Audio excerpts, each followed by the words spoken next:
Ignition sequence start.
Alright, my dudes.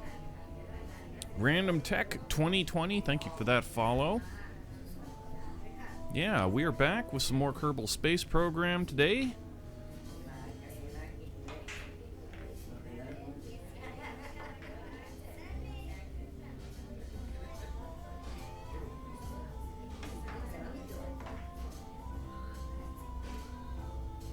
Yeah, what are we into? We've got Sts-133. Space Shuttle Discovery is at the ISS right now. Delivered its payload, ELC-3 and the permanent Leonardo module on the bottom of Unity. So that went off fine, and we need to bring them home, and we've also got another shuttle mission we need to catch up on. We totally forgot. Skipped a mission, and we need to catch up on that. The Kibo Terrace. So we need to design and build that and get that launched up before we can continue on with the chronological build,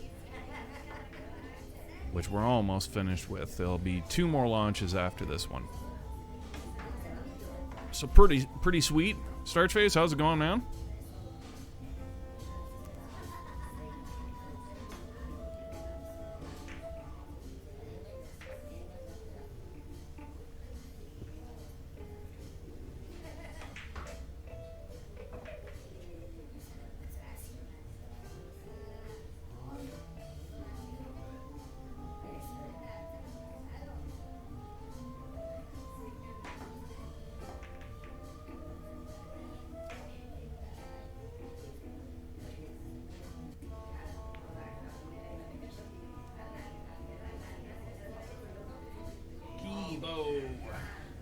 Kibo.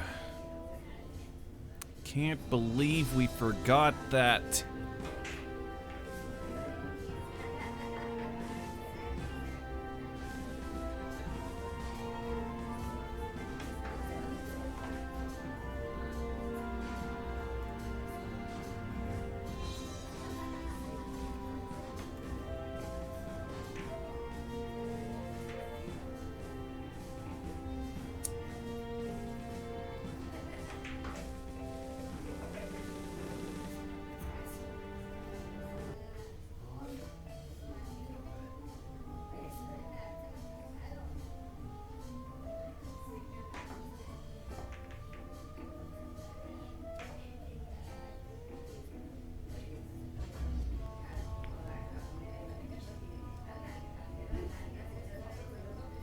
All this. Do we need to keep this out here?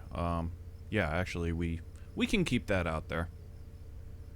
That should be fine. I don't think our macros are up. Initiate camera rotation.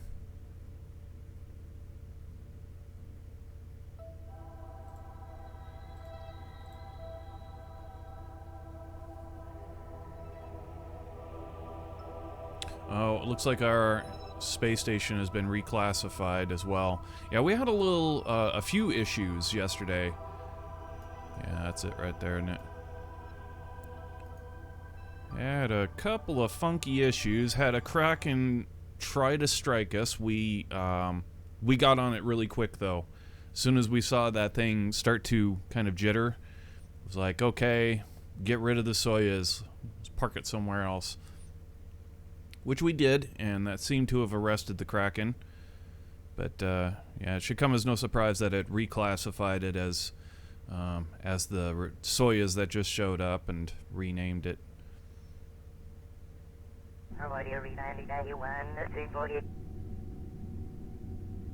But anyway, it's gonna be, well, it should actually be on the node proper now. Let's see. Okay, kill that staging. We tested to see whether or not the Kraken would attack with the new docking configuration with the Soyuz right here on Zarya, as opposed to the Poisk airlock. We've been having issues with that Poisk airlock. I don't know what the deal is. I mean, I suspect that it's because two craft with reaction wheels are on a T at the end of that. It's kind of a focal point. So that's my guess. But we'll keep a sharp eye on this, make sure nothing goes wrong. Uh-oh. Yeah, we are getting a Kraken, actually. I see a Kraken down here. Yeah, it's going, dude.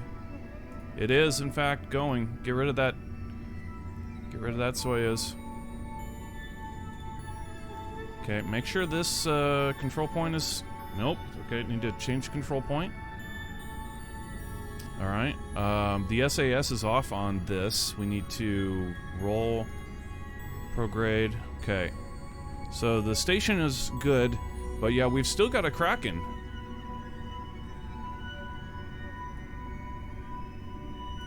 Okay.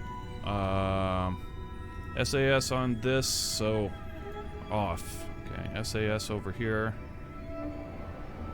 Docking mode on. Back it up. Get it out of there. Okay, smart SAS off on this. Yeah, we're having issues. Not good. Yeah, that's weird because we, at the end of the stream yesterday, we redocked this because we were having a Kraken start to attack.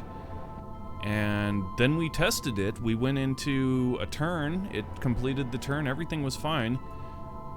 And now the Kraken is back.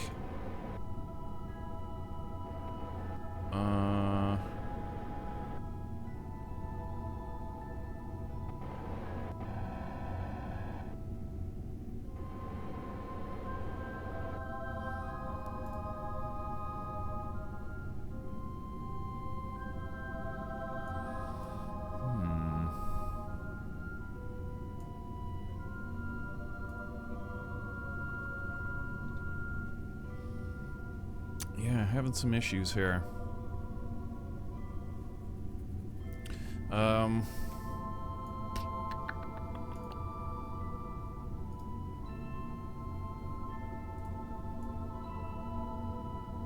That's a mighty fine station. Well, thank you.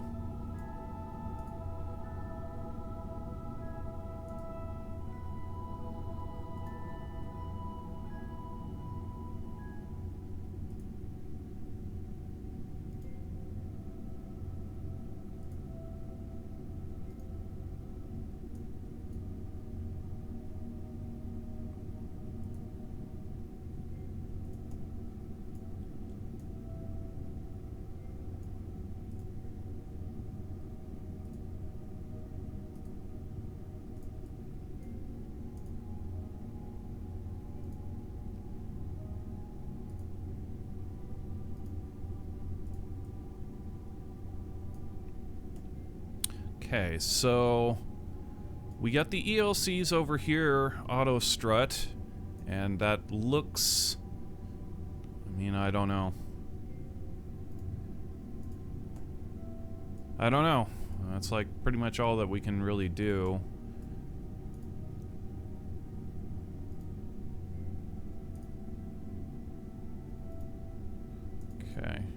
That should be good. All of these are... Yeah, all they're strut straight through. All of that's strut straight through. Yeah, of course.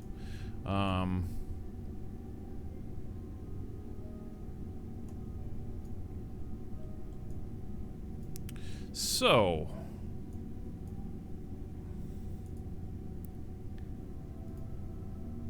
I mean, we know what's going on, right? It's auto strut trickery is what's happening. It's just trying to figure out exactly what Kerbal Space Program is thinking and getting a workaround to that.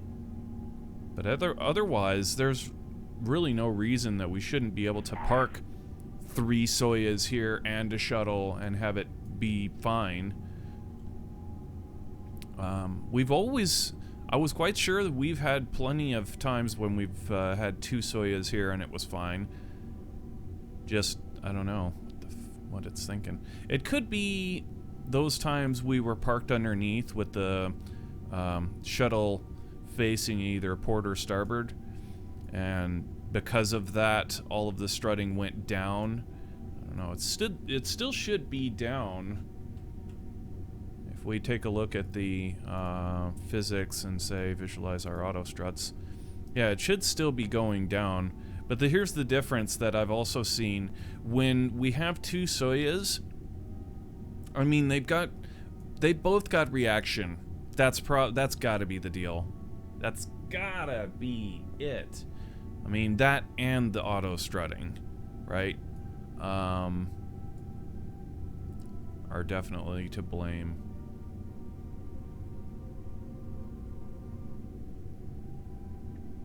Yeah.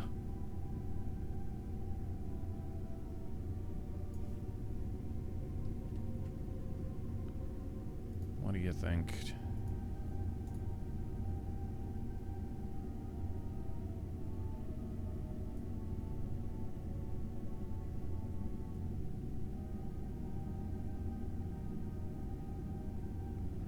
It's the reaction wheels on the Soyuz. Like, it's okay to have one of them up, but the other one has got to be off.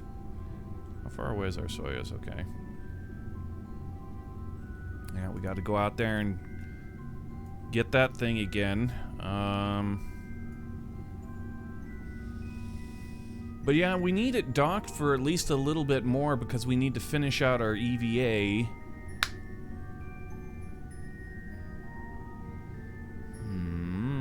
Yeah, here's what we're gonna do. Let's go ahead and focus down here this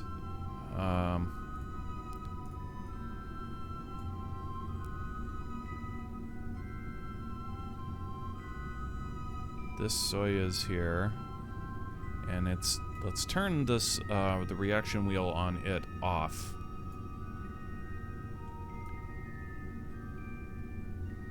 Coming in at it the wrong way, I think. This might get us there. It's hard to select on this vehicle. It's never planned on needing to turn off the torque on this. Plus, it actually clips through. I mean, you can see the probe really clearly. It's just hard to click on. It's annoying. Anyway, if we go here and we say toggle.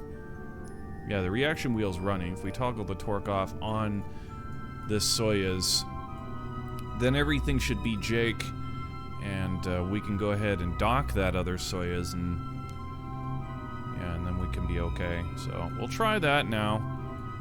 Hopefully.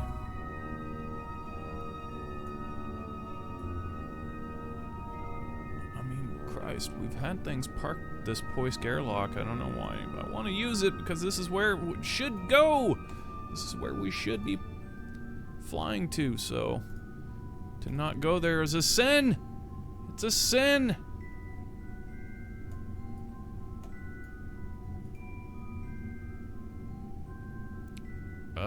That's not right. Yeah, okay, here we go. Control front point confirmed. Alright, target negative parallel, force to 0 please, and let's get on back over there.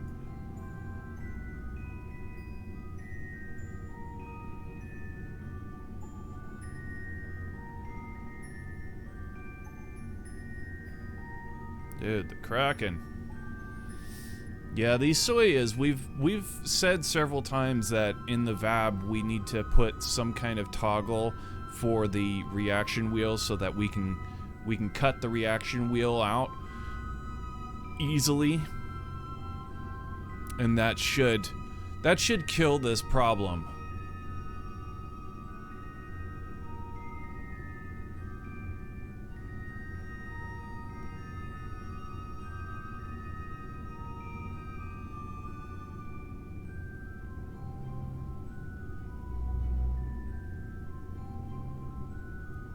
I would also say, if we're going to go that route, I mean, you look how slow this thing is turning, right? Like, there's reaction wheel in this thing, and it's just... Why is it taking so long to turn? Like, damn. This thing it just does not have good reaction, so if we're gonna go down that road with our Soyuz, I say we upgrade it a bit. And if we're gonna upgrade... Let's see, I mean, obviously, we're talking add a reaction wheel, like a small, maybe not a small one, get the medium-sized reaction wheel, put that in the pod. There's no point to not decking out our pod and making it kick-ass, because, you know, we get it back, so...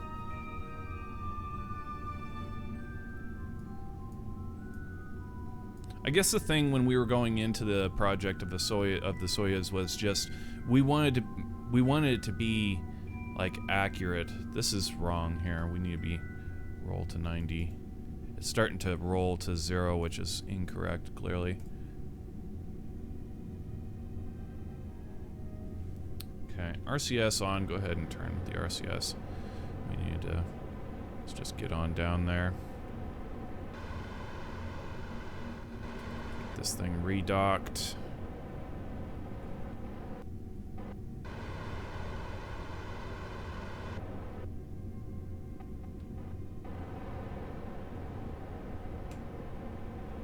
So the game, like, I guess, granted us a little bit of clemency yesterday. We saw that we had a Kraken. We were out on EVA, and we saw that a Kraken was developing. So we quickly ended the EVA, or actually just left our Kerbal floating out there, and quickly undocked the Soyuz so that it would arrest the Kraken, and which it immediately did. And then we docked it back, we tested that everything was A-okay, and the game at that point was like, you know what? You know, sure, we'll let you end the stream on a high note. But then we start the stream, and the problem is still there. So the game was like, we'll let you have it for the night. But when you come back tomorrow, I'm gonna hit you again. So we thank you, Kerbal Space Program, for being so generous. Let us end the stream 2 hours early so we could go play Call of Duty. Thumbs up. I don't even know. Like, I checked out the Call of Duty 80 gig update. It was huge. 80 gig update, and I don't see what they really added or changed. Maybe it was some kind of anti-cheating background stuff. Probably. Like, that game's getting pretty serious about that. Like, they want to be an esport, yeah? Like, they are an esport. They are probably like the most in my eyes, I would have to say that Call of Duty is probably the most legit esport that there is, as far as first-person shooters go. So anti-cheating is important. Very important.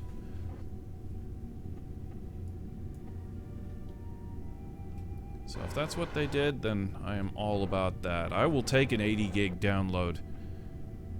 I'll take an 80 gig download if it guarantees me that the... Or even, you know, even attacks the problem of cheating in a larger way. It needs to be more invasive. Like, that's really all there is to it. Like, there needs to be a big ALUA agreement, right? An end user license agreement that states quite clearly, you know, this is our software. It's invasive to a very high degree.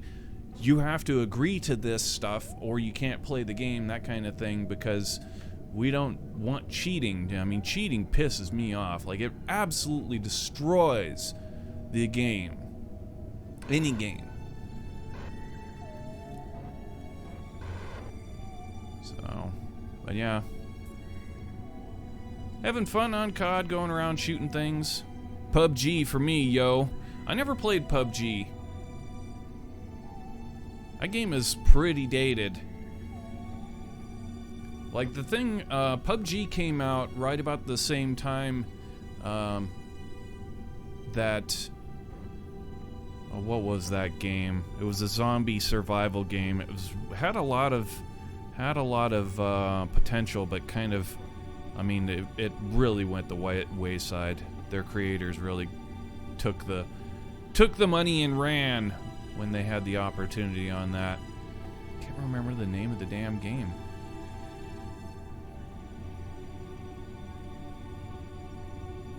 H1Z1. That's it. H1Z1. And that game had a lot of potential. But they were one of the first ones to go with the Battle Royale. You know, that was kind of a side thing in their game, was like, okay, well, you could play this Battle Royale, and then it started to get like really popular. And then PUBG came out. They saw how popular that was getting, and PUBG came out with, like, that was their model, right? Was the Battle Royale system. And it went absolutely nuts. Yeah, people are still playing. Yeah, absolutely, people are still playing it. They're still playing DayZ. There's a lot of dated games that people are still playing. The one that really shocks me is CSGO. Like, CSGO is so old. Like, the way that it looks, just the weapons and the overlay for everything just seems so, like, clippy and old, and it's still huge. Like, that is probably the #1 esport, along with League of Legends, but we're not talking MOBAs, just first-person shooters, that there is on the market. CSGO is just huge. It's got this massive viewer base that never quits, and I don't understand. Can't quite get my head around it. Like, I find that game, I find CSGO to be so inferior by comparison to Call of Duty.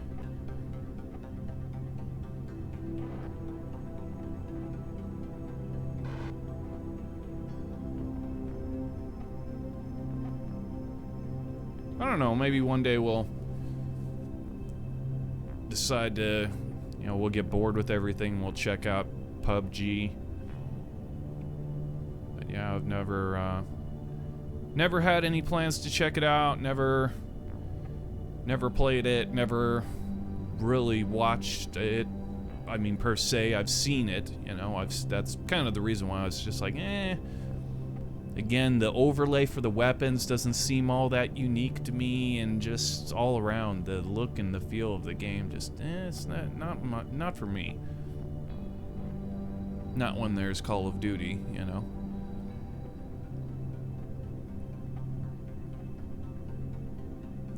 Call of Duty is omega sharp. The mechanics are extremely good.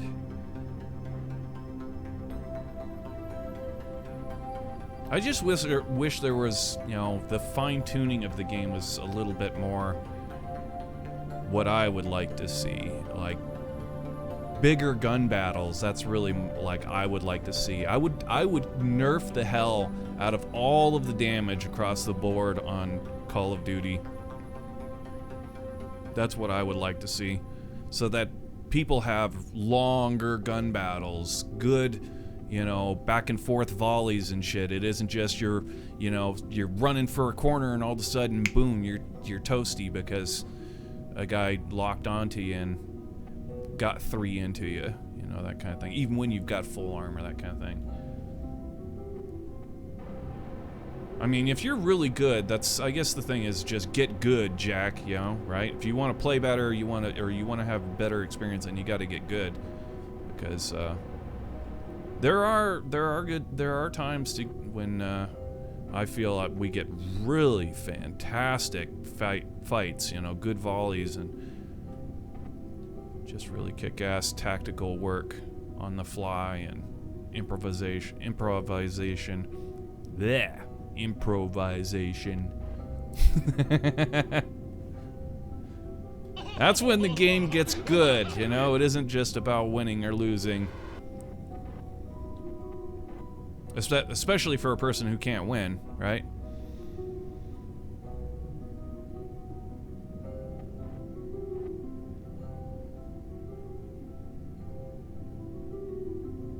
It's not as twitchy as PUBG is actually. It's not as twitchy as a 12-year-old Call of Duty. Huh?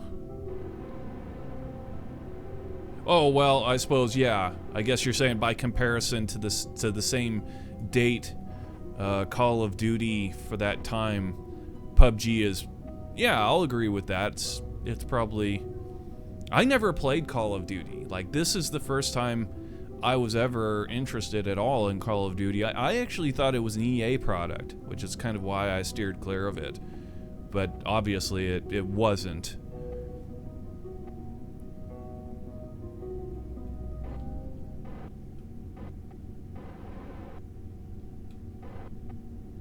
But still, yeah, I never played Call of Duty until Modern Warfare came out. I was like, yeah, well, be my very first Call of Duty game that I ever purchased, and I gotta be honest, I wasn't too satisfied with the project when it came out. It's like, because nobody knew anything about Warzone coming out, and so just like it seemed extremely limited. It's like, dude, you know, for what people should be expecting from this game should be much higher. So I was very disappointed with it. But nobody knew about Warzone. Nobody had any idea that all of those maps that you were playing in Call of Duty Warzone, or not Warzone, Call of Duty Modern Warfare, were actually eventually going to be the full map of Warzone. Nobody at the time knew that.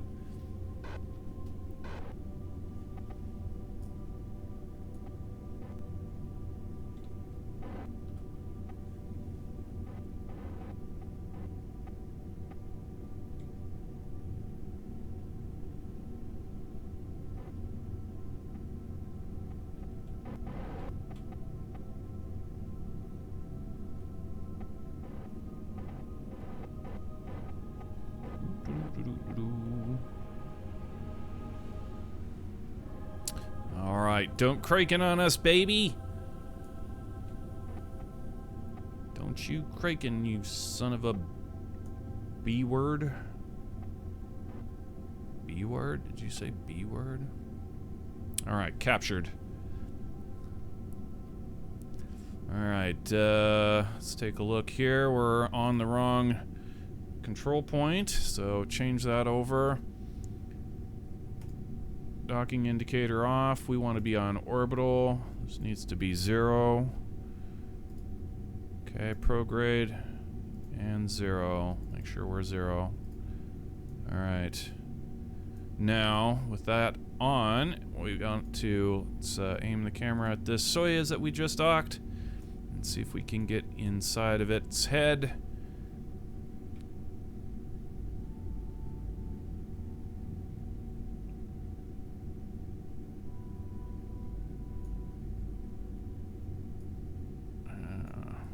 Yeah, we definitely need a toggle for this operation. This is way tedious. Very hard to find the damn thing. Aim the camera up here, maybe. It'll be easier.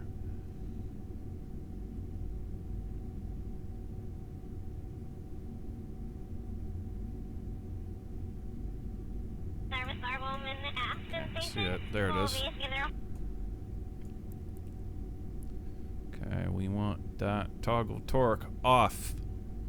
Okay, that should do it. I mean, by God, that should do it. Right? Frank was just asking what's new. Yeah. That ought to have done it. Should be fine. No more cracking. Yeah, Starspace.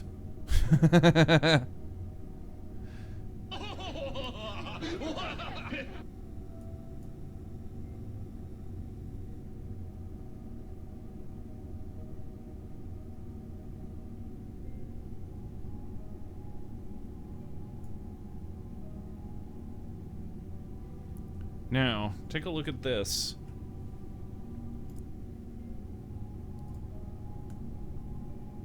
See, now that's fine. There's nothing, there should be nothing wrong with that. There is a goofiness between the two Soyas that is an anomaly that happens. I think it's one of these things is going to root.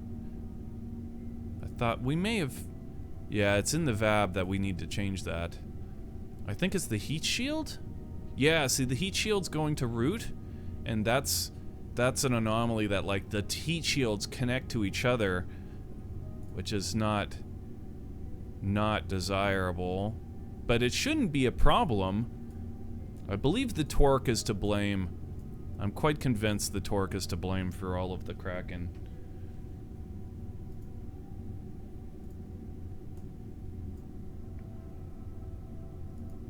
Okay, so we're back on the prograde marker. We're rolled to 0, and yeah, it's fine and dandy. We're absolutely no problem here at all. So that's good, that's good, that's good. Let's get an F5 right here.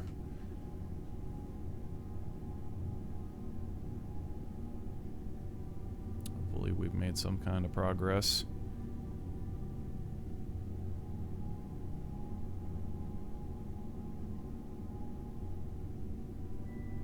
If all you care about is hot dropping and spraying lead, then stick with Call of Duty, lol frog.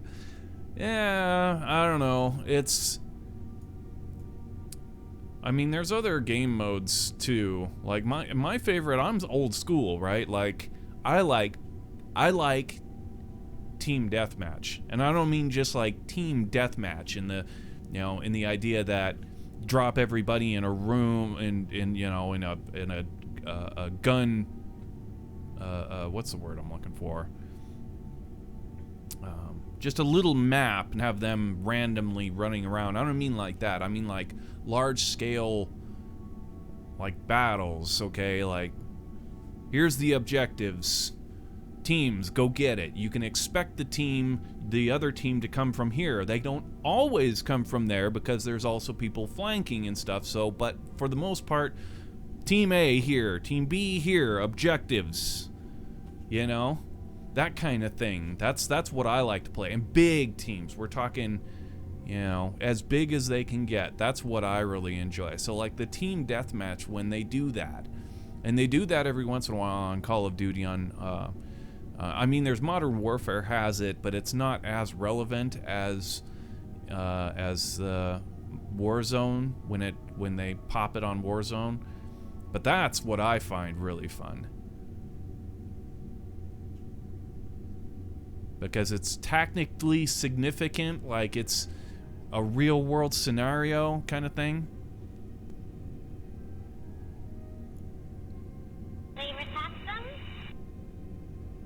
Not just, like you say, hot drop and spray. Which I agree, I'm not a big fan of.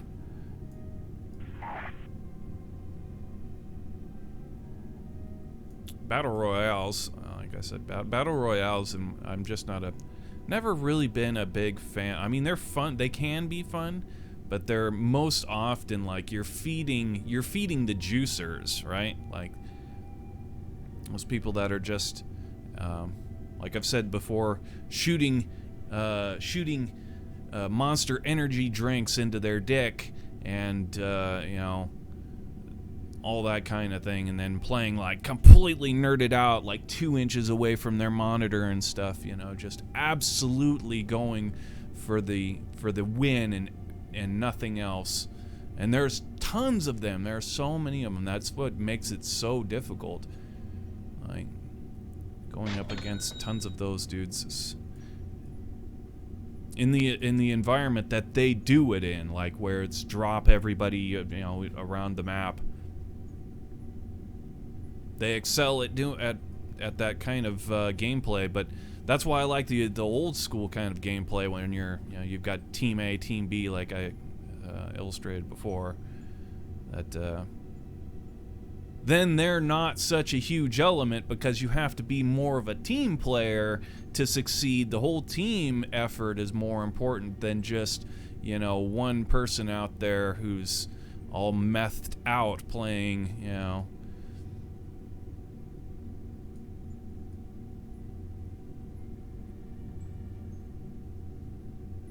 Anyway.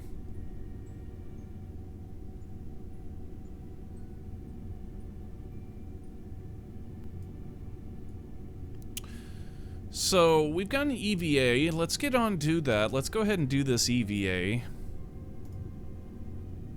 Implode should have all of her gear still.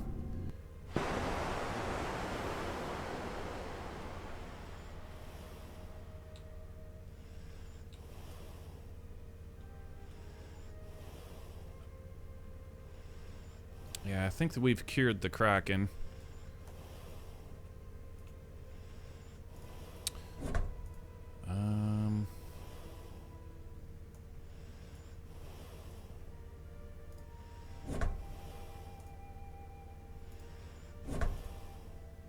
Now, hold on a second. Let's not work with this ESP. Let's go over to the first ESP.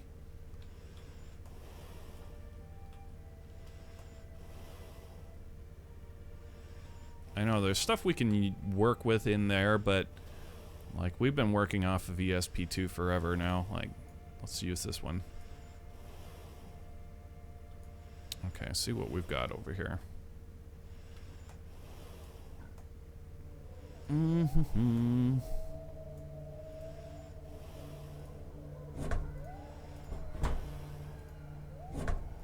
Okay, there's an empty.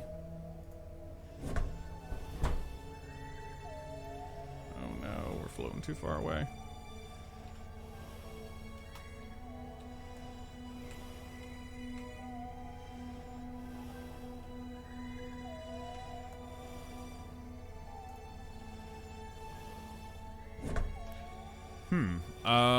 Actually, you know what? I was kind of looking for garbage. So, yeah, that's all just cargo. Let's go over to the ESP3.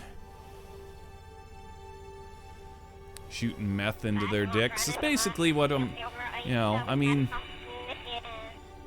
but with caffeine drinks. I've seen plenty of those types of people, you know, streaming on Twitch. They're generally really successful, but it's crazy to watch them because they're so hopped up on caffeine, they literally cannot sit still. Like they're always like, and screaming and hype, and just like they're absolutely methed out.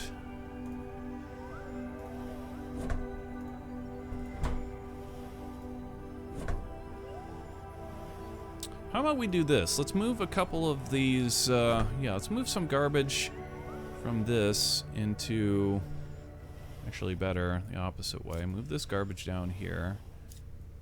Consolidate the good cargo from the trash.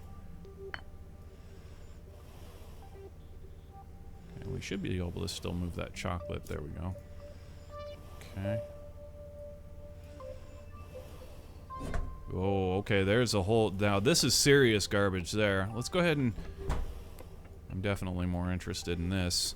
Okay, let's grab that container there, which is this one, yeah? Yeah, okay. So let's go ahead and grab that container.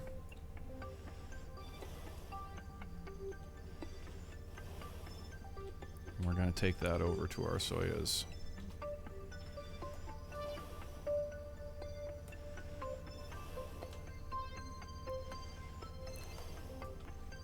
Alright, so we're still parked on the Zenith side.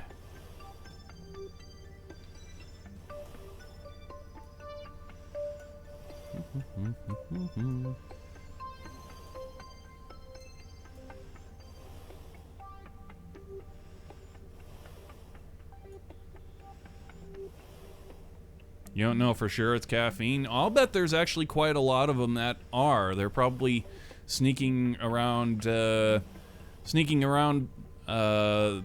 other side of their cameras and loking up meth. I'll bet there's actually a lot of them, a lot of people doing that.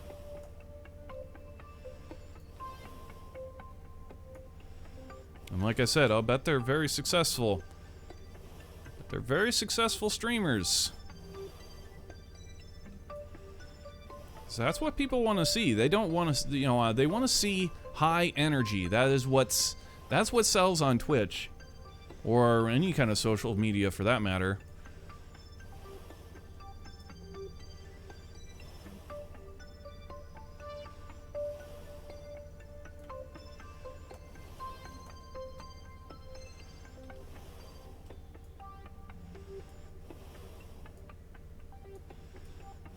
Even if your content is like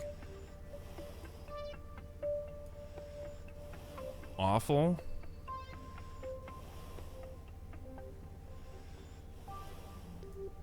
even if it, you know, and sometimes often because your content is awful, like the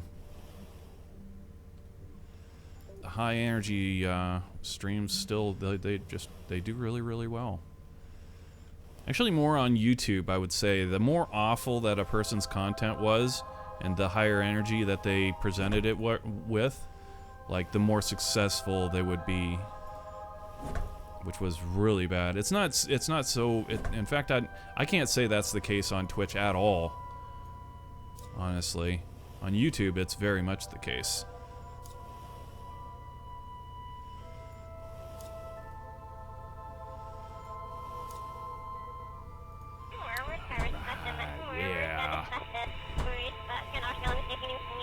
Garbage runs.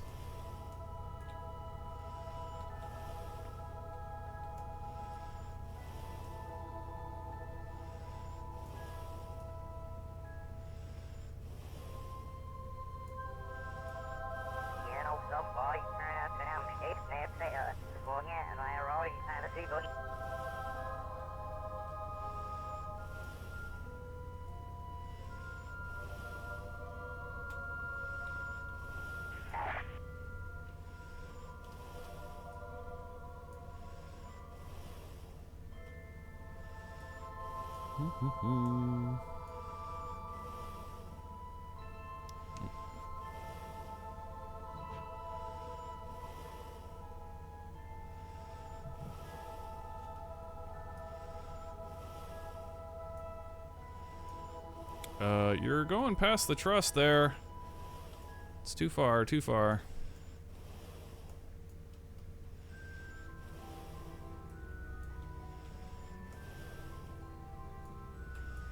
Yeah, what you're after is on the aft side of the truss.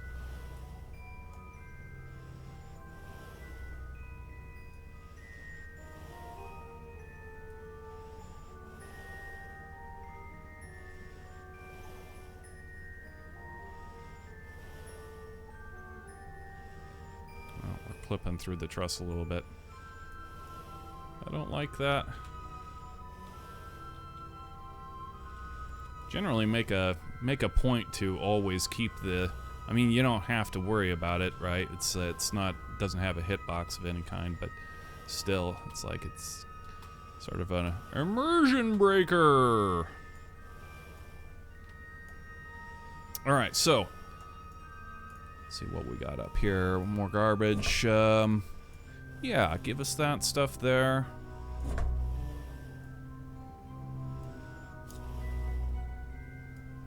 Now, we shouldn't be able to fit a whole hell of a lot more on board that thing, to be honest.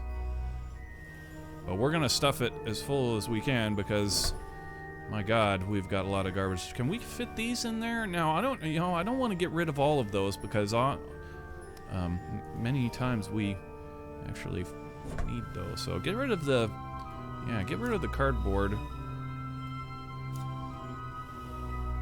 All the plastic wrappings of the food, the plastic spent water jugs, that kind of stuff is what these cardboard boxes illustrate or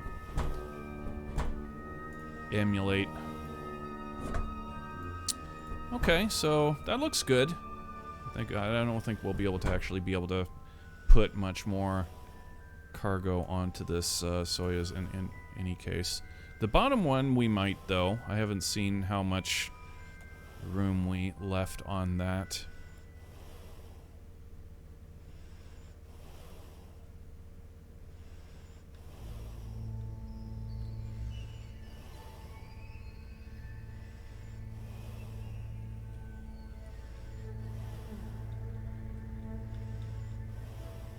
I do not enjoy that type of stream with high energy streams. Well, you know, it's just, you know, I mean, when it comes to streaming, you're really courting popularity, right? It's, if you're trying to be successful, then you've got to be popular, which isn't always what everybody wants to see.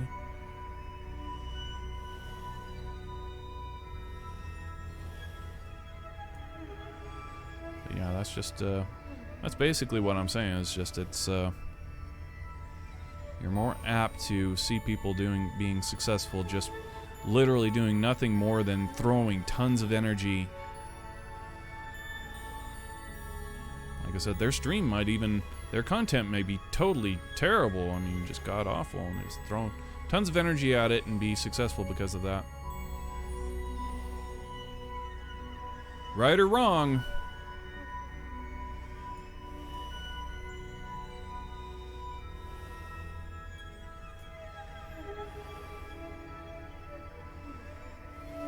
But then again, there's also the flip side of that coin too, is that there are people who throw a ton of energy into a stream and go nowhere as well.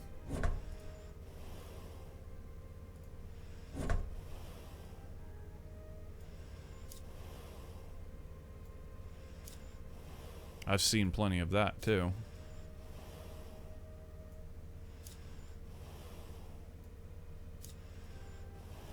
But just because they're, I don't know, their tactics or whatever, what they decided to try and stream and how much competition there is for that category and so on is really what killed their chances of getting anywhere. But it's crazy.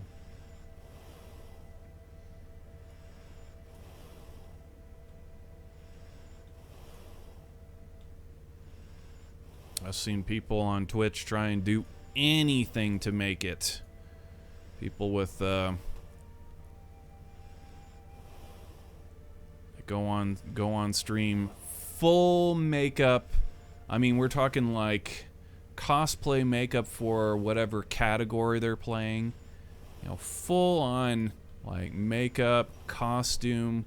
You know, they did all of the stream stuff, all of the, you know, stream raiders and all that other stuff. I mean, and you got to pay for that. Like, that's, most of that stuff is not just free to use. You have to like pay monthly subscription. So these people are like shelling out all kinds of cash for their added stuff on their streams and stuff, and they'll have like 2 viewers, 3 viewers, and they're just, you know, which is just like, wow, dude, you know, you're putting a lot of effort in. Just like, maybe, I don't know.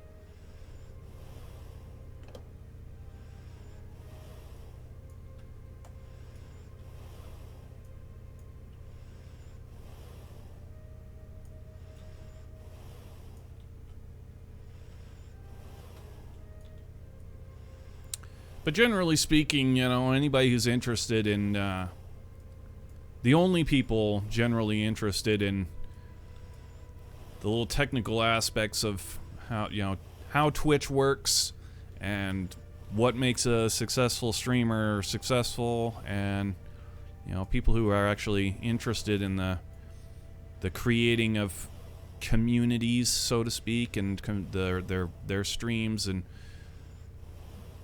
content creators, as they call it, influencers, and so on, is really only interesting to aspiring streamers, which is kind of funny, since it's people generally don't aspire, or shouldn't really aspire, to stream, since it is so easy to do. You really just have to, like, there's a lot of people don't have anything. They'll stream off of a laptop with OBS, and they can do well doing that.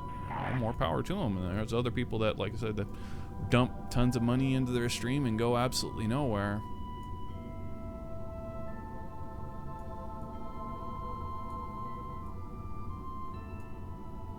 Take a look at that bottom Soyuz. I want to see the... Oh, no, did we limit this one too? We may have. No, we didn't. We stuffed it. Okay, let's go ahead and do that, actually. I said I was going to go down there. Let's go down there. Let's go ahead and do that. Uh-oh. I saw a little bit of shaking going on.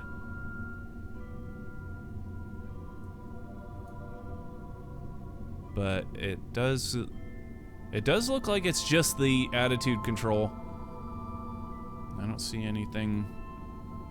There's no Kraken happening. It's just, well, it's, yeah. Yet.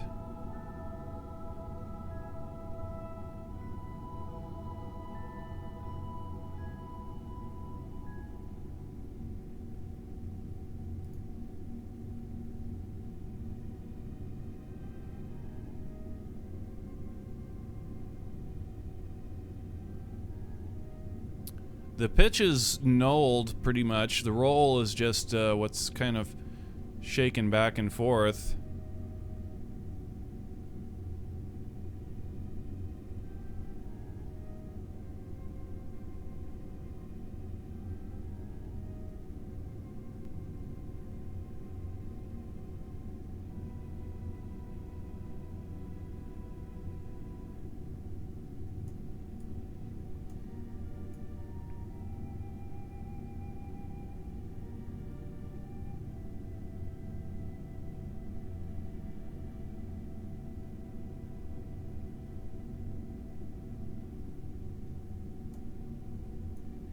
I think it's just your normal attitude control. Not seeing anything that's overtly jumping out as it might develop into a Kraken, except for the fact that our roll is popping back and forth. But it does seem to be... I can't quite tell if it's slowing down or not.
But it does make sense to me that roll would be affected here. I mean, we are... I do believe we are witnessing a kind of Kraken. Again, the same problem here. We've got a Soyuz up top. There's no torque going on here, but as the, you know, it tries to roll, these things are kind of, you know, the mass of them is what's kind of the roll has to keep correcting.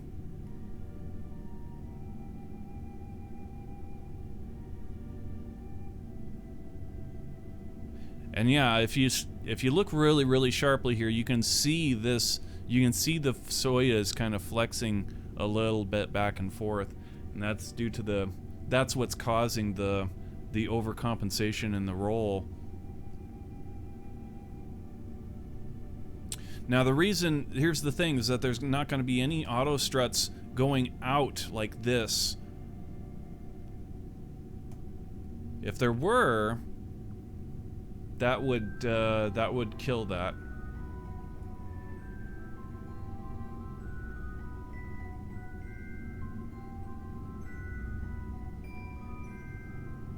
But I would expect that in real life, IRL, on the ISS, you would have this sort of thing. I mean, it would be a thing that would happen, but eventually it would, you know, the controls would be able to absorb all of the shock and get rid of it via the reaction wheels, so much to the point that until they're saturated, right, there's always reaction wheel saturation, and when that happens, then they would have to light a little bit of peroxide up to unsaturate the reaction wheels, and then they could get back to work. But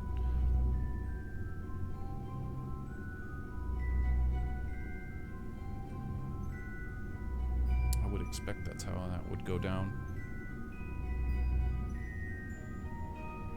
Everything seems fine though. We're okay. I'm not witnessing anything. I think we can go ahead and get back to it. So let's go ahead and do it. Yeah, implode back out the door.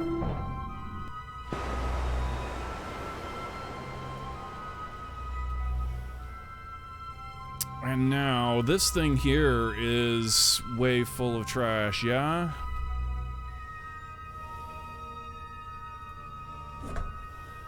Yeah.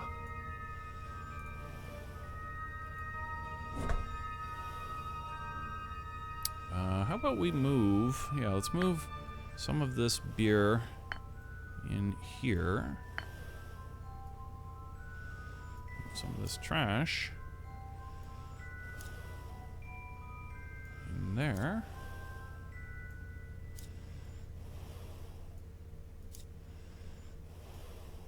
Where are RCSs? We're still on over here. This should be interesting though, because we're gonna be tumbling.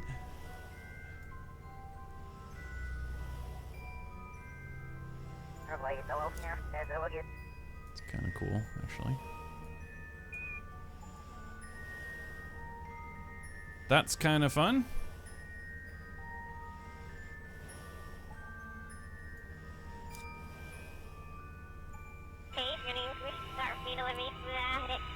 See if we can't get some more serious garbage in this run as well. Nice. Yeah, that's a good load of trash right there. That's from this one, yeah? Yep. Okay, so go ahead and stop doing somersaults there.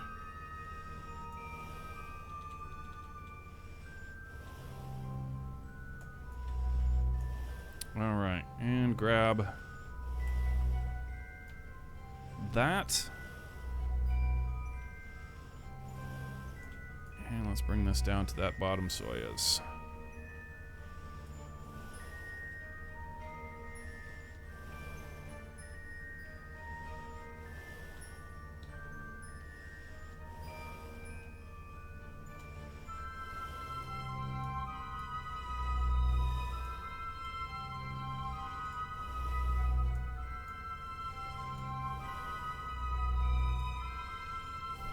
Nice.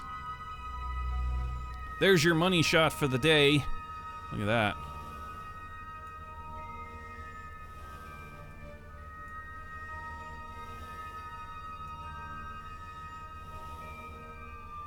Industry, building a better world. Our most valuable resource, people.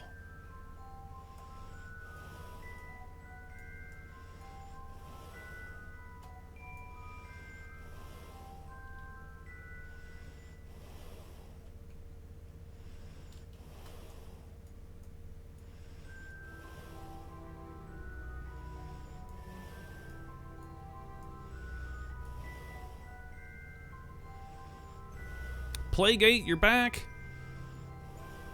I'm hearing heavy breathing from something. That's the kerbal. The kerbal in their spacesuit. It makes a heavy breathing noise. Like, like Darth Vader.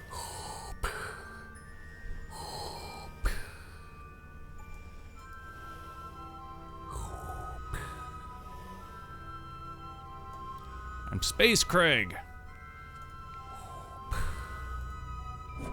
That's a South Park reference, by the way. Super Craig.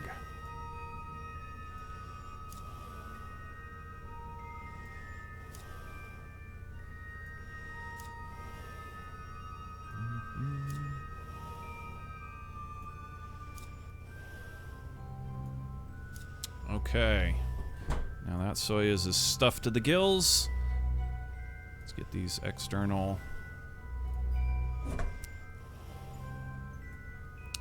ones here. We can probably get some more in there.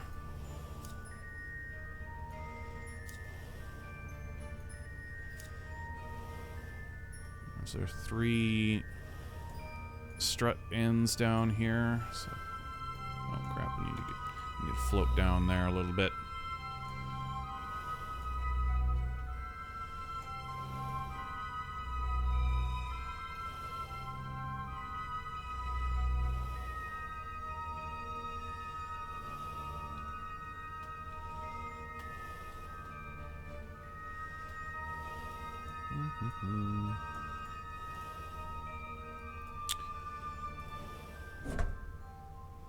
Okay, perfect. So here's what we'll do. Put 4 of these in that side as well. And if we can, split. Put 1. We can. Awesome. There we go. Nice symmetrical load of trash in either side of that Soyuz. Look at this, we're tumbling.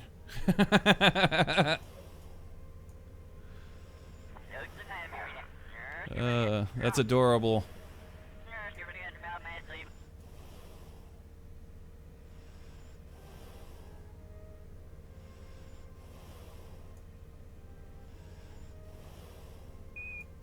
Nice, dude.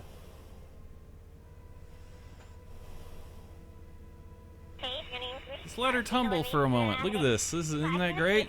I love it. Whee!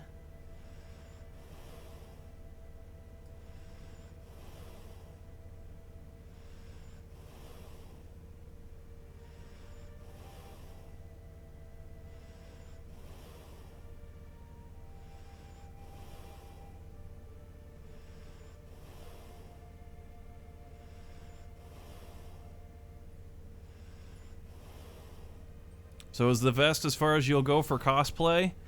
My vest is me. That's always been my thing.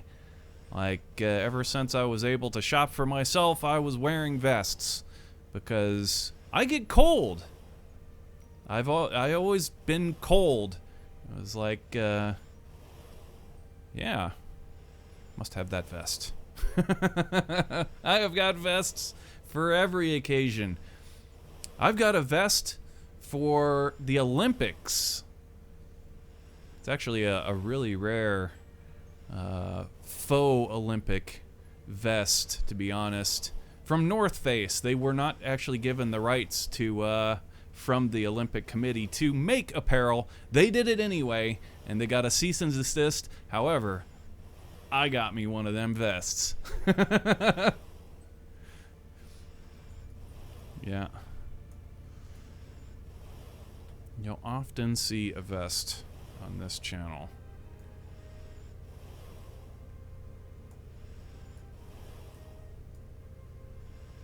No cosplaying here. That is the real me.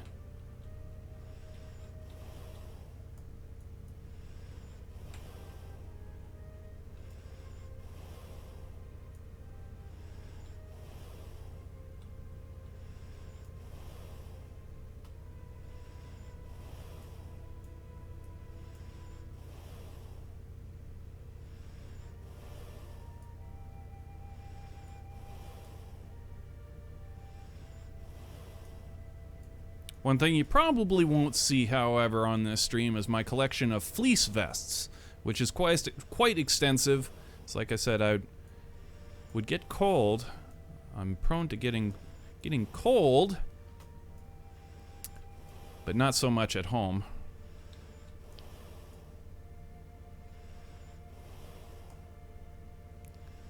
Yeah, I've got a very extensive collection of fleece and micro fleece vests. Wool vests, heavy wool vests, thick wool vests, industrial strength wool vests, dress vests, silk. What am I doing? Am I trying to get back on board with carrying this? Is that what I'm doing? The hell? What are you thinking?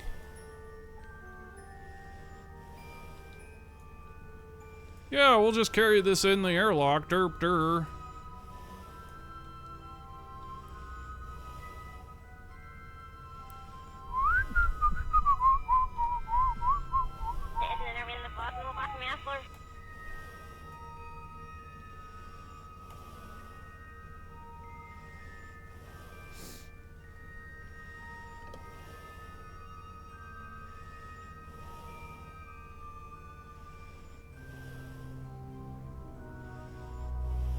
Today I was watching a streamer doing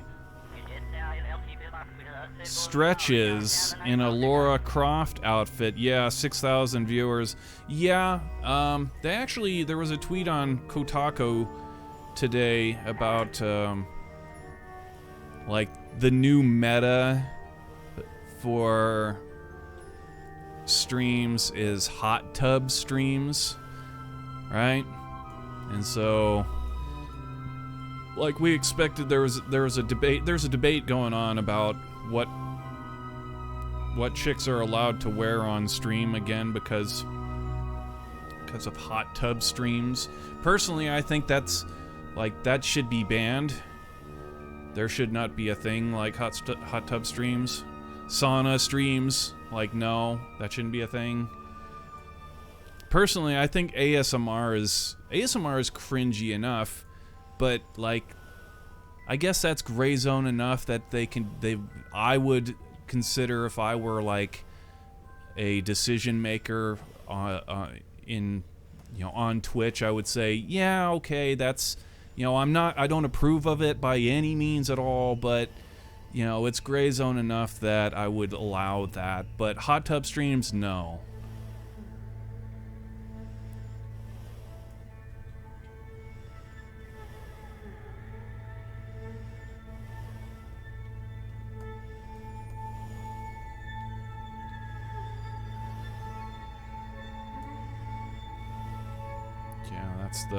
That's the new meta. Get rich quick. All you gotta do is get yourself a webcam and strip. Yeah. Don't approve. Yeah, I should do a hot tub stream. There you go. No, you know who would really drive the point home on that, I think, would be S-Fund. Is that how you pronounce his name? S-Fund? S-Fund? Like, if he was to do and I'll bet he probably has. Not saying the guy's ugly or anything, he's just, well proportioned and kind of drives the point home to, Like, maybe walking around in public in a swimsuit is not okay, which is effectively what you're doing when you stream pool activities. Just kidding, just kidding. No, no, no, we're doing it. We're doing it. We're fucking doing it right here. How about strip Kerbal, right? We're stripping.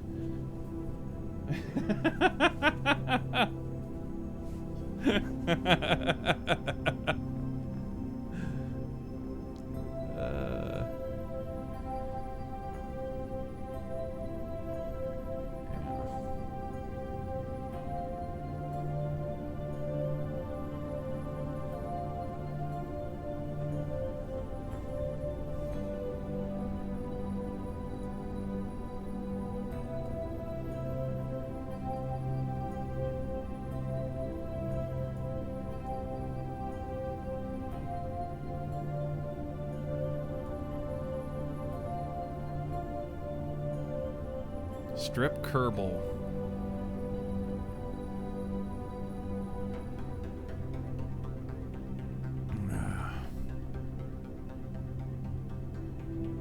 Jebediah Kerman cosplay.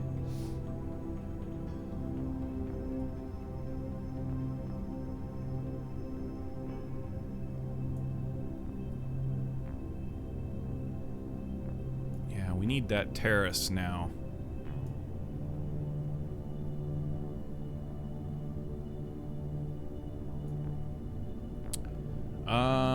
So we're gonna go ahead and take a quick break right here, fill up the coffee, stretch the legs a little bit, and when we come back, we're going to look at moving one of these crew into either the Soyuz or the shuttle. Both of them need to come back today. So yeah, we'll decide on how all that's going to go down now that the Soyuz are stocked full of garbage. We can get them on out the door. Probably going to do a Soyuz re-entry right up front because that's the one we've been having problems with. But we also want to put another nail in the coffin of the Kraken and observe this a little further. So yeah, in any event, we're going to take a quick break. Don't go anywhere. We will be right back.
Come on, the hot tub streams. They're coming soon.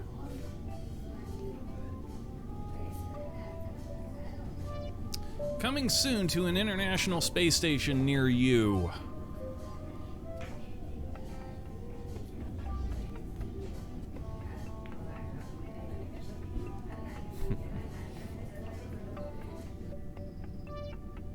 So, we need to get ourselves a crew into one of these vehicles, and I also did notice the roll has nulled itself. All of the axes are cool, which leads me to believe that our solution of turning off the reaction wheels on either Soyuz has worked. It was able to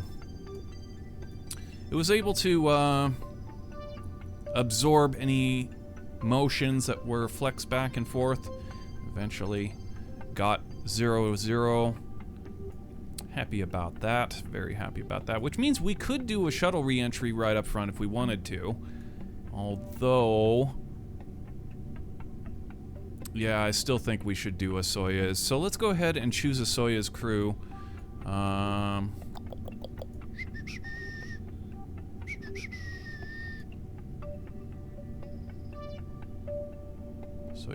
Soyuz crew, what do you think? Graben just got here on the space shuttle. Tron, okay, yeah, Tron, let's go ahead and send Tron back. What Soyuz are we going to take? I say we take the top ones. It's always kind of suspect.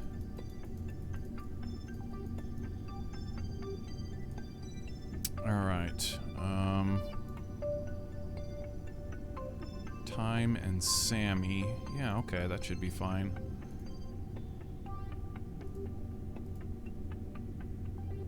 Surprise and Explode. Let's go ahead and send Explode back.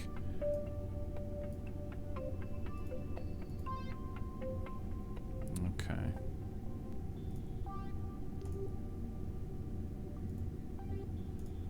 So, there's our return crew.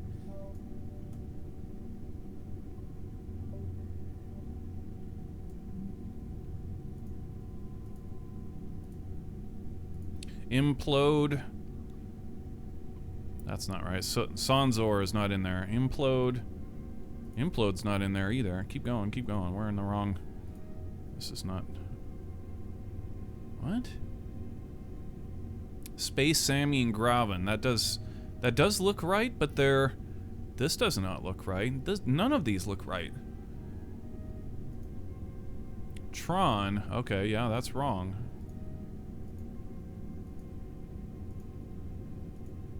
Aha! There we go. Okay, that looks better. Tron, Time, and Explode. 2 engineers and our pilot. Okay, yeah. Good.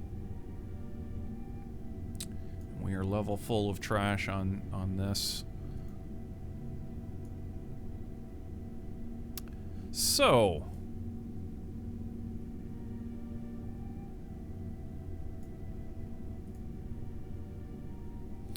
before we disconnect, let's actually do a couple things here. First, pin that docking port, and then also let's aim the camera. It's actually already aimed there. Need to pin this flight computer.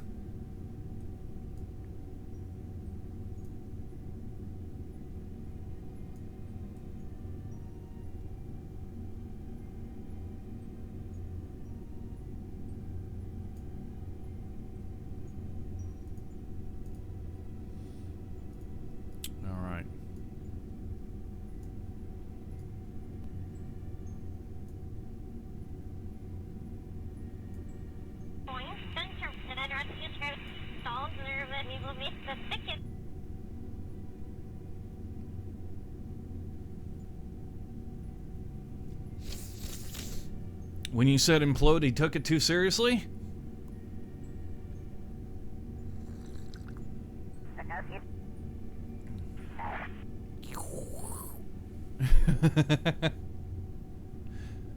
Just imploded.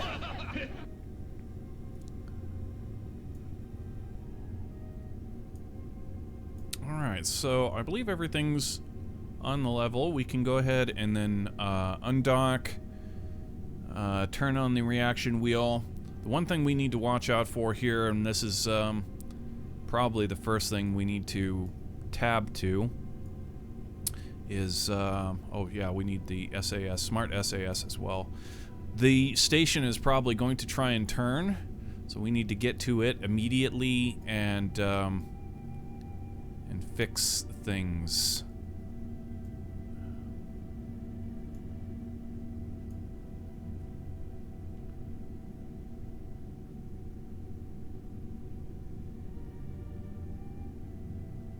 All right.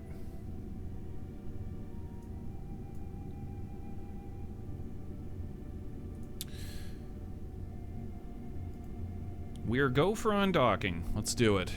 Get this up here as well. Hit it. Okay, Soyuz is away. Need to switch back over here and indeed change this control from point. Oh, it's not letting us change the control from point. It's pushing us. Why is it not letting us do this? This is bad. Turn off the SAS. Okay, just SAS control. Why was it doing that? Is it because these things are pinned? What the hell's... Oh no, this is the Soyuz. Oh! Crap. There. Yeah, and it was still rolling too. Damnation. So we kind of catapulted it a little bit.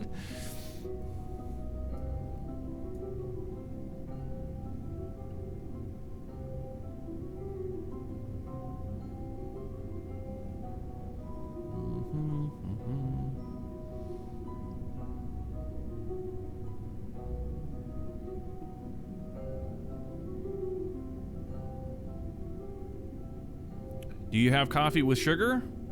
Yeah. Why?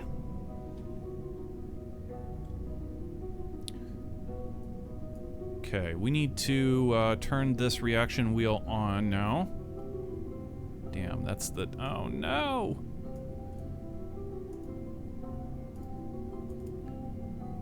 We unpinned the damn reaction wheel. Oh, there it was. Okay.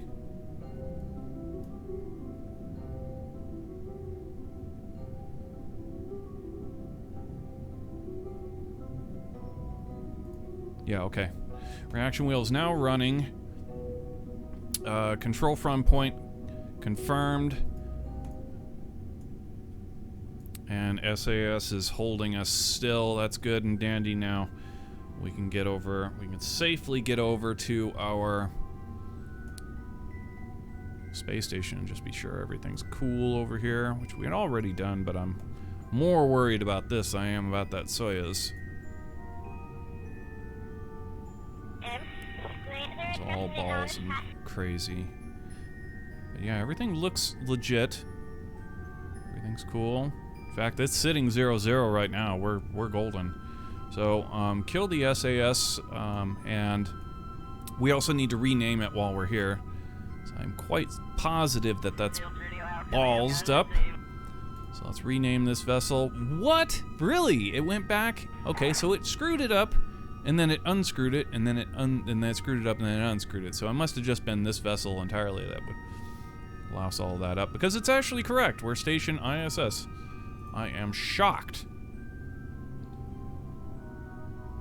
Alright, well, let's go ahead and get over to this Soyuz now. The SAS is on. Reaction wheel is on, so we can go ahead and get to orbital. Let's go ahead and make our orbital retrograde turn right now. We're not going to do it with any RCS or anything. We'll just let the reaction wheel turn it, and yeah, that should be fine.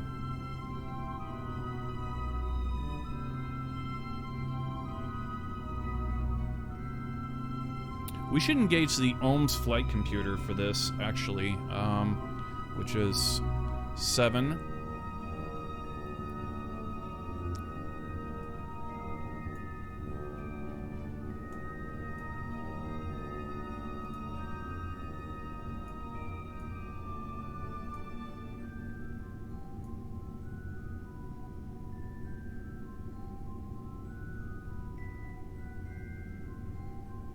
And despite having a ton of garbage on this thing,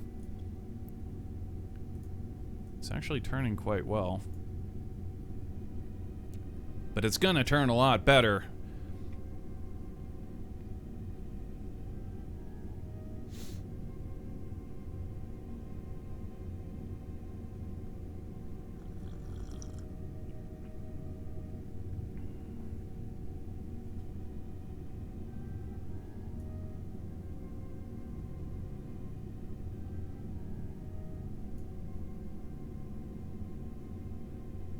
Yeah, you want to do something that gives a hell of a lot of kick to your coffee. Not just, you know, add sugar. Put half as much sugar in and just 1 drop of acetone.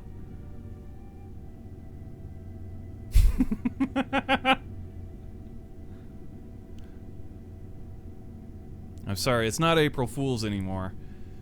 No, don't do that. Don't do that. That will kill you. That was a joke, people. Do not be taken literally. Do not put acetone in your coffee. Don't do it.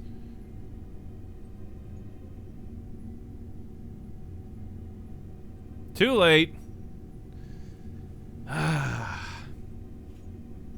Got him. Ladies and gentlemen, we got him. Dies. /me dies. Do you not know the /me command? Here, let me educate you. So that's how you do it. That's what you learned from MIRC back in 1982.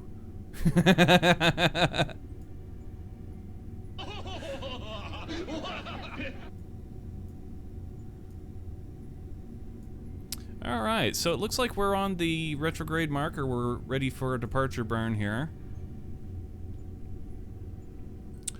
So, let's do it. Tron is up at the flight yoke, so whenever you're ready, Tron.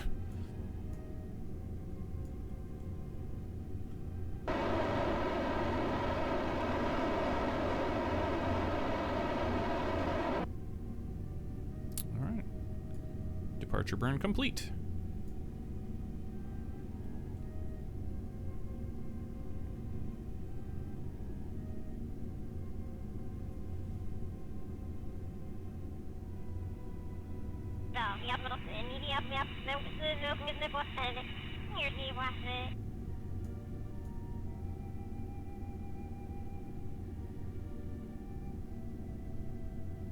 All right.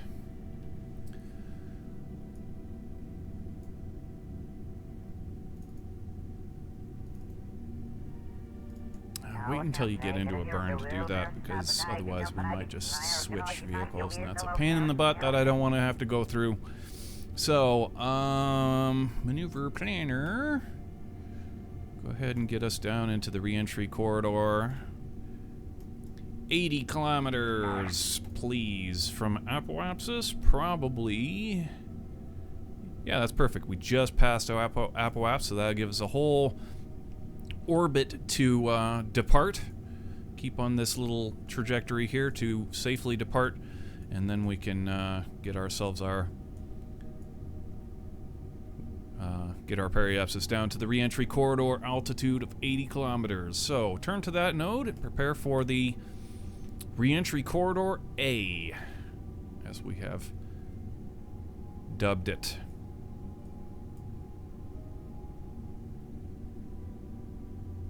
Yeah, I feel like this Soyuz, or this pair of Soyuz here, like, we're really doing work now. And we before would always kind of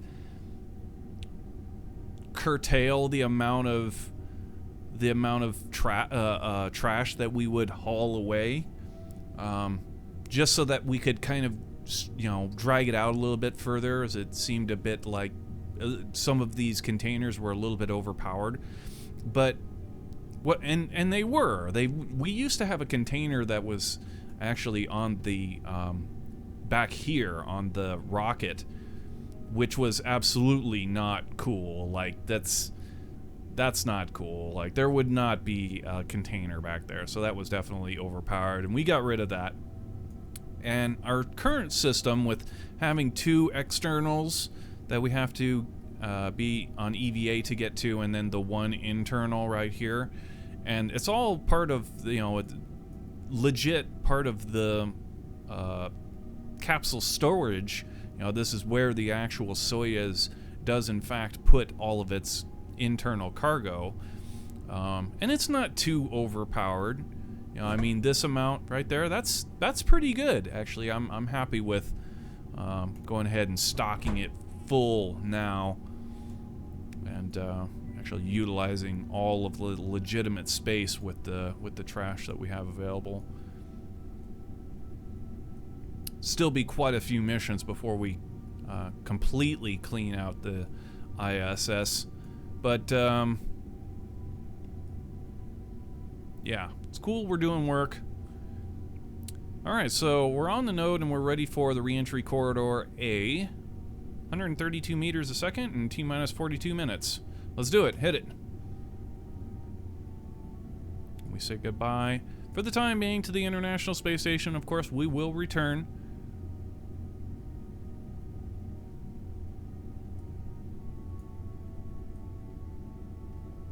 Phew! Off it goes.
Something else we may work on.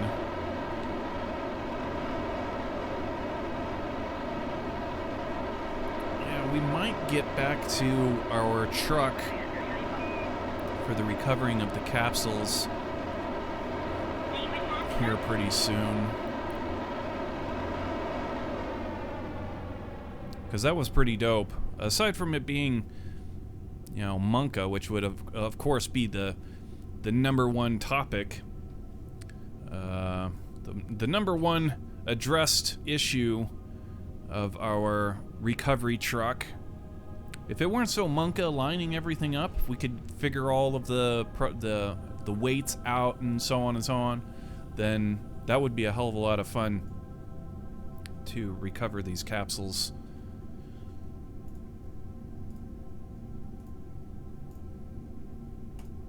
Alright, so we want to go ahead and circularize at the periapsis, bring us down into an 80-kilometer circular orbit, and then we can get to work from there. So, re-entry corridor B, turn to that node.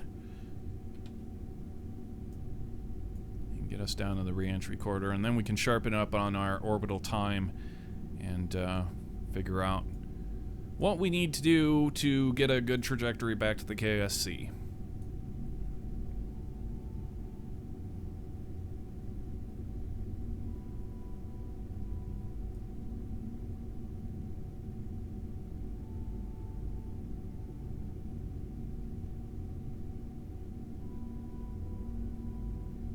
Alright, we're on the node. Hit it. And down we go.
Colonization project. Colonization project.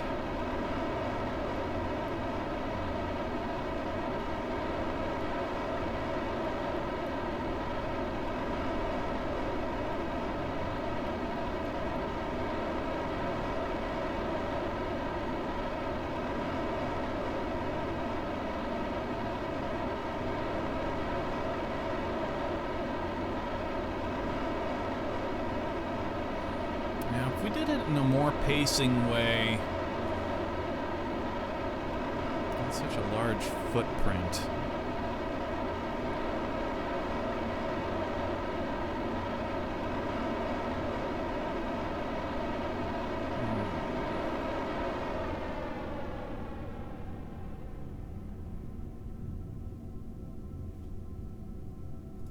Alright, that's re-entry corridor B. Now we go ahead and put this on the retrograde marker and clean up this orbital slime. We need the orbital nympho.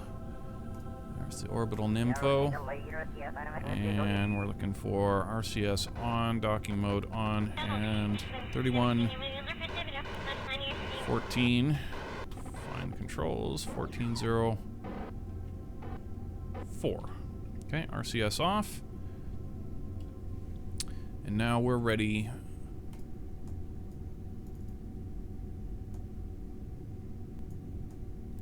We're ready to get some vital statistics here.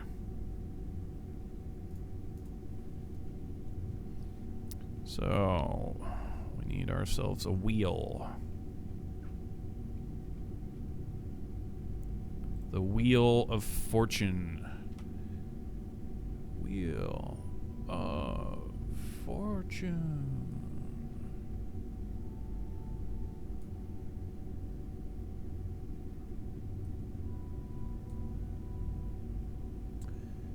Mm-hmm.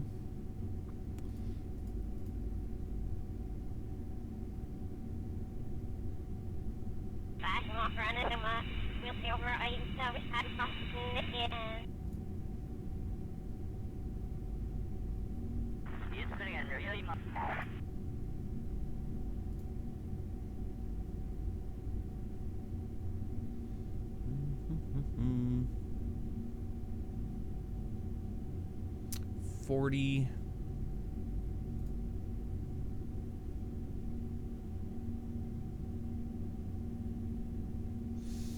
All right, go baby, go!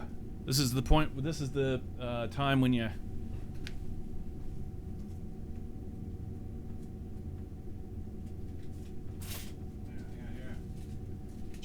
Get your cash in hand. All right. You know. Go!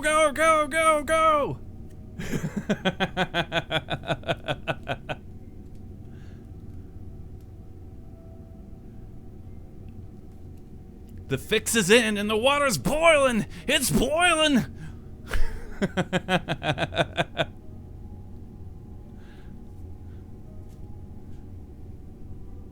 Alright, here we go. Looks like 250 going to 240. About, yeah, 24. I'm gonna call it 238. 238. No, wait a minute. 238? That's dead on. 238 is absolutely dead on.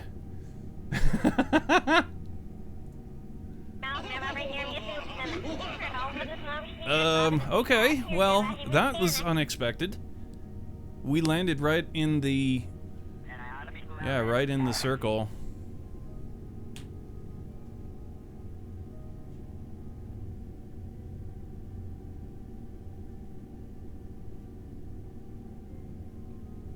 How can I drive my rover stable on Minmus? A couple ways.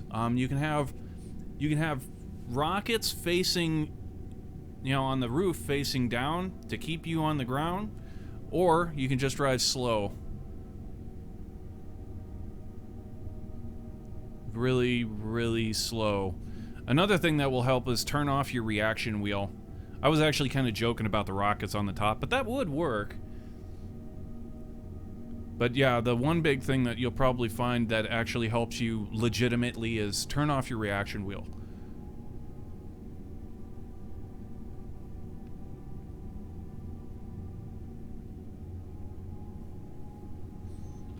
Alright, well, anyway, this is interesting. Yeah, we're on the ideal placement for the reentry, which kind of scares me. Like, how could this possibly go right? If this is ideal, then... Oh, our wheel's still on. If this is ideal, which is what the wheel says, then it should be ideal. But this, we'll probably be coming back to this VOD to kind of examine. And with this, we will be able to actually really sharpen up our process here. So, around we go. Hold up, hold up, hold up. Careful, careful.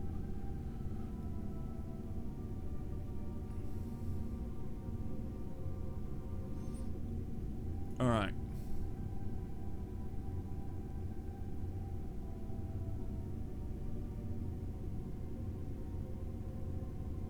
Still want to get the rest of the pattern.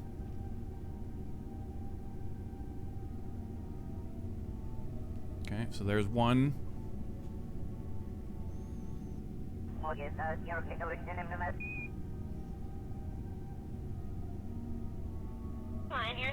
And yes, I'm counting it on my fingers. Because they're not doing anything. Might as well tally it. 2.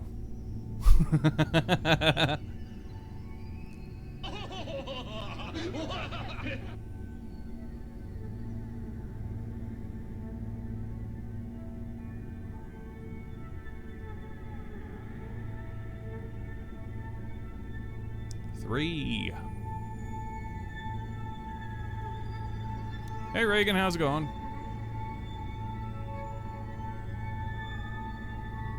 Coming in on our 4th orbit here. This would be where we would,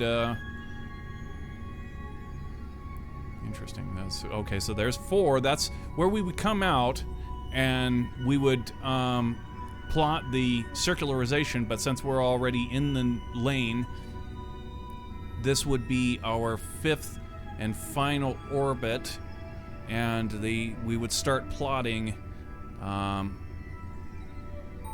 We would start plotting actually right here, but we would know for one more orbit. But we'll go ahead and go through these motions anyway. So we want the LGC up here. Give me the predictions, plus kill that. All right, and we'll go ahead and plot ourselves a very, very quick node. We know we're good. We're just confirming that we're not on that orbit. Just to be damn sure. Yes, we do it every orbit. Don't question it. Just do it. Don't reason with it. Don't argue with it. Just dominate it.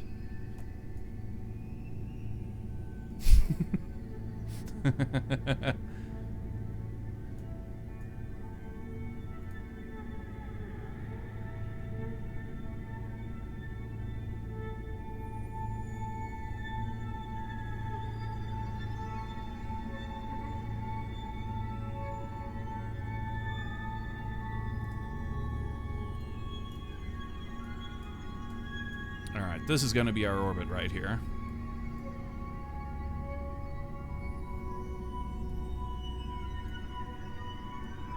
There she comes. It's very nice. Yeah. It's very nice. Very nice indeed. Turn to that node. And so we can actually get this right. Yep. So our original observation of being at 238 for the ideal track, it's holding pretty solid. And this looks pretty damn good. I mean, there is going to be a correction burn here. Or is there? Damn, that's good. That is actually, yeah. 238 was a fine observation. That is crazy good. For no corrections at all? Man.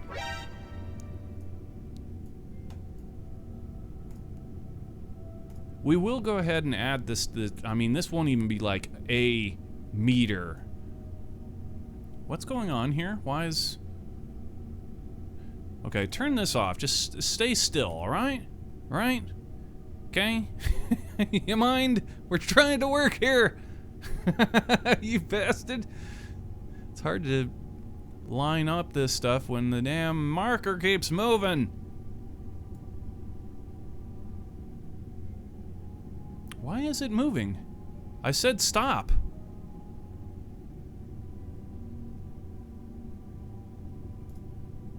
Smart SAS is not okay.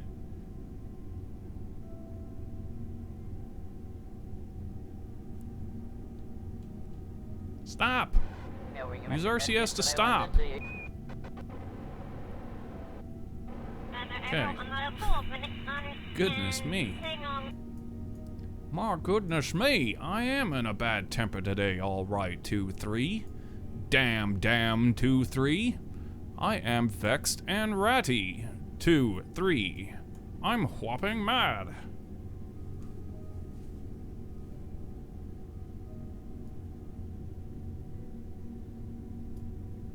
Yeah.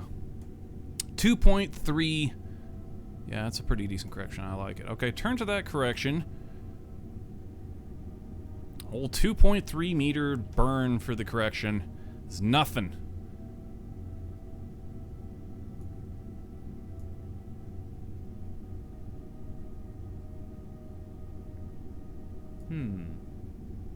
Yeah, but the timing on the burns won't be right. I was just thinking, we'll be able to watch this VOD and see exactly how we came down to get a perfect 238 on the wheel, but it wouldn't matter because, like, the departure burn, well, if there were, maybe, I don't know, we'll come back to this VOD anyway because this was, like, crazy. Like, you never get perfect on a departure burn like that. I mean, that was insane.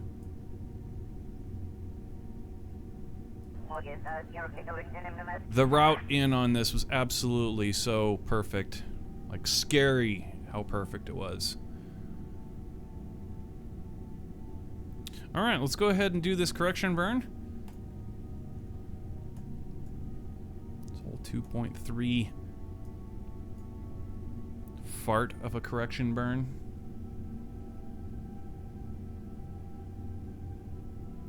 When everything goes wrong, we'll be able to come back to this post-mortem. Yeah.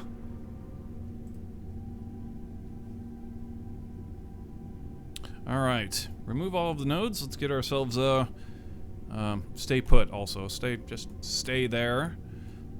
Alright, we're ready to get a re-entry burn over here. 50, 46. Keep coming. 44, 43, 42, 41, and stop. Close enough. Okay. Yeah, and this thing just re-enters right on the target.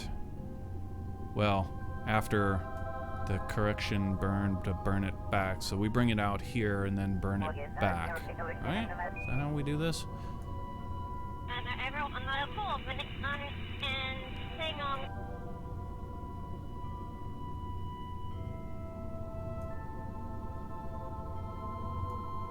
Okay, turn to that node.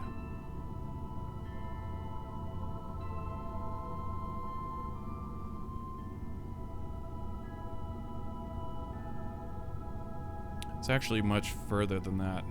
That's right, it's out into the ocean. It's way out in the ocean where we saw the depth kind of change. That's where we want it to be, something like out here.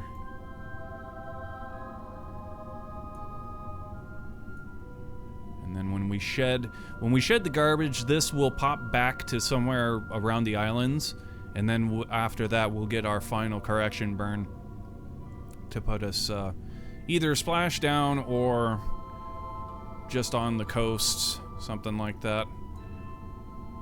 In any event, that's our re-entry burn. We are on the node.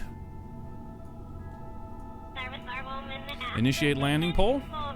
Okay, all flight controllers, gonna go for landing. Retro. Go. Fido. Go. Guidance. Go. Control. Go. Telcom. Go. GNC. Go. Ecom. Go. Surgeon. Go. Capcom, we're go for landing. Houston, you're go for landing, over. Roger, understand, go for landing. Hit it.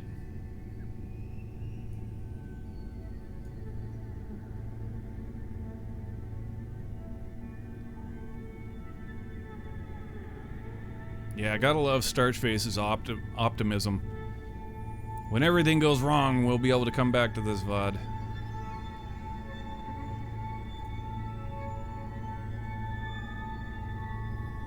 Okay, still got T-minus 9 minutes, 30 seconds. Just getting back onto the node.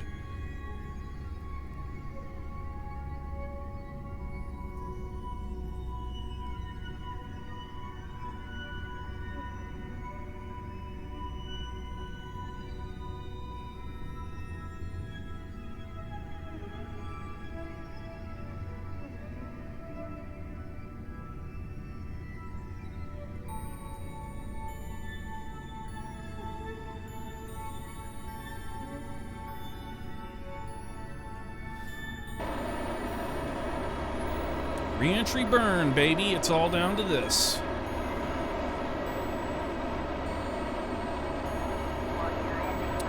Does it have a heat shield? Yes.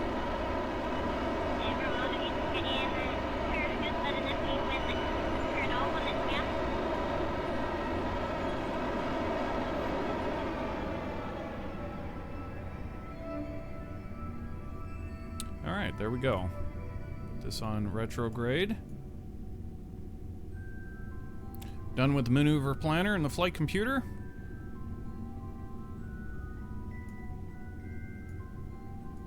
Periscope's even on the right side. I cannot believe how perfect everything is just lining up for us. Yeah, watch everything go wrong because this is going amazingly well. Like every single thing is perfect. All right, anyway, here we are. Let's take one look at our re-entry projection. Okay, and this is going to move after we shed, and then we'll do our final correction. So let's go ahead and do it. SAS to SAS, and we are go for orbiter separation. Hit it.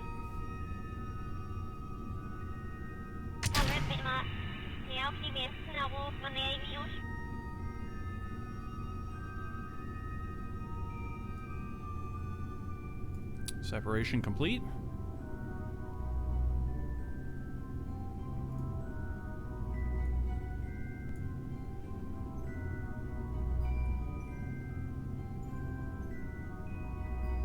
All right, we are ready for the, well, we'll be ready once this drifts just a little bit further away. It's actually got, it's being propelled. It's not just kicked away. There are two little vents on it that are spewing out the rest of whatever fuel we had left over. Same thing with this one here. The leftover fuel in there is venting, and that's what pushed it away. Pretty awesome technique, if you ask me.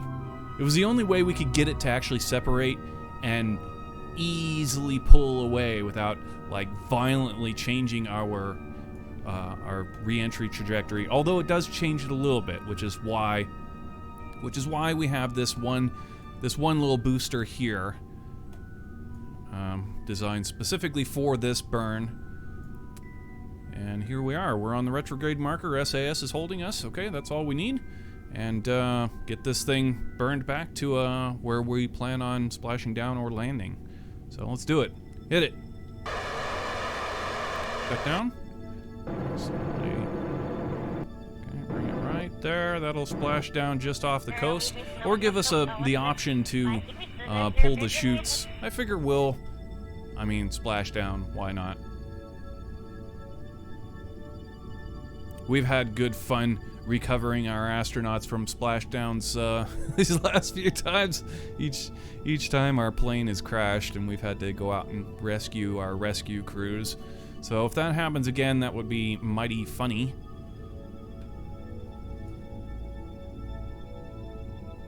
But anyway, that's all of it.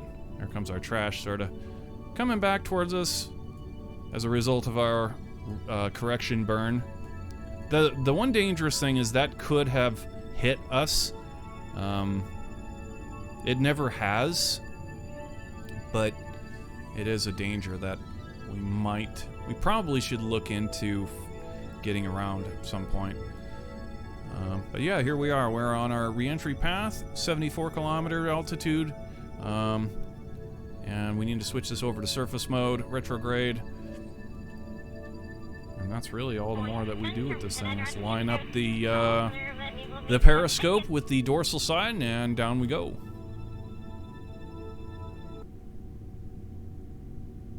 Take this out of docking mode as well.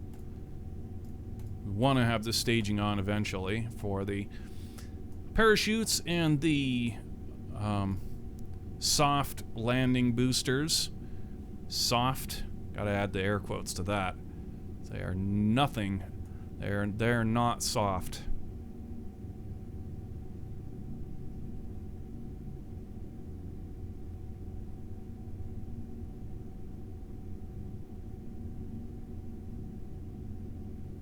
Most astronauts at that point are encouraged to wear a mouth guard, which tells you exactly how soft the landing is.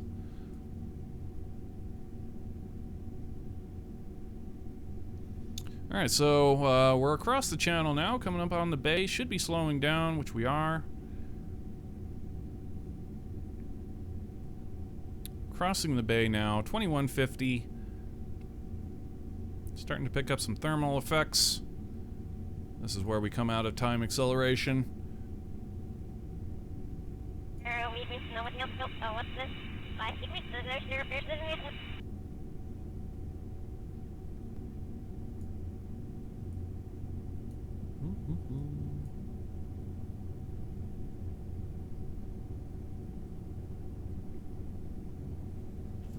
Get that money in hand again. Go, go, go, go, go!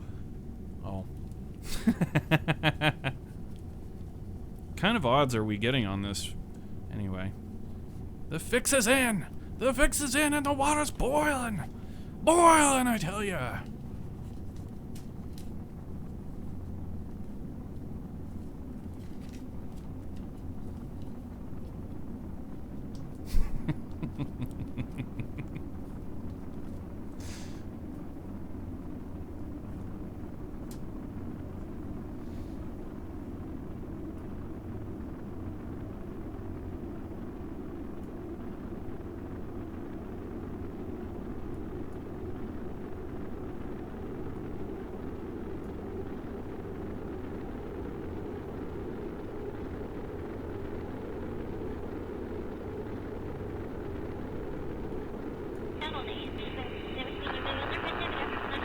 Plasma blackout.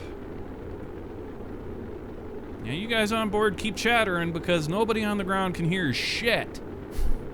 You're engulfed in a completely surrounded in plasma. No communications can get through.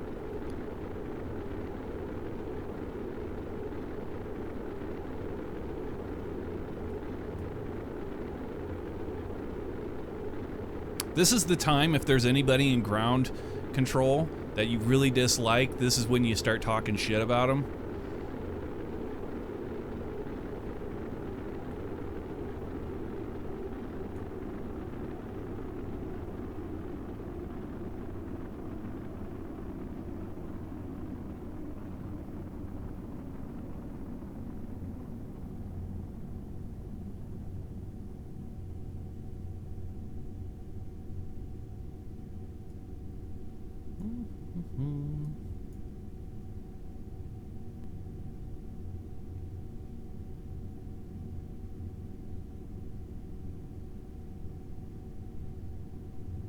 All right, coming in through some thick atmosphere. We're almost down to Mach 1. Slow down. The parachutes are ready. Vehicle's transonic.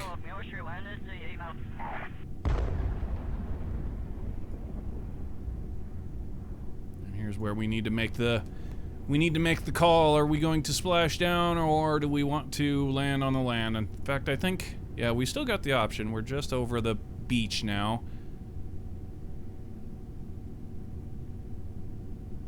Keep it coming, keep it coming. Steady as she goes. Got us another beach party here.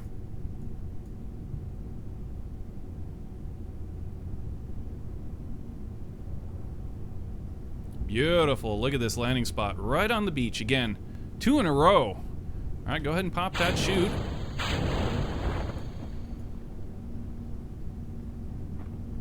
SAS off.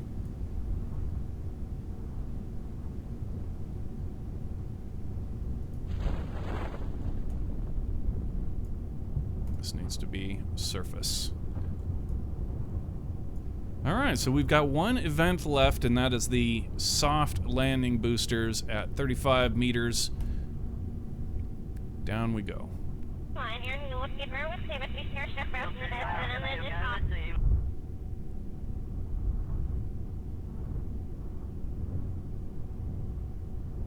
Yeah, we didn't have a whole... I wouldn't say we had any choice in this landing, actually.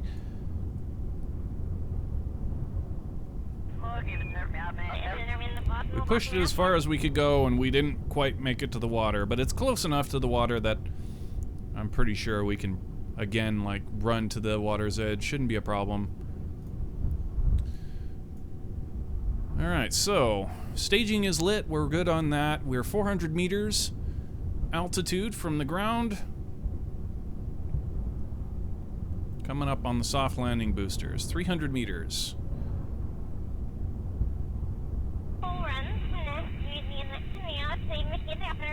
200 meters. Soft landing boosters in 7, 6, 5, 4, 3, 2, 1. Oh, still crumpled it. Damn. Well, you know, we try, we slow it. What really matters is the pod is still intact. Those pieces are always apt to... In fact, the only piece that exploded there was our correction engine, the one right in the center. And it's basically just like these solid fuel boosters. It's a Separatron, only we control it with a throttle. It's a throttleable Separatron, and it's dead in the center there. It's very likely, like, it's actually quite difficult to not break that. So this wasn't too bad. I mean, Explode was on board. She's getting blamed for the problem. Getting blamed for the explosion. It was all her fault. And you know what? We're actually quite a ways. We're actually a lot further away from the water's edge than I thought we were.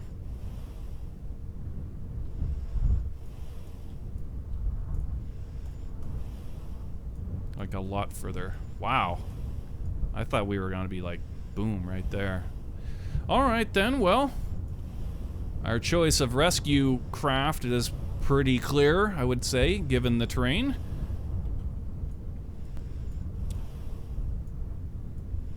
But before we go back to the KSC to get our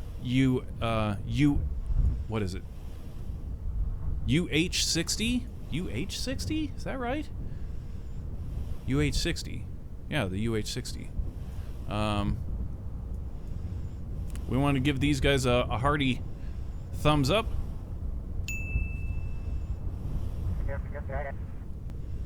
All right. Back to the Space Center. To go get us a heli. A whirly.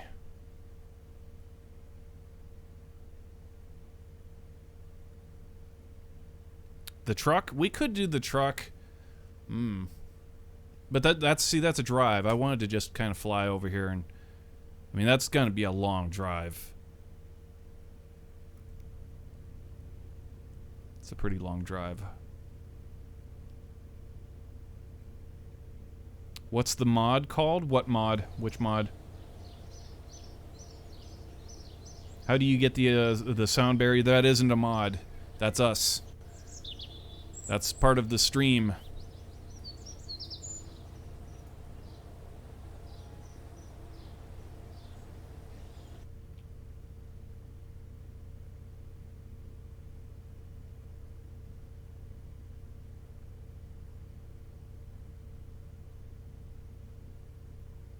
Yeah, it's not unlike our launching pole, and you know, that shows up over here that has the countdown. That's ours as well. The sonic booms are effect of ours. Transferring cargo, that's another one. I mean, we got a whole bunch of them. I have sound effects.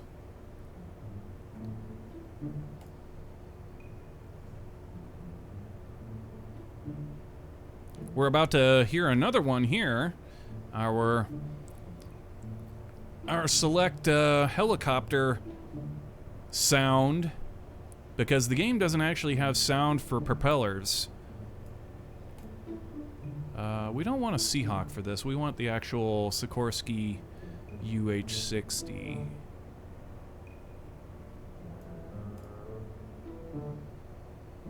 What's the S on the end of that, I wonder?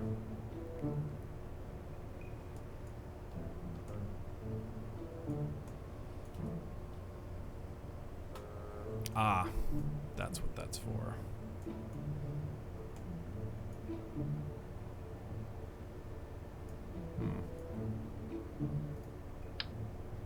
Well, those are a radial unit. I'll be damned. Okay. I'm cool with that. Need ourselves some pilotage.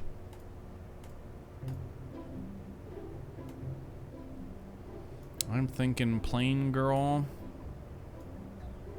And possibly Fantastic. Fantastic Co-Pilot's a fantastic co-pilot. So where is Fantastic Co-Pilot?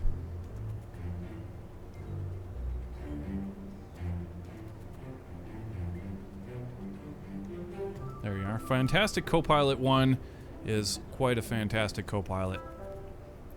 Okay, and some recovery crew. Go ahead and populate some of these chairs back there with some recovery crew personnel. 2 ought to do the job.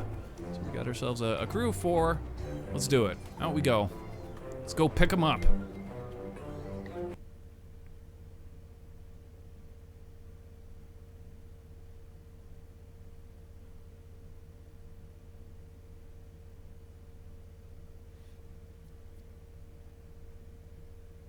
Everyone asks that. Yeah, it's is it a pretty popular command? I like it. I think it's pretty cool.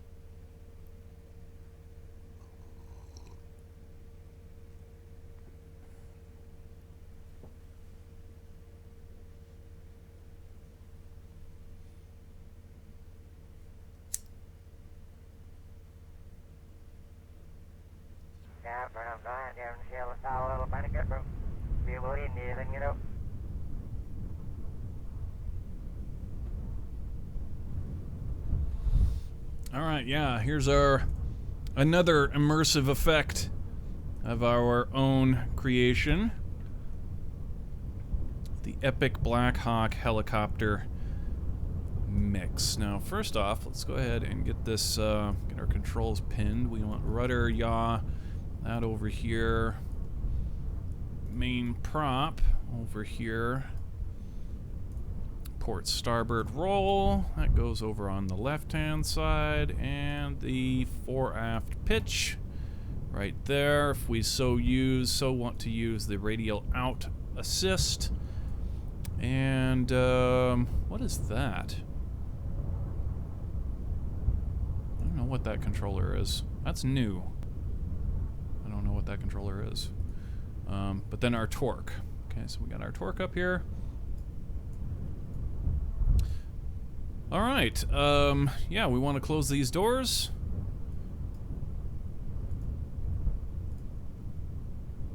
Lock the doors. Engage the electricity in the flight computer. Also want to reset. Give all of these cows kind of a jog, basically, so that we know that they're actually on the numbers that they're representing.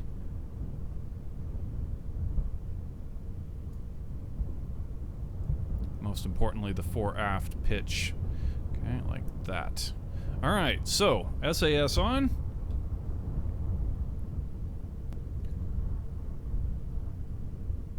Torque it up. And immersive audio. Yeah.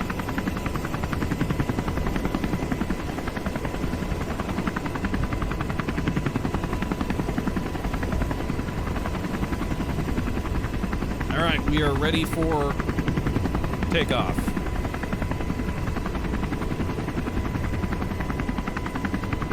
Plane girl, let's go.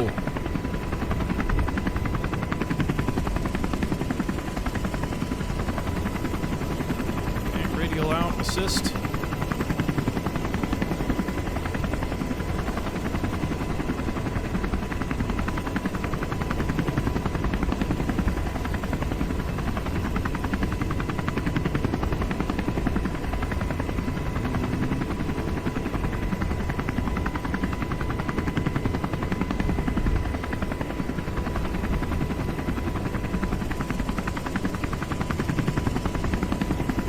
Actually, we're going all the way over here.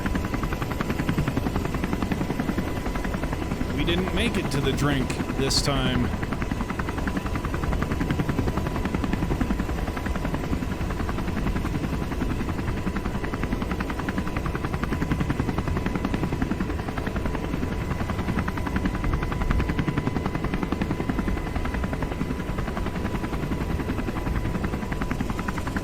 A little bit more rudder.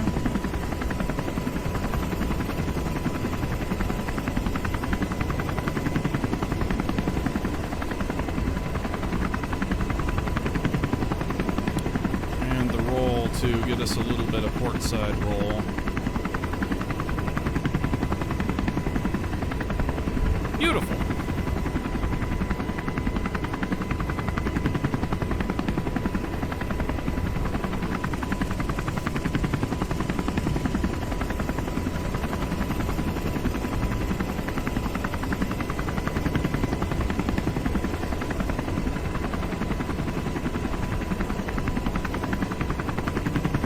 Wondering what STS means? That's a good question. I knew at one point. I have forgotten since.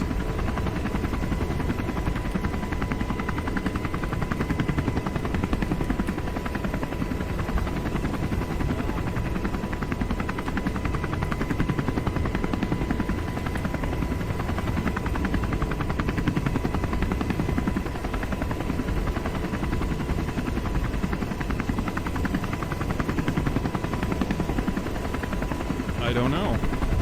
It does not say. Nobody knows.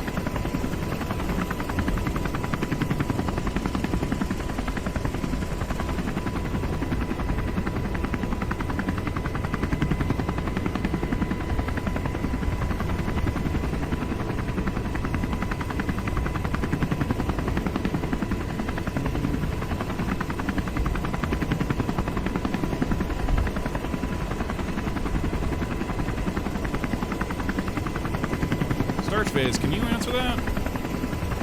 Do you know what the STS for the space shuttle flights means?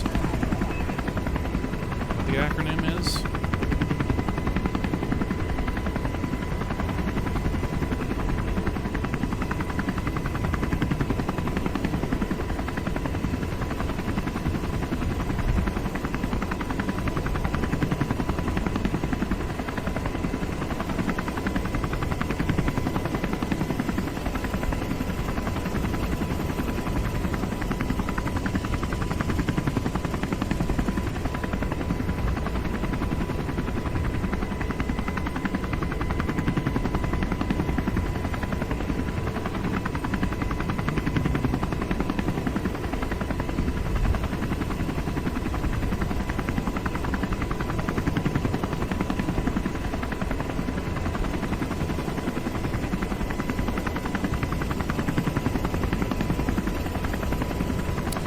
SAS to SAS. A little bit better controls coming down.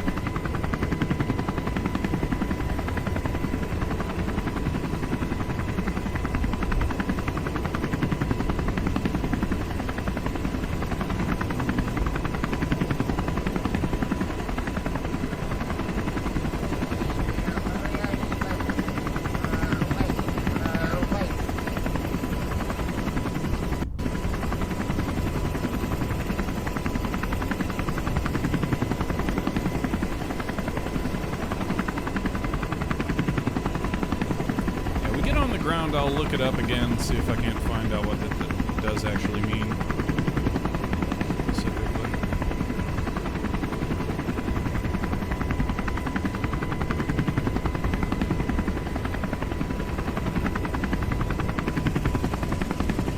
It's probably something stupid too, like shuttle transfer system or I don't know.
Down we are.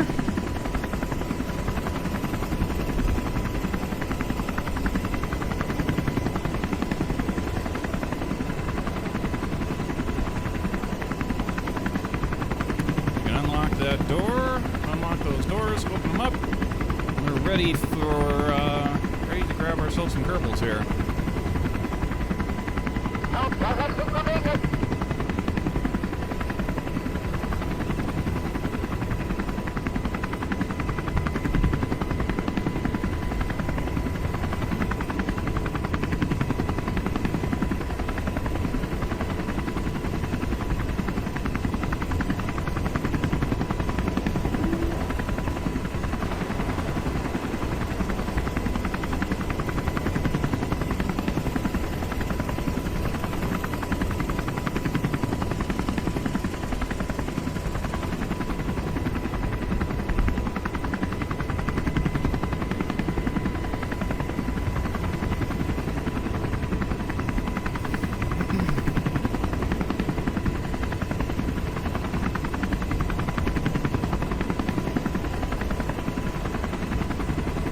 we've got one of the best computer setups I've ever seen. Well, you should have seen the toys that I used to play with when I was in the professional field.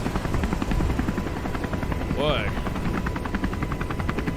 those bigwig corporations or whatever that I used to consult and work with. Some really cool stuff.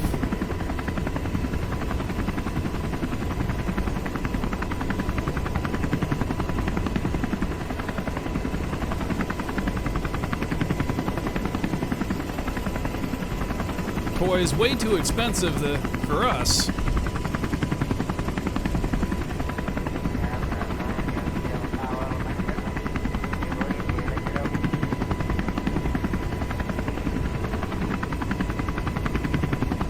But I thank you. Glad you like it. It works well for us. Served us well for a long time. Alright, so we've got our crew on board the UH-60 Blackhawk here, and let's go ahead and close the doors, lock them. Okay. Toggle the torque back up. Okay. Main prop up to somewhere around 500. SAS is to SAS. That should be good for takeoff. Everything else is good. So yeah. Plane girl, you are up again. Ready for takeoff. Let's go. All right, off we go.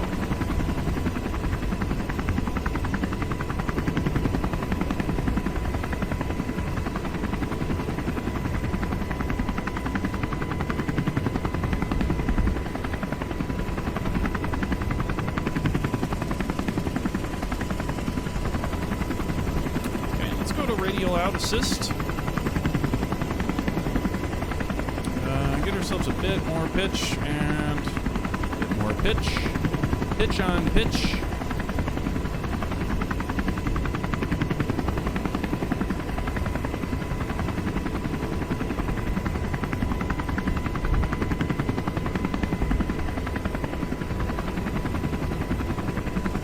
Wee bit more pitch. Bit of rudder. Okay, not so much pitch. Bring it back. That was a little bit too much. There we go. That feels good.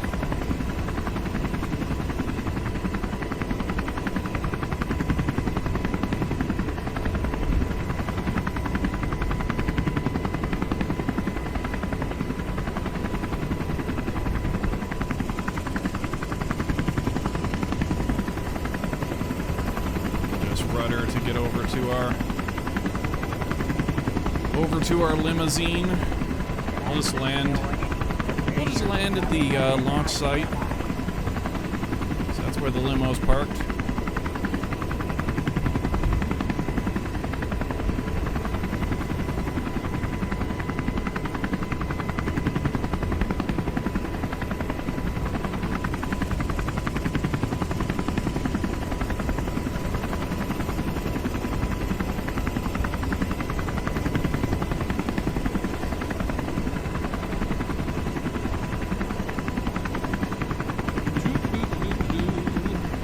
Why is your chair so high? Actually, it doesn't go any lower. You can't go any lower. But also, I like to sit cross-legged. So in order to do that and actually reach the keyboard, you need to be either your keyboard needs to be lower or you need to sit higher.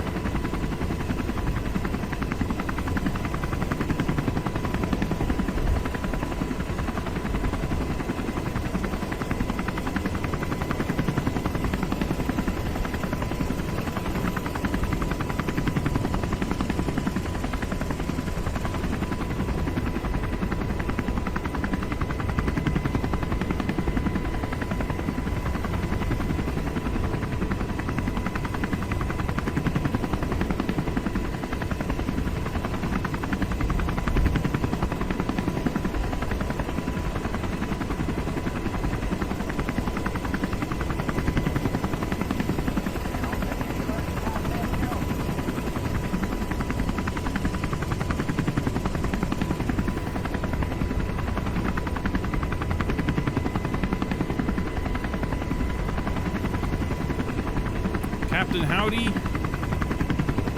Right or left leg on top.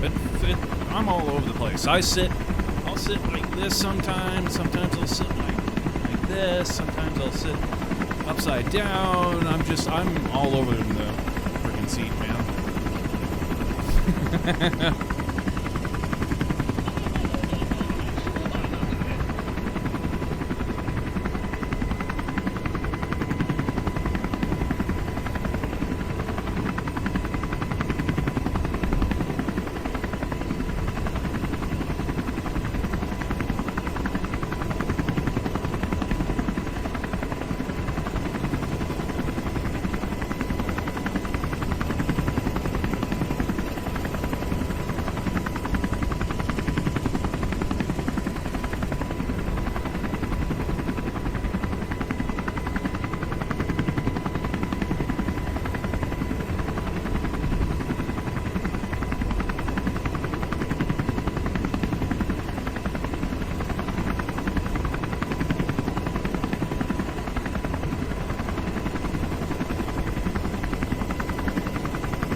And set it down right over here somewhere. Yeah, it should be fine. Biggie. No biggie.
Very flash.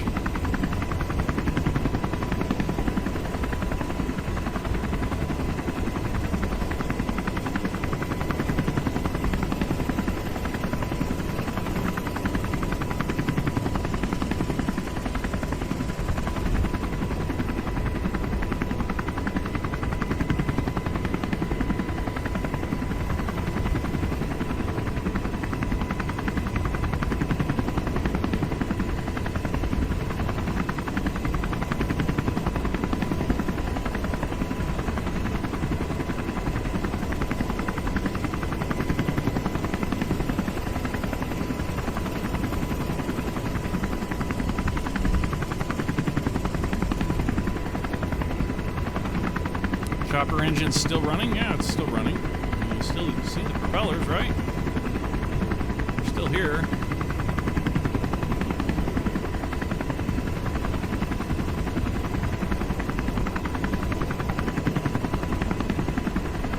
Either way, huh? Damn.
Okay, and our final astronaut is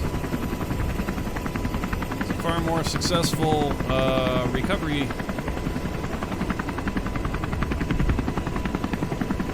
Far more successful recovery than we've had the past few. Crashing vehicles into the ocean and then having to fly out and recover. And just get into the scene. There you go.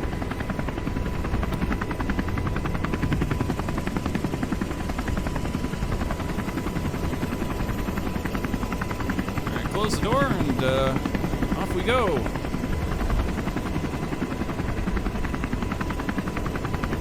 Come on, frame rate.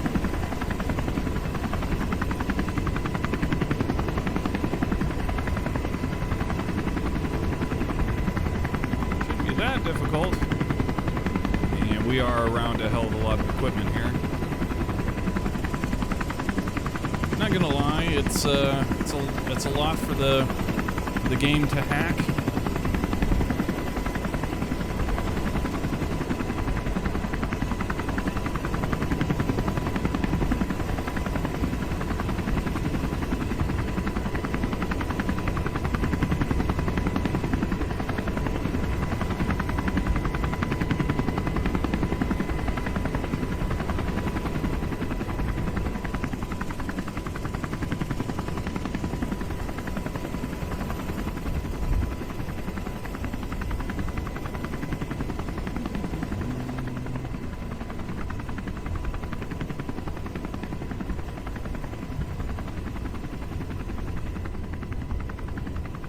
There you go.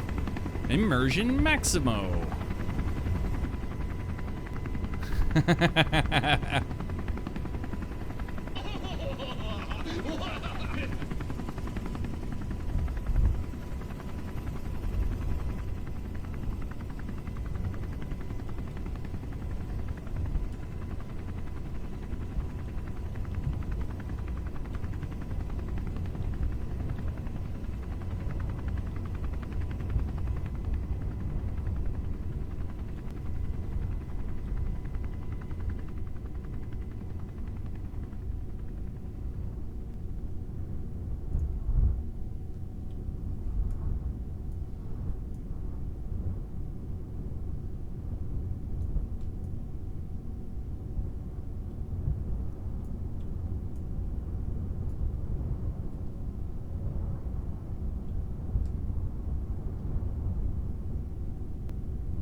Can we make this turn without crashing and without cutting the lawn? Kinda, not really.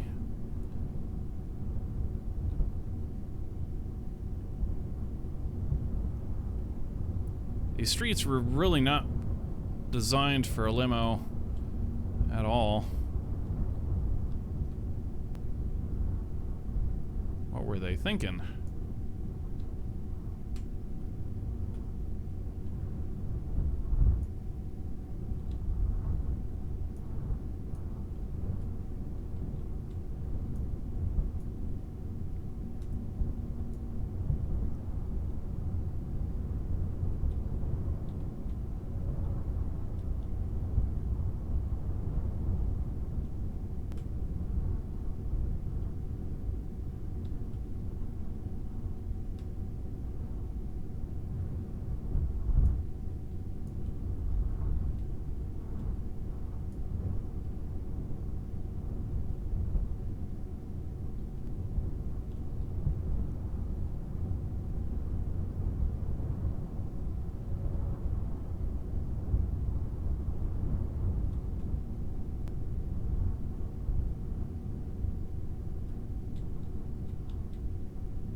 Very nice, very nice. Always a joy.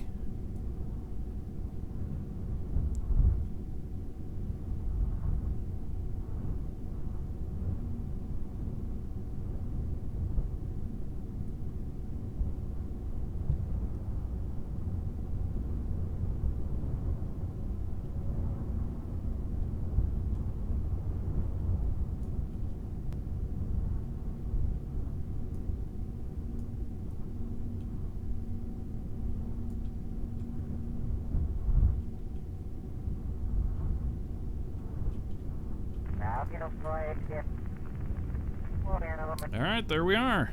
Astronauts are back to the complex.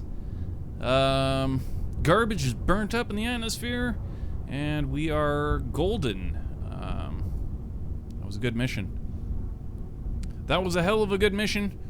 Let's go ahead and recover this vehicle now. And we can pick up our chopper, we can pick up our launch gear, and we're on to either a... Yeah, I would say let's probably get into the re-entry of the shuttle.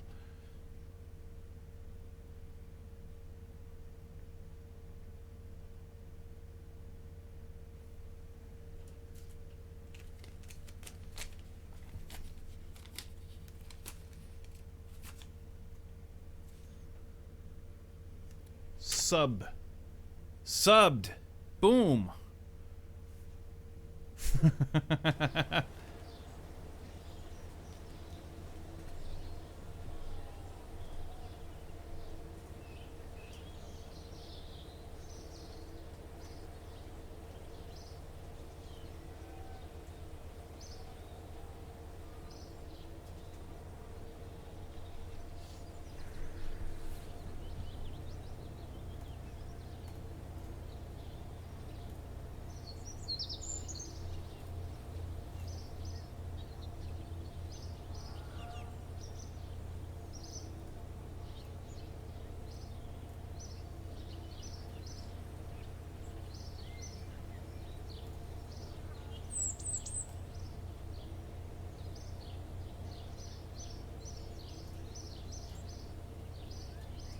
All right.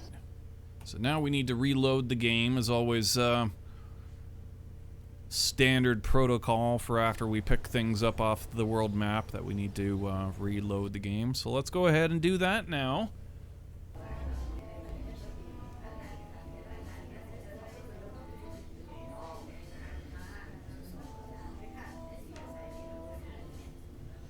Reload me. Reloading game.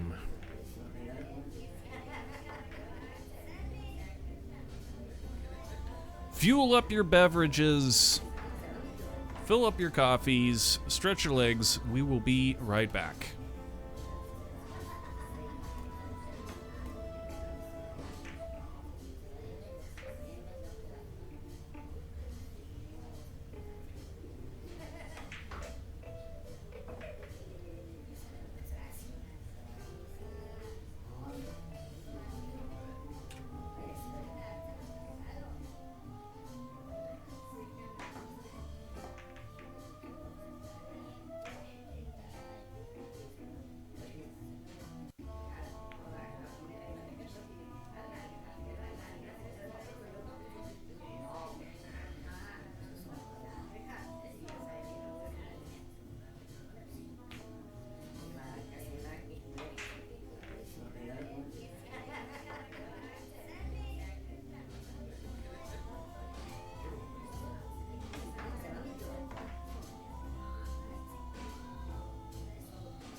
are back. 3 Undertakers walk into a bar, 2 walk out. Shocking. Shocking comedy.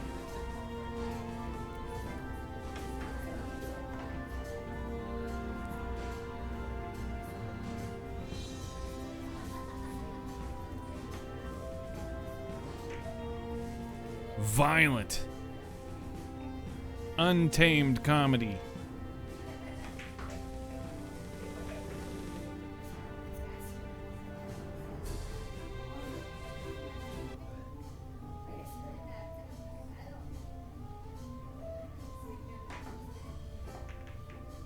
Sudden, violent comedy.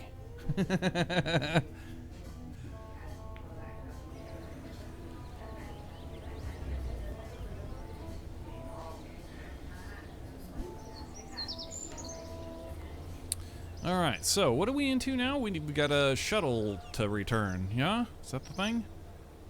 Is that what's next?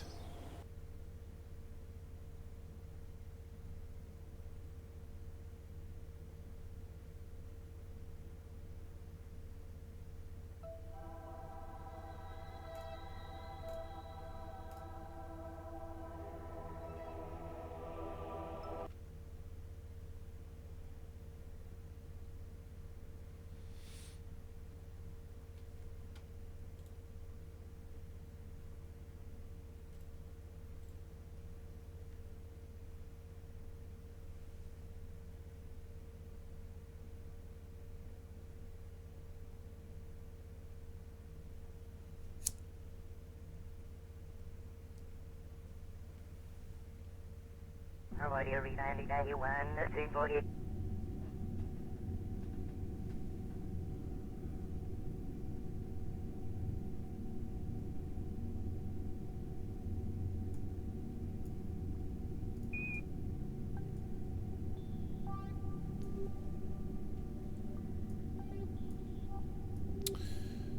Okie dokie.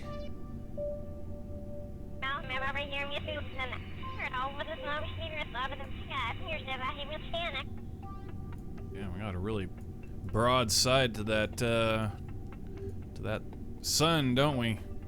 Soaking it up. Turning all that precious photons into electricity.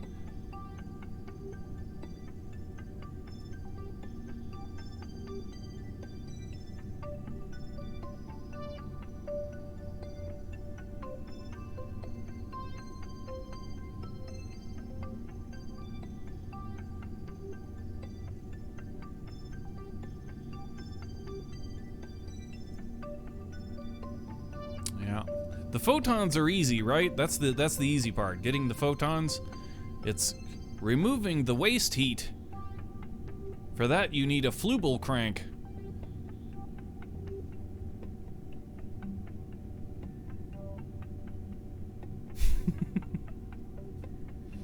That's a Rick and Morty reference, if you guys don't know. It's a good show. You ought to watch it. It's funny. It's smart. And it's about 5 seasons behind in where it should be. If you ask me, those guys need to work harder. Society needs more Rick and Morty.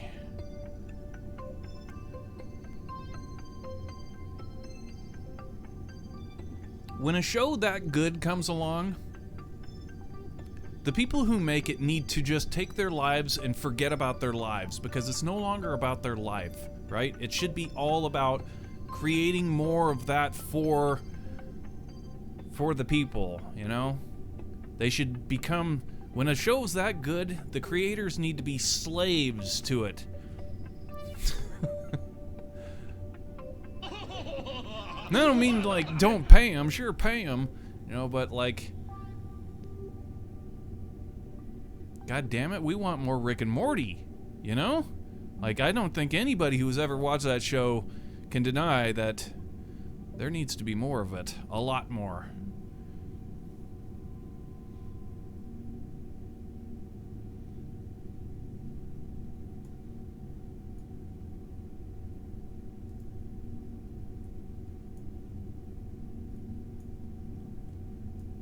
Like, just imagine what the world would be like if Trey and Matt had hung it up after they become, like, super duper rich. After they've reached that level of super duper rich, you know, when you can't possibly spend all of the money that you'd made, even if you'd, like, absurdly tried. Like, can you imagine? The world would suck. We'd have been like, that'd have been like 12 years worth of South Park. Gone.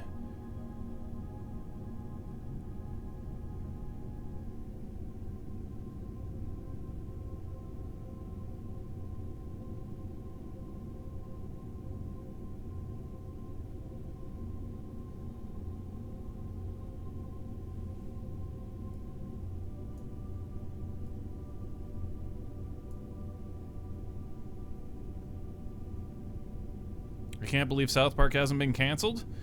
Well, it's like, why would it? Why, you mean for the content? They've been, a few episodes have been banned or censored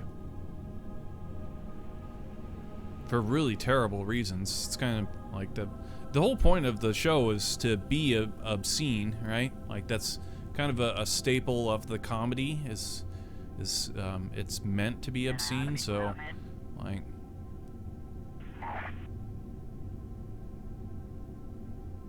and then they also had they, at the end of their last few seasons, they put, after the final punchline, they put, you know, hashtag cancel South Park.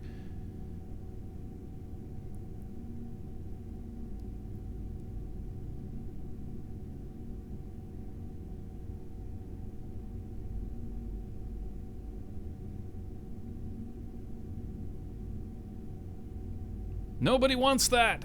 Nobody wants that. It's important. South Park is an important artistic expression, not just, especially not just for Trey and Matt, but for everybody who feels the same way. They're an important thing right now.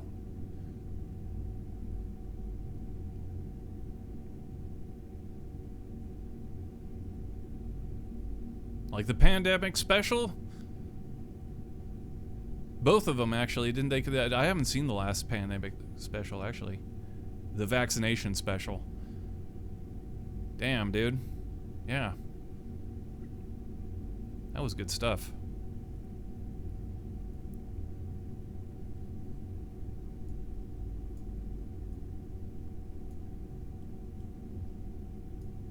When the whole world goes to shit, people need to get to do what they do best, even more so. Like, especially the comedians. Especially the entertainers, to get people's minds off of how shitty the world is and so on. Make them laugh at how shitty it is. It's a beautiful thing. It's a beautiful thing. Much respect, much love for Trey and Matt.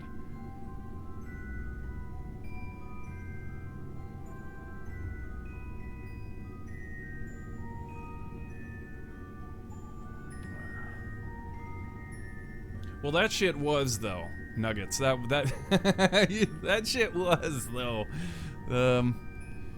It's hard to deny with any kind of real logic that that characters like Speedy Gonzalez weren't, in a way, offensive in a way that was not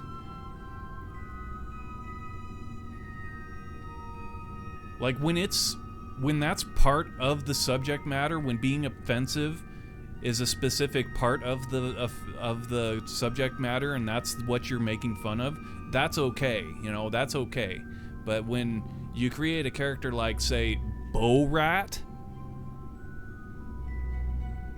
that's offensive.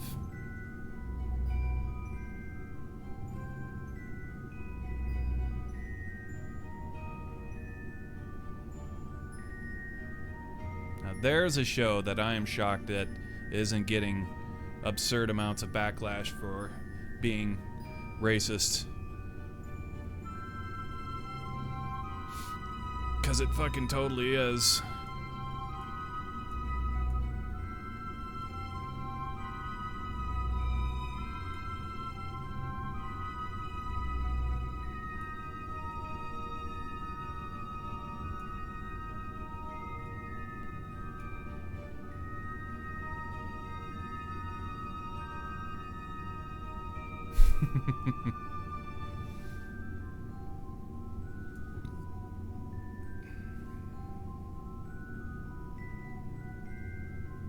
South Park ripped on that subject matter too, with the Speedy Gonzales, the PC babies. Doctor comes in wearing a Speedy Gonzales shirt, and all the PC babies start crying.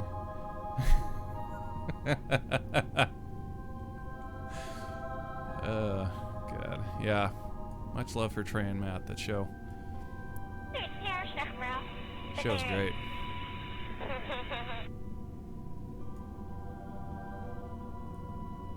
Alright, looks like we're on our node now.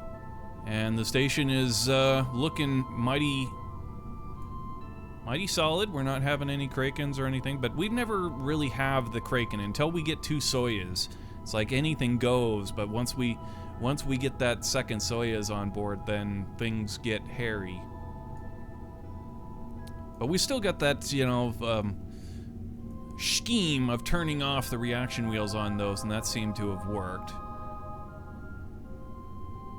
But yeah, now we're ready to go ahead and choose a crew. Need to get ourselves a crew to go back into this the Space Shuttle Discovery here and do a re-entry with that. Before we do that, though, we're gonna hop inside this cupola real quick.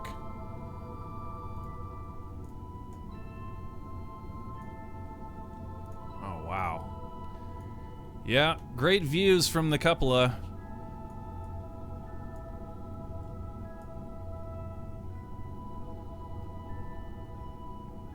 This is where we get the sexiest number that we've been allowed to carry in the vehicle up with us.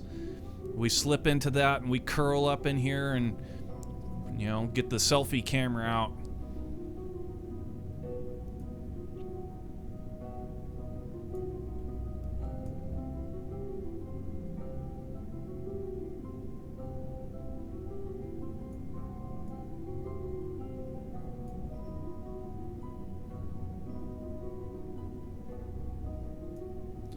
Our Soyuz over there. Yeah, and the shuttle, which will be returning in here shortly.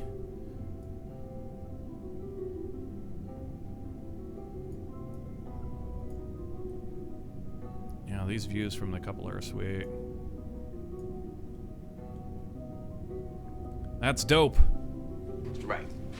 It's dope. It's dope, Tito.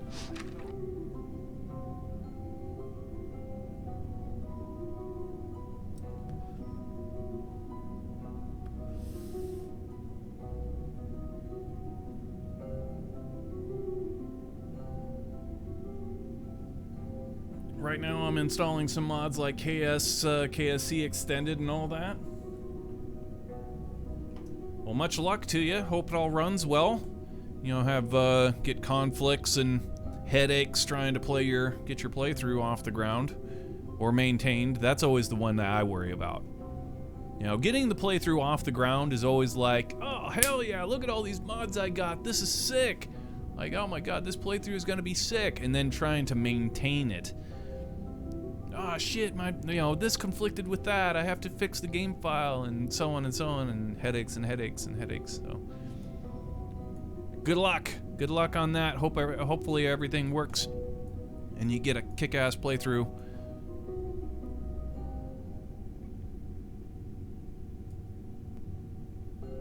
All right, so who's going back on this Discovery flight? Let's see. Graven flew it up here, I believe, right? Or no, he flew up a... Sammy's a pilot. Holy shit. Graven's 5 stars? Or 4 stars? Can't see.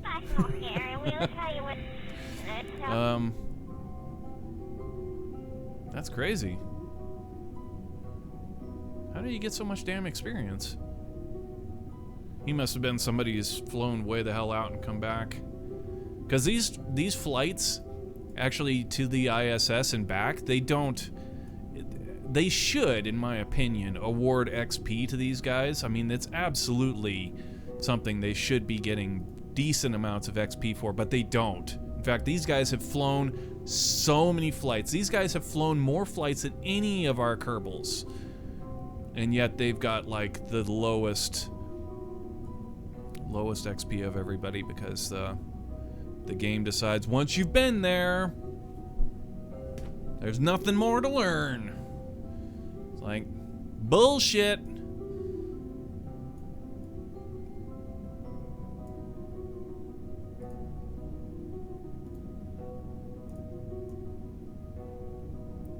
Anyway, yeah, we need to move either Gravin or Sammy. I believe we're gonna go ahead and send Sammy home. Looks like she's in one of these either Harmony or Unity. There you are. Okay, go ahead and transfer you as soon as the game comes back to us. Over there into that shuttle. And who else do we got here? Implode. We just sent home Explode on a Soyuz. Yeah, Implode can... You know what? No. Implode's gonna go... He's gonna go home too, because she's already done a ton of work. We did all of those EVAs with her, so she's gonna go home. And, Shellberry, where are you at? You and Destiny over here? Oh, Surprise is in there. Space. Shellberry, there you are. Okay, you can go back. So who do we currently have here?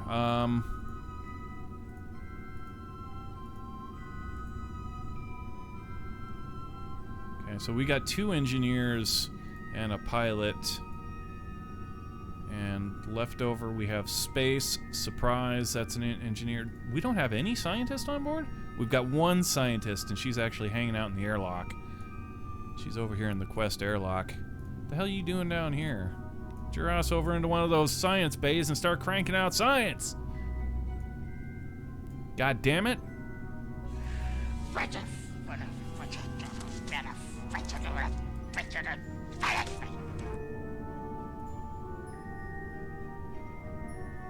So Surprise, we're gonna go ahead and send Surprise home. Now, Surprise was over here in Destiny. Yeah. Alright. So that should leave us with 1 scientist, 1 pilot, and 1 engineer.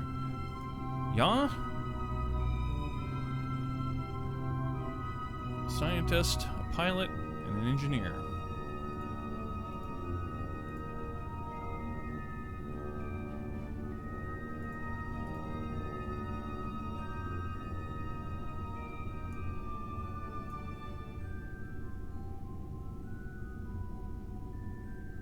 They should get XP for docking. They should get XP for all of it. For, like...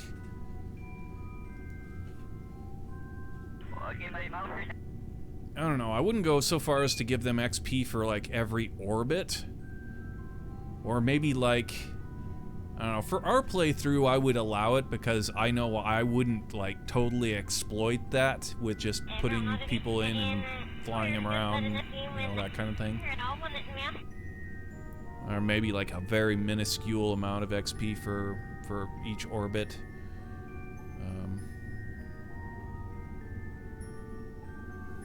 But yeah, definitely for flying up. I mean, for each flight they should. That's definitely one thing I would give them.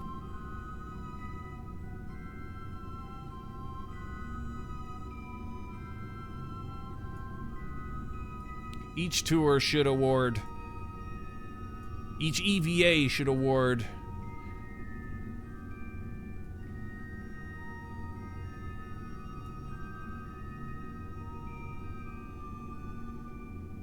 .5 XP. Yeah, see, that's the kind of thing that I would totally go for. Yeah, you know, just like, you know, not much XP, just a tiny bit. You know, just something. They don't need to be, grinding levels out for performing docking and stuff like that, but. We should get something. Yeah, I would have absolutely, completely reworked the XP system. Another big thing that I tried to do that it's a cool idea.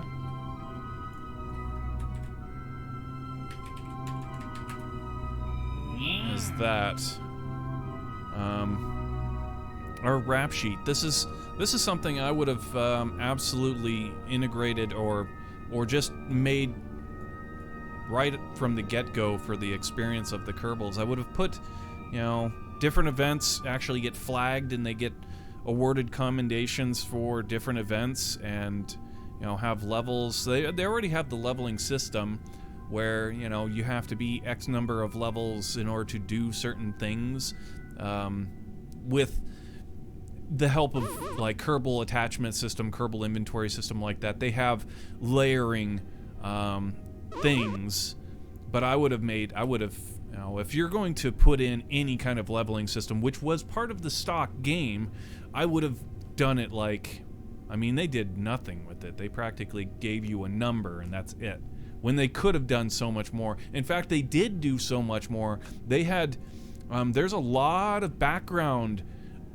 stuff on these Kerbals. If you open up your game file and you look up these Kerbals, there's a whole bunch of background data that is actually saved. It's all recorded as part of the game's database,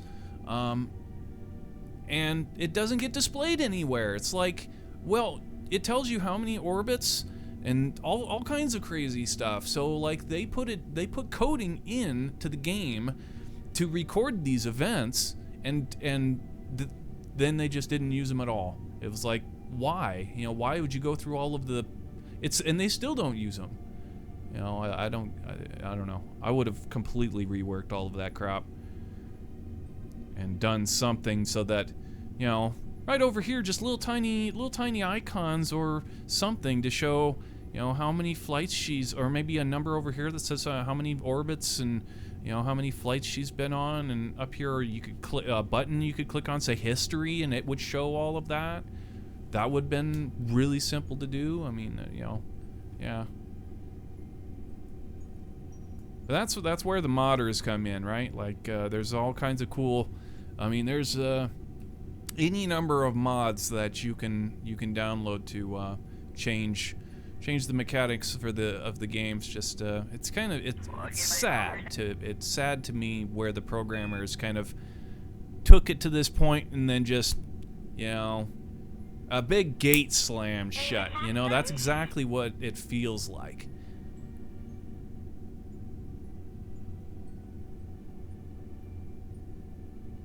Like, there was so much more planned, or, you know, well, there definitely was a lot more planned that they just, like I said, that it just, an iron gate slammed shut on them somehow. And, that's a damn pity. That's a damn pity. But the modding community to the rescue, you know, people like IGG. Haven't seen him in a while. He's still streaming, of course. I saw that he was streaming the other day. I don't know, he was streaming Kerbal Space Program. Yeah.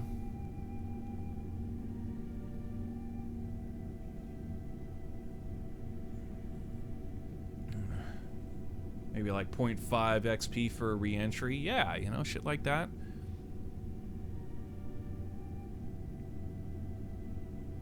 Time spent at in the atmosphere, going a certain at each landing. That was one that we tried to do as part of our kind of.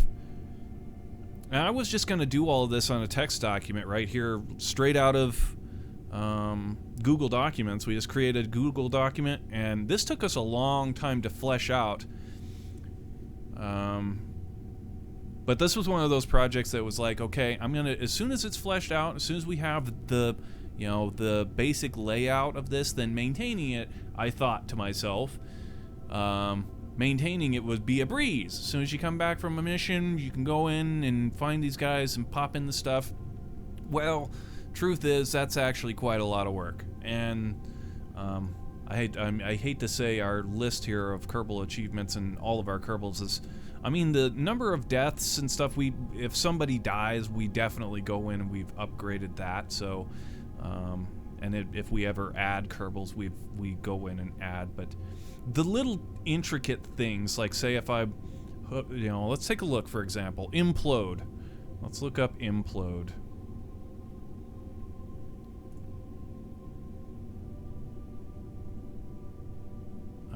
Don't I have a edit find? Yeah, okay, here we go. This is something that kind of ticks me off. Only the creator of a Google Doc can actually use the find tool, which is stupid. Anyway,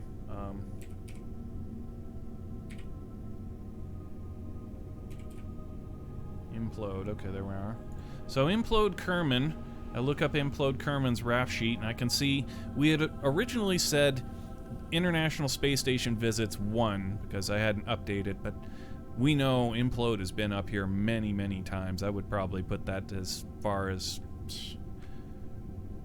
oh my god, easily 6, right? But then we, all of these, we have special little notes of Commander Gravin. There's actually Gravin is here too. There's Commander Gravin. Special note was a drummer in a band, had a first hit Berserker. Little silly stuff like that. International Space Station visits 2. He was on STS-115, STS-112, 113. Also returning on this one here. Awarded a medal. Yeah, it'd been nice to be able to actually have a system that would automatically grab this stuff and grep for it and put it in as it was done, but there's really no way to do that without having, I could do it through like an Excel program or Access program, but again, it's a shit ton of work, man. It's a shit ton of work.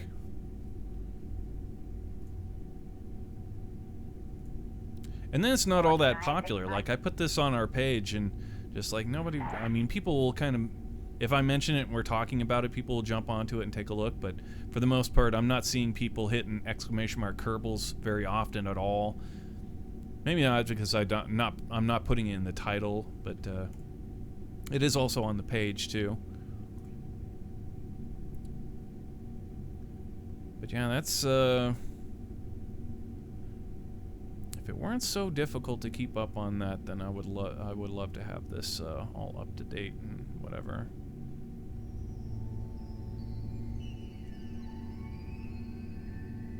But yeah, the game should have that in there. Is actually already in there. It's in there. It's just not used. All of the query information is all there, but no place to display it.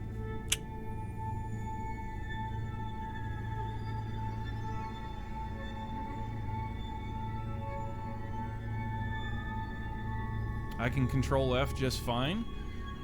I didn't know you can control. Like, I've looked at it through not logged in other accounts, and the find thing is grayed out. It actually says, find and replace is grayed out. But if it's just something you can hit Control F, I'll have to take a look at that and get a find. Oh, right. That's, what you're getting there, split second. That's actually, that's not in the Google Doc itself. What you're using is a system that's built into your browser.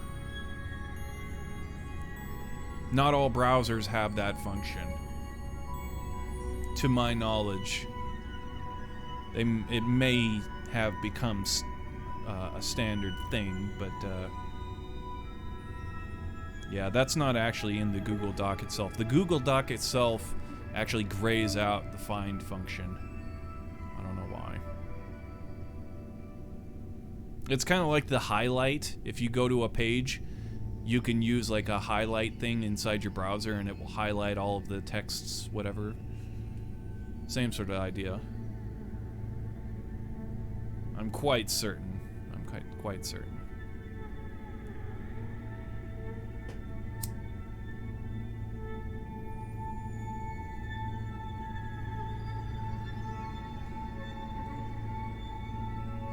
Alright, well, we've got our crew. they're on board the Space Shuttle Discovery. And it's all up to the timing now. We need to wait until phase 0, which means that the Kerbal Space Center is directly under our track as we are going up. So right here will be phase 0, and when that happens, then we are ready to go ahead and undock and do our re-entry corridor procedures. Our departure and then re-entry corridor re-entry corridor procedures.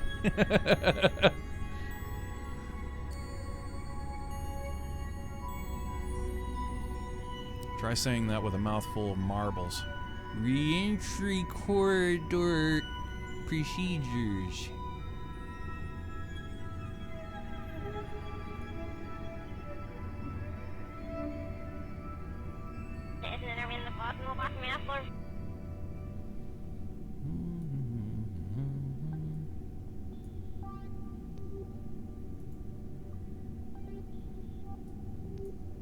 Focus the planet, please. Oh, God, I hate it when that happens. There. That way I don't get seasick.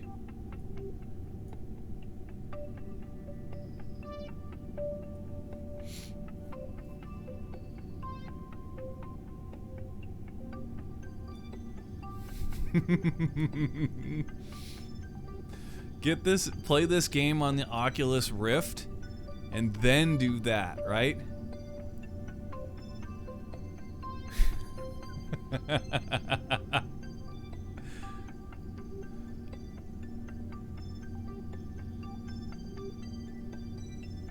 Okay, we're entering phase 0 now. Come out of time acceleration. Actually, just a little bit further. We go just a little bit further in time acceleration, then we won't have to wait for the station to turn to prograde. We'll already be on it. So just wait a little bit further. Did you say further? I did. I said further.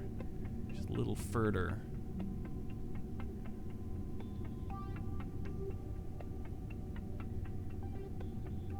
And right about there.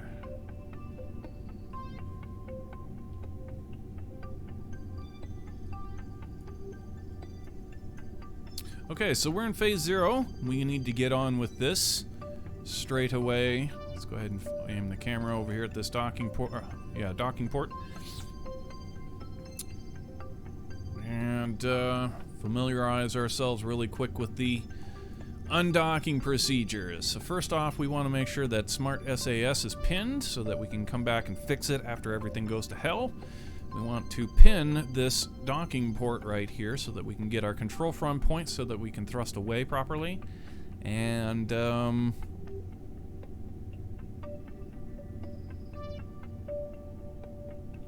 that's pretty much it, you know?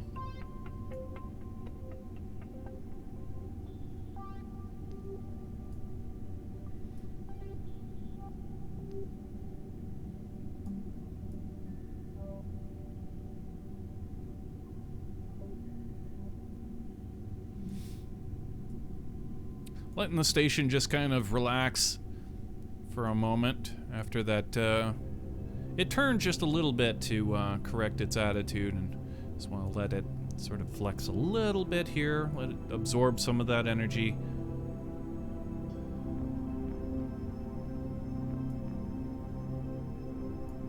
We should have plenty of time to get this done.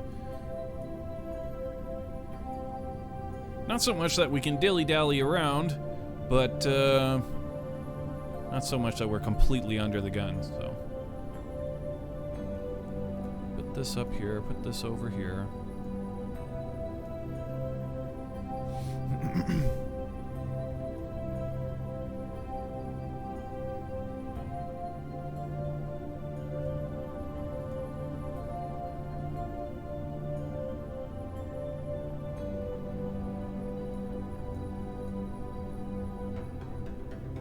Alright, let's go ahead and do it. So, get the nav nav ball up here. Space Shuttle Discovery, you are cleared for undocking. Hit it. Okay. SAS to SAS. Control from point confirmed. RCS on. Docking mode on. Thrusting aft. Okay, switch over to the station real quick. Make sure everything okay over here. Its control from point is correct. Everything looks good on this front. Go ahead and turn that off. And yeah, everything looks a-okay over here.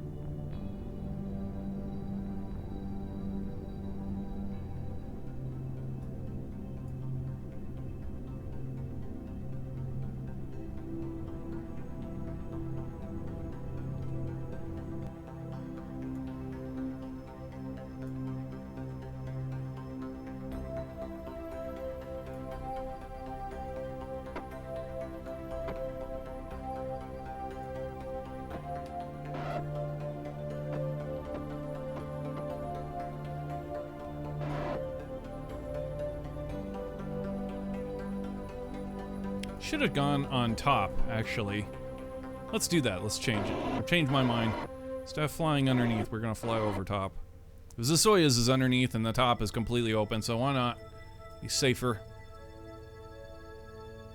Plus, very rarely do we actually fly over top.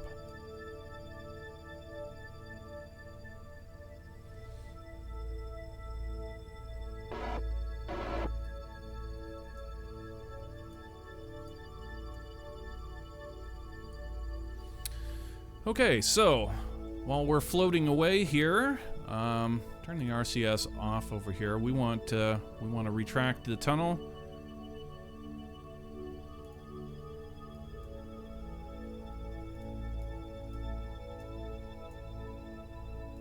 Okay, that should be good.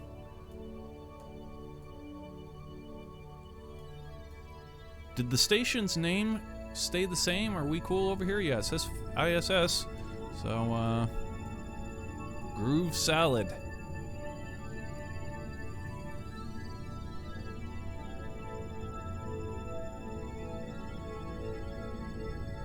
I'm pretty sure, but I'm gonna look that up. What I'm wondering, can we actually dock to this? Is this a legit docking clamp, or is this I don't think that it is.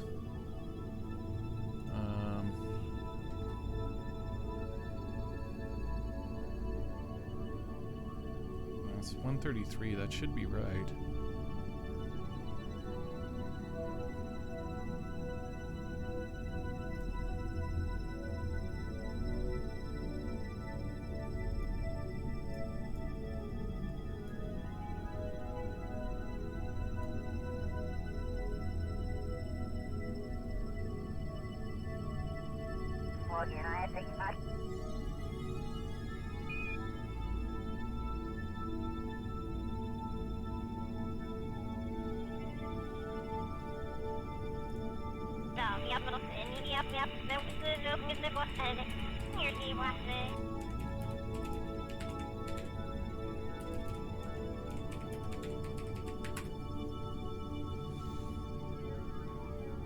Yeah, I was absolutely right. Somebody asked the question earlier, what does STS mean?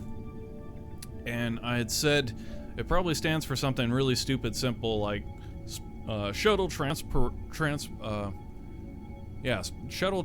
system, and I was pretty close. It stands for space transport system. So that's what STS, whenever you see Sts-133, 134, all those, that's what it means.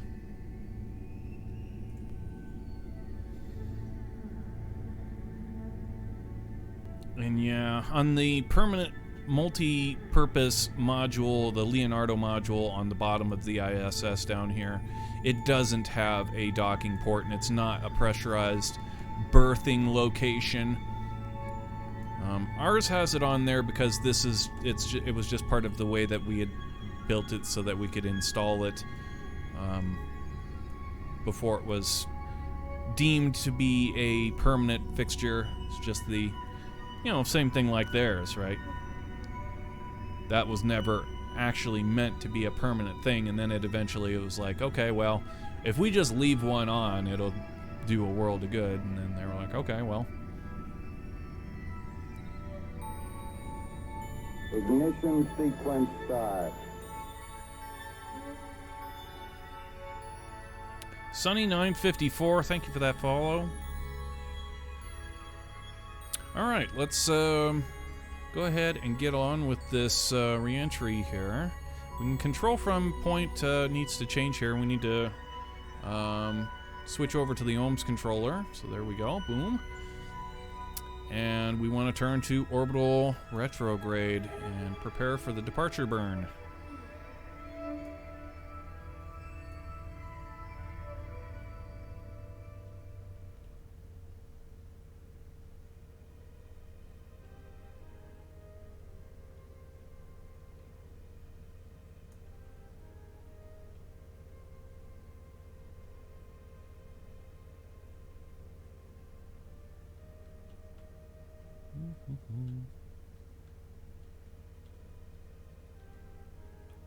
All right. Let that yaw clean it up just a little bit.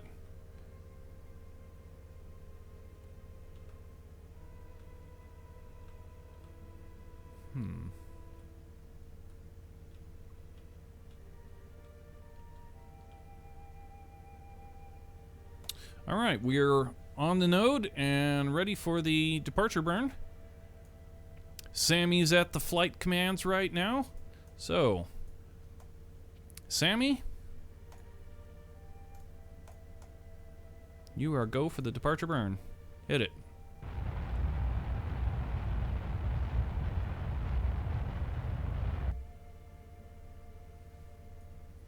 All right, departure burn complete. Let's go ahead and start to plot the re-entry corridor. That periapsis down to 80 kilometers. And if we can do it right behind us, that would be great. Let's wait just a little bit. That's right. We'll be passing apoapsis here on our departure.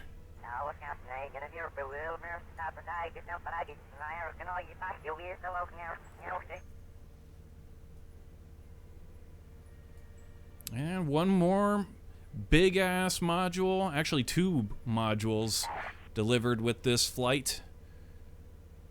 And we are rapidly approaching the current state of the International Space Station. It's very rapidly approaching. 3 more flights with the shuttle, and we'll be done with the shuttle program. And then there's only like a handful of flights after the shuttle program of any real, I hate to say any real significance, because they're all pretty significant, but I mean like as far as delivering large module pieces, large pressurized modules, so that's all done.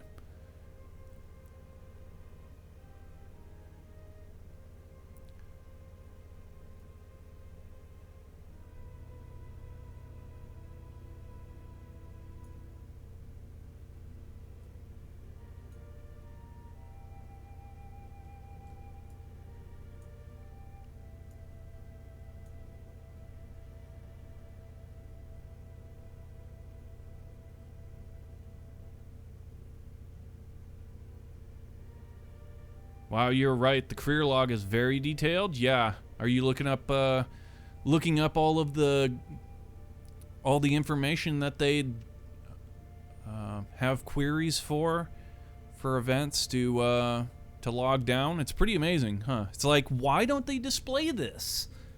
There's all kinds of cool shit in there. There's all kinds of really great information.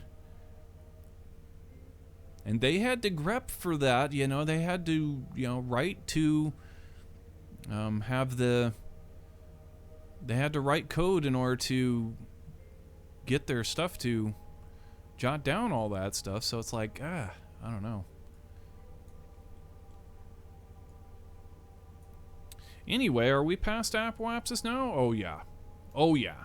Okay, so let's go ahead and plot the next orbit. Go ahead and bring us down to a periapsis of 80 right there, like that. Go ahead and turn to that node.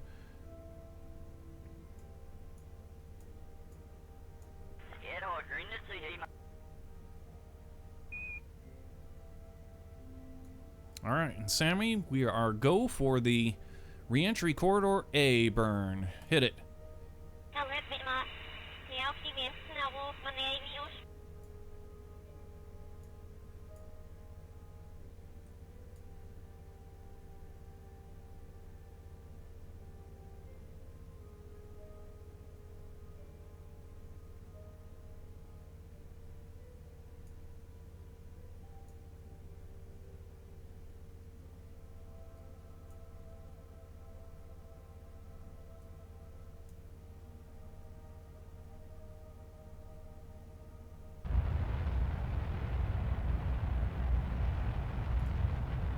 Now, we made a few mistakes. One mistake that scares me on the way up here, we ran out of fuel in the external tank, and I don't know how far the main engines were burning on the fuel that was meant for the ohms stuff, so it looks like we're in pretty good shape. I mean, the 900 meters should be worlds to get this done. But we didn't. That could have been a really big mistake, because these engines here, they eat a ton of fuel. I mean, burning those can very, very quickly eat up this whole, I mean, all of it. So it's, that could have been a big problem. And that was due to our payload weight costing us more delta V than we had originally allotted for the external tank. I mean, it would have been fine just so long as we were ready to shut down the main engines when the tank expired. As soon as the fuel is gone from the main tank, we shut down the engines, get rid of that tank, and then do the rest of it all on the ohms. Would have been the ideal thing to do. So I don't know how much we burnt. Maybe 20 kilometers, which, you know, 20 or, I mean, we actually ended up out of like 40 kilometers past what we should have. So I was like, we really loused it up. I mean, anyway. So there's our first burn. Re-entry corridor A. Get down to 80 kilometers, and now we circularize down at that periapsis. Go ahead and plot that node. Turn us to the node and prepare for re-entry corridor B. We want to be upside down here like this.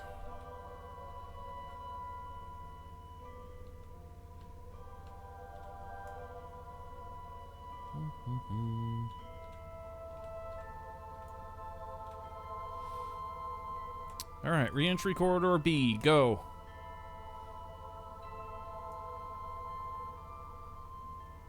And down we go.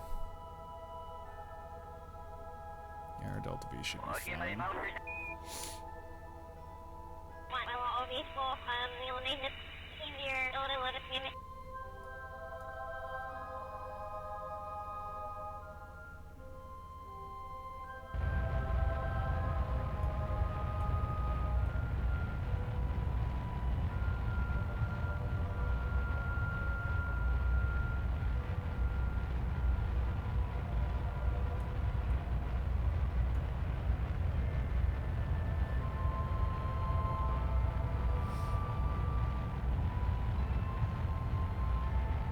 Our angle on these engines is really poor, isn't it? Or is it just the planet's rotation that's well, it actually looks about, no, that's pretty good. Good enough for, close enough for government work. That's why I always say.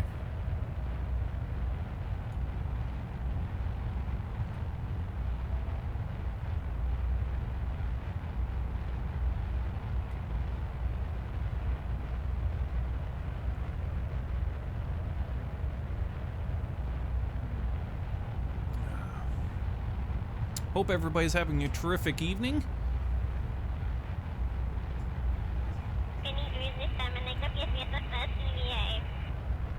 Guys, remember, if you're new to the channel, make sure you follow us on Twitch, subscribe to us on YouTube, follow us on Twitter. The links are down below and above. They're all over the place. There are links all over the place. Click them all. Click them all. We appreciate the support. Appreciate everybody just coming and chilling with us as well. Welcome everybody on board this STS. This is 133, yeah? Yeah. This STS Flight 133 with non-stop service to the Kerbal Space Center.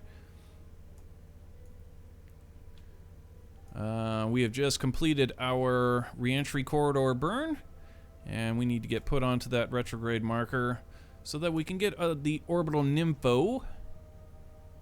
Orbital nympho, there it is. Okay. Docking mode on, RCS on.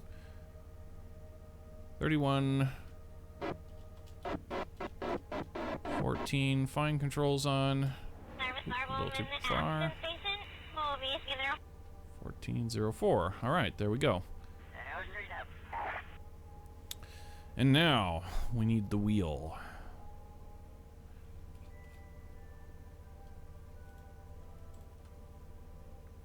This is another thing that should be like a stock. Could have been really simple to add this into the game stock.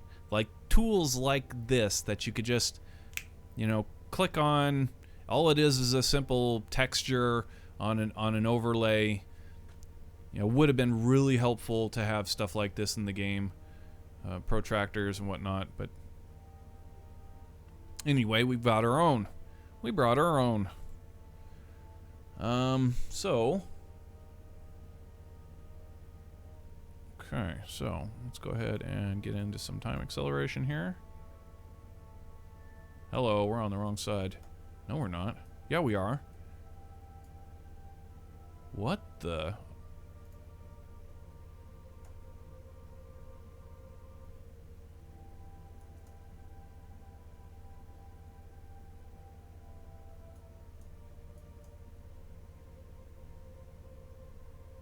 Wow, okay. We made a mistake. And the only thing I can think of that we did to make this mistake was instead of what? Yeah, that's wrong. I see what we did. Phase 0, the Kerbal Space Center, should be directly under our path over here. Instead, we thought it was supposed to be over here, but that's not true because we need to be underneath to get the, okay, so we had it about half of an orbit.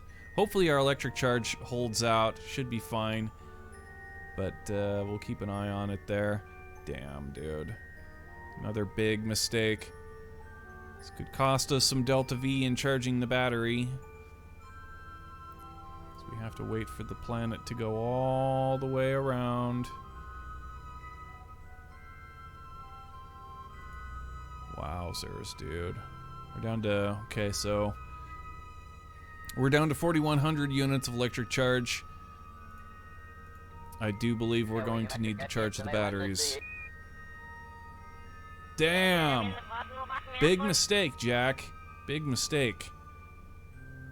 This flight has just been littered with them. It's absolutely amateur night.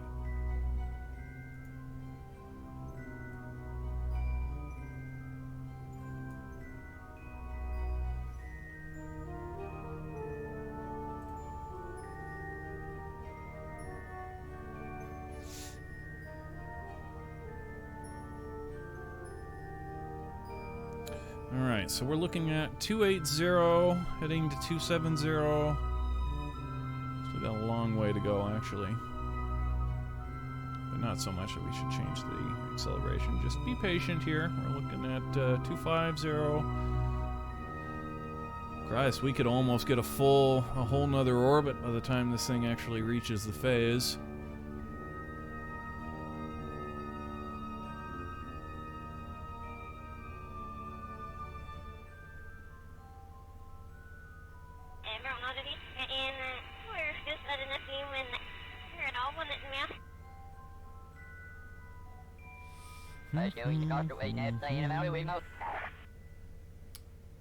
Alright, here we go. Flag is starting to approach the phase. We're looking at 185, 170. I would say 168. Okay, go ahead and bring this out of time acceleration.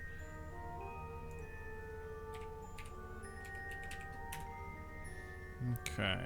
Now, unlike the last Soyuz re-entry that we did, where it was absolutely dead on the ideal point, this one is not. This one we have to do the required orbital mechanics in order to get it right. So, to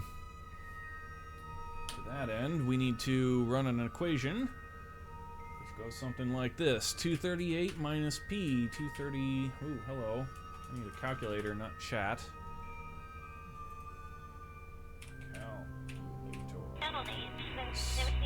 Okay, so it goes 238 minus p, 168, 70 degrees difference, times that by 5.20555 equals x. Divide that by the number of intended orbits, 5. Add our current orbital time in seconds, that's 1874. And then divide that into time. Divide that by 60, it'll give us 32 minutes. 0.4479. 0.4479. 60 times 0.4479 equals seconds. 26 seconds. 0.87. Not 487. That's 87. All right. So our current orbital, or our projected orbital time that we need to change to is 32 minutes, 26.87 seconds. Let's run our equation in one more time, so we want to measure twice, cut once. 238 minus p, 168, equals x times 5.20555 divided by the number of orbits. Add our orbital time. Current orbital time, divide that into time. 32 minutes, 0.4479. That's exactly what we got last time. So 0.4479. That's 60, Jack. Okay, 60 times 0.4479 equals 26.87 seconds. So that's correct. Now we want to get ourselves a maneuver over here that we change our orbital slime to 32 minutes. 26.87 seconds. 26. 25. One more second. One more second. Come on now. Come on. There we go. Turn to that node and prepare for the phase correction burn A. We want to be kind of upside down for this. I'm gonna guess like right about like that, maybe. I don't know. We'll see.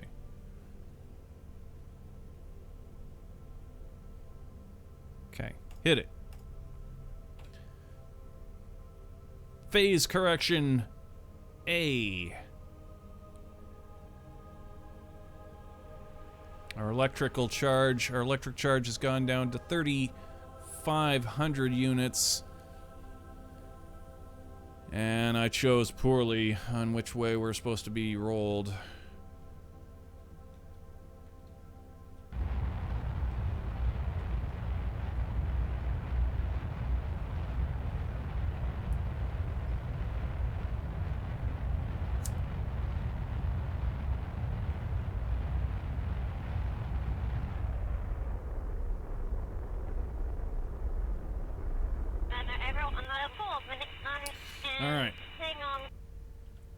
So that's phase, yeah, the phase correction burn.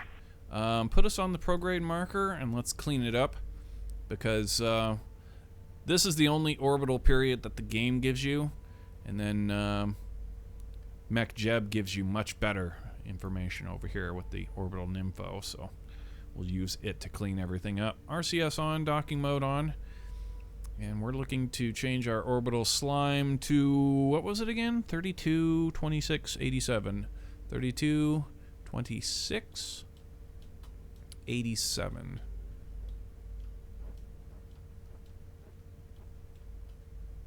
One more. There you go. All right. 32 minutes, 26.87 seconds. And we're in the lane. We want to stay in this lane for 5 orbits.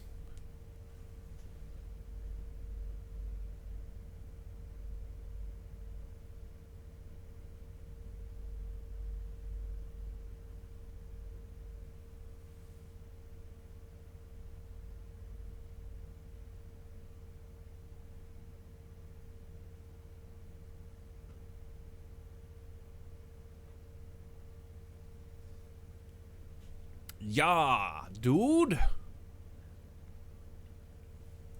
Done this many a times now, huh? So it's quite a bit of experience in these shuttle re-entries. Yet we still make mistakes. Plenty of mistakes, but plenty of room for mistakes. Always want to plot that into your flights beforehand. But you can't, because you can't afterhand, right? Afterhand is like a backhand.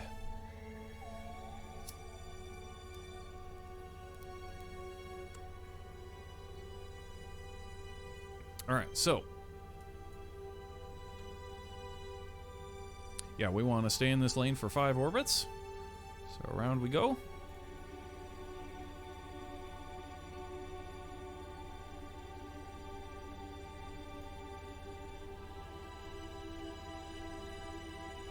An eye on that electric charge.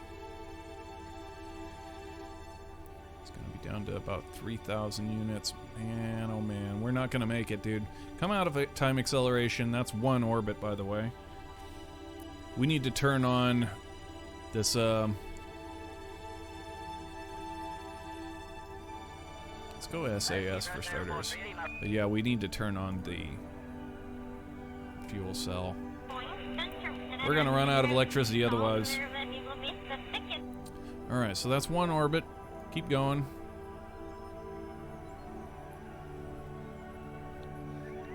Give me 4 more just like it.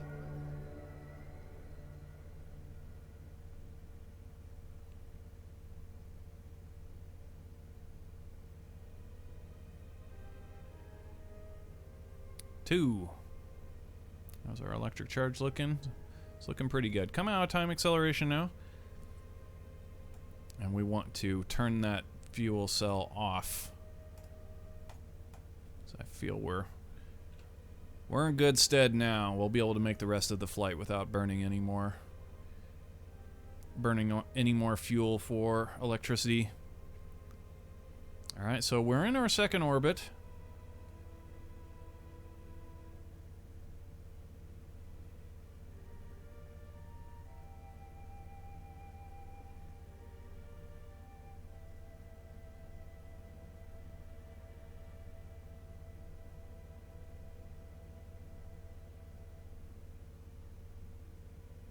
Three.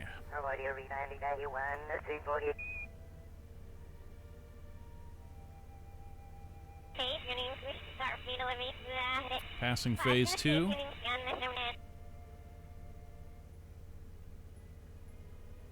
and here's our 4th orbit. Okay, and 4. Alright, so let's go ahead and plot the re-entry corridor C to happen after we're done with the 5th orbit. Okay, so let's go ahead and turn to that node now and prepare for re-entry corridor C. Or 3.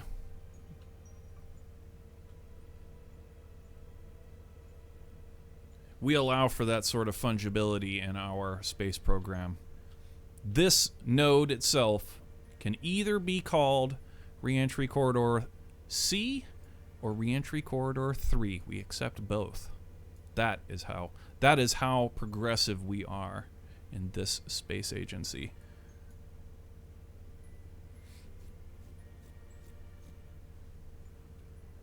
We allow for that kind of outside the box thinking. Alright, so we're ready to go. Hit that node. I guess out of fine controls, so when we come out of time acceleration, we'll come out of fine controls, and we'll need to stay... Actually, no. Keep it in fine controls, because we do need to get one more fine correction on our orbital period. Not that it's as important as these are, but...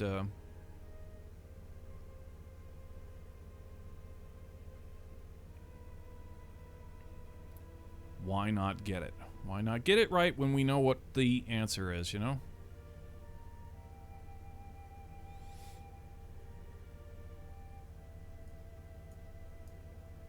Alright, re-entry corridor C or 3. Hit it.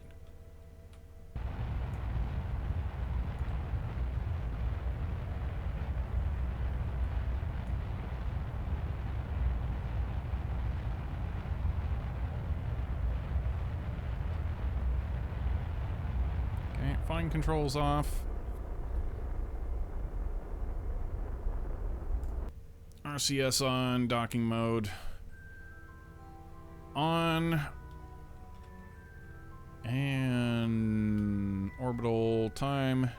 Actually, we need to go the other way. We need to thrust prograde for this, so retrograde thrust. Ooh, too far. Fine controls, and there. RCS off. Go ahead and turn us to the prograde marker.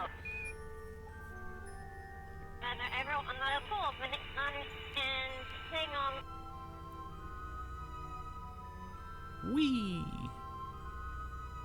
Wow, that roll is powerful, isn't it?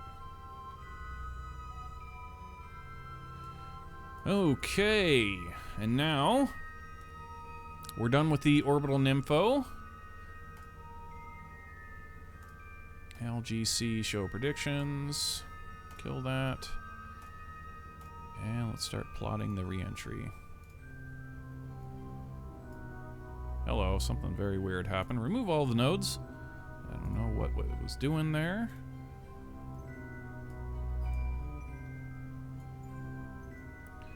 I know we're way out, but still. Uh-oh.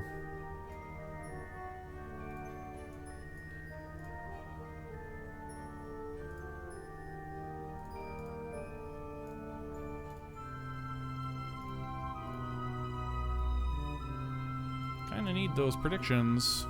There we go. Alright. I'm happy for 1/2 orbit. Your go for 1/2 orbit.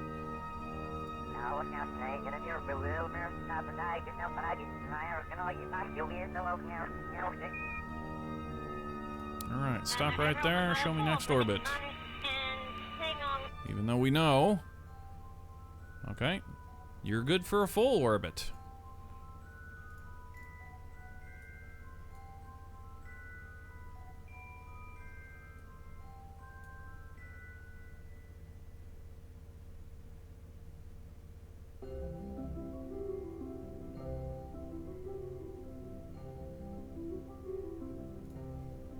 Alright, now show us next orbit.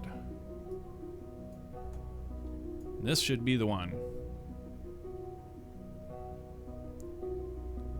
So beautiful how it tracks so gracefully across the globe like that. Isn't that beautiful? Almost. Got a little bitty northern correction. Otherwise, we did pretty good.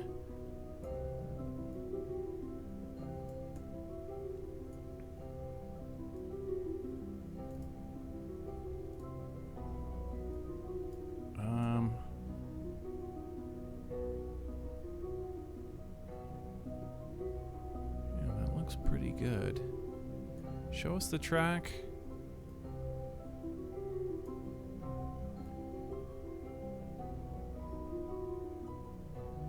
Yeah, that looks great. A I'll take that. Go ahead and turn to that correction burn. And prepare for the re-entry trajectory correction burn. Baby!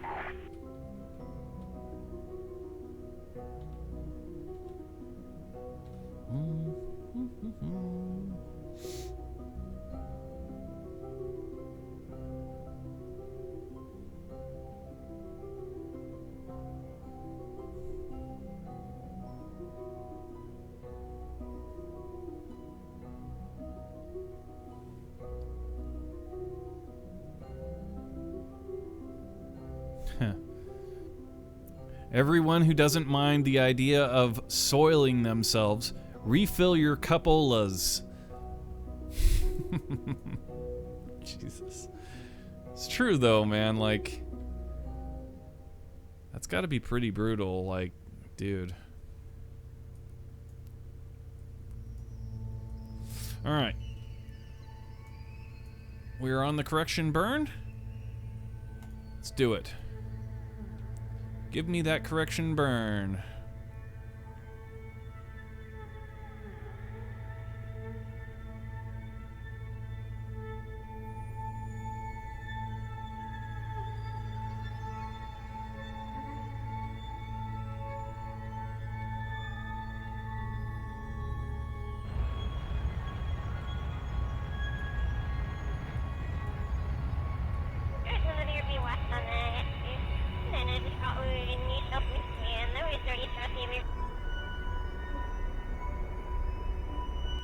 Alright, remove all the nodes, SAS to SAS, and we are ready to plot the real deal.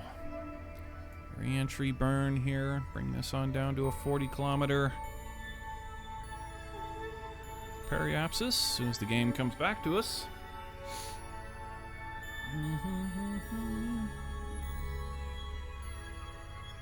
Almost there, a little bit further. Okay. Now, give me some flaggage. Okay, flags. Now, we want to... We're empty bay, so this should be the standard. Which is just about, I don't know, a little bit less than a third between the two back flags.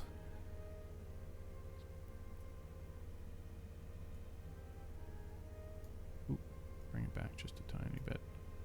Okay, that's really good. I like that right there. That is a very good node. Turn to it and prepare for the re-entry burn.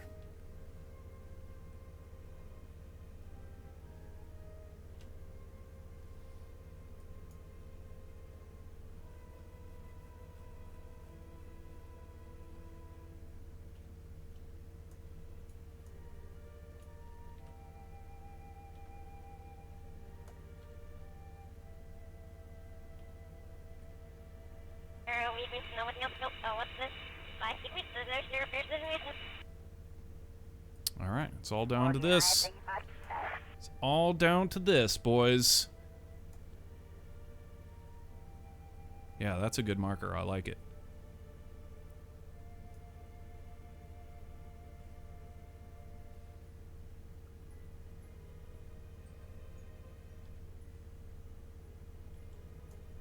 Initiate landing pole.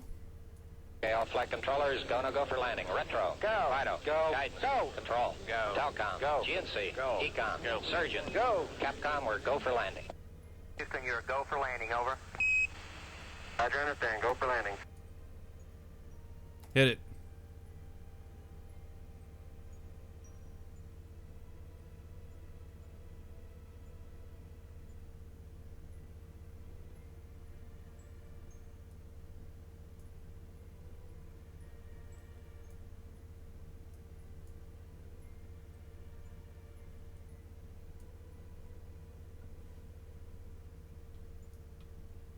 Try and find the prograde so that we'll be facing the right way. There you go. That's pretty good.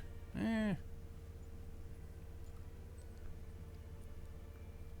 not facing the right way, but have the roll look correct, where the bottom of the vehicle is actually facing the planet. It's not exactly necessary, but it's nice to, it makes it look cool. Alright, there we go. Re-entry burn.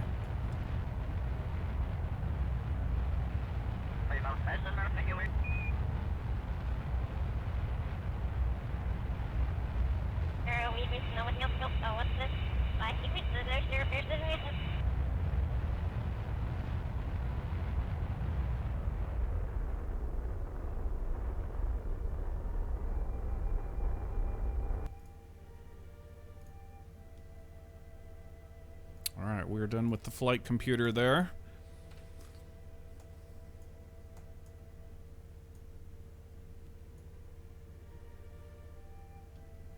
RCS on, docking mode on.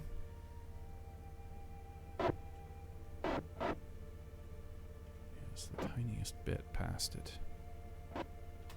Might be right there. Okay.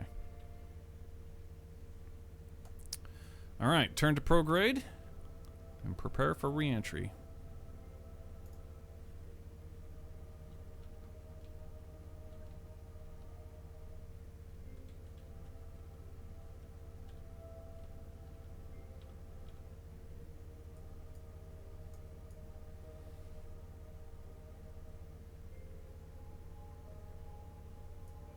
Stop bobbing around so much.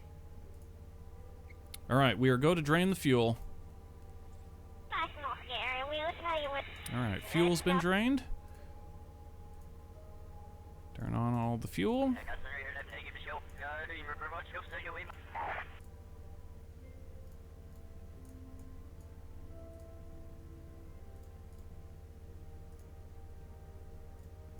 Uncork the engines.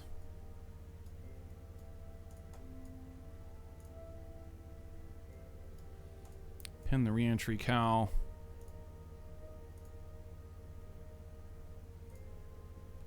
Re-entry pitch. Okay. Engage the re-entry computer.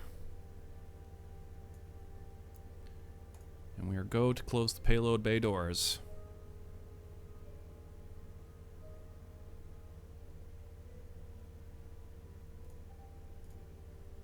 All right, let's start the bidding at 38 degrees, shall we?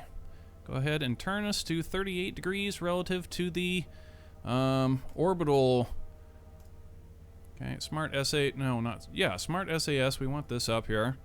We're still using this. We're just about to phase this out of our reentry program, but we're still currently using it. We go to reference orbital horizon and force the roll to 0.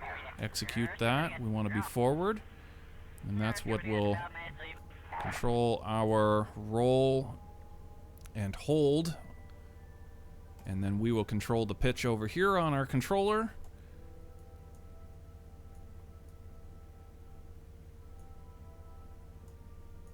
Let's take one more look through our checklist.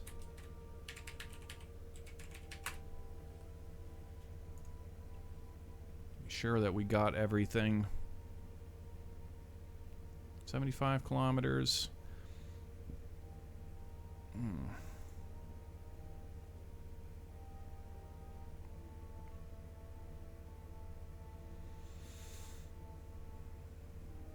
Dump fuel, engage fuel, uncork engines, pin re-entry computer, smart SAS reference point, orbital horizon, roll 0, engage 6 for the re-entry computer. We've done that. 37 degrees. Yep, that's it. That's all of it. So here it's all down to gravity and lift and drag and a little bit of skill. So let's do it. Down we go.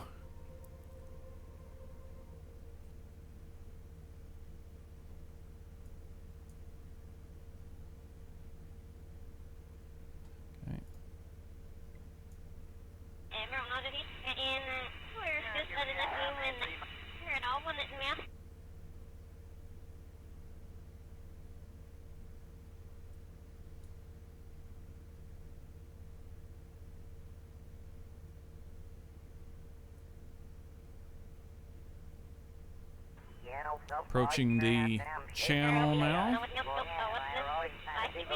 2294, 2295 now, and starting to slow down. Yeah, we're slowing down just a little bit early.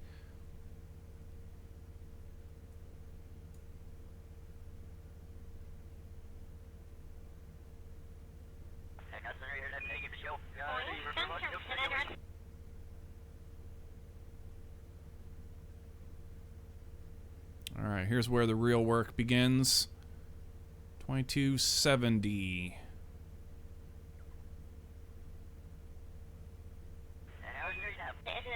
Okay, starting to pick up those re-entry heating effects. 2243. Now we're going to be a little, I feel like we're going to be a little bit slow actually on this re-entry. So we're going to steady as she goes at the time being and see if we can't gain a little bit of speed. We want to be 2200 just past the bay here.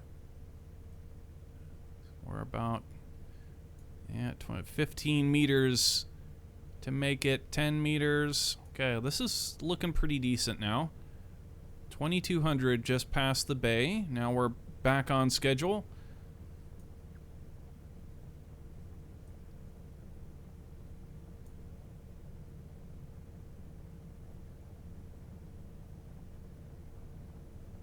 We're going to go ahead and cut a little bit. Normally this is not something that we would do. We're almost always looking to drain speed right here, but we're going to go ahead and cut just a little bit. Okay, bring it back now. Bring it back to the 38.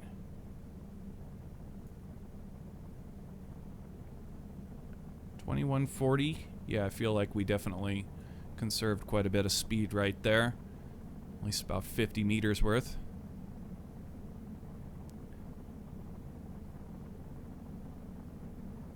Okay, 2100. We're coming over the flags now. 2100, 2100. Target's in sight. We're looking to be a little bit north of what we should be, though.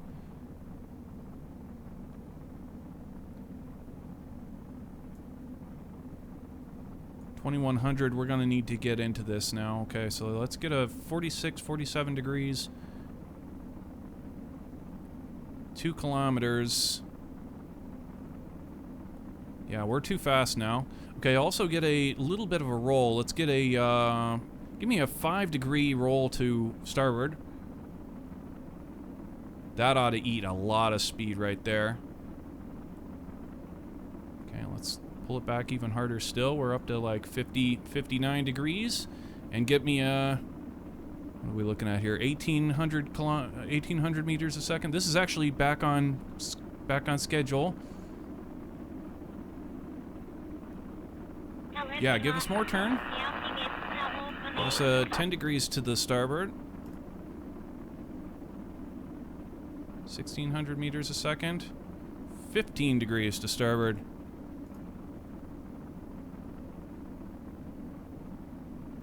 Uh-oh. Oh no.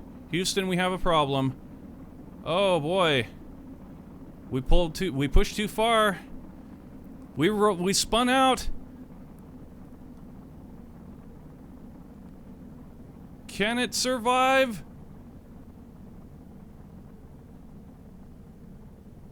Can it survive? RCS on? That's another thing I realized. We didn't turn our RCS on. That's why we spun out. Okay. Okay. Alright. We're okay. RCS, main computer off. Yeah, we didn't turn our RCS on. So we spun out. Okay, come on now. Whoa, baby. Come on now. Come on, baby. Emergency procedures and evasive maneuvers. This is not the way this is supposed to go down. We could have held that angle. That angle of attack was doable. Okay, we've got it under control now, though. We're good. We're just gonna have to Jackie Chan We definitely Jackie Chan'd. Hard.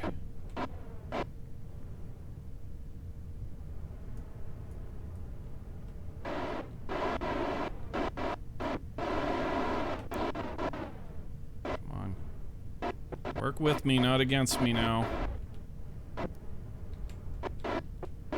Here we go. You are under my command. Mr. Prograde Marker, you will do what I command. I command you to go this way. Yeah, so that was pretty scary. Yeah, we could have held that angle of attack, which is we absolutely needed that. But we did not remember to turn the SAS on after we got to the atmosphere. But we're in pretty good shape now. Woo!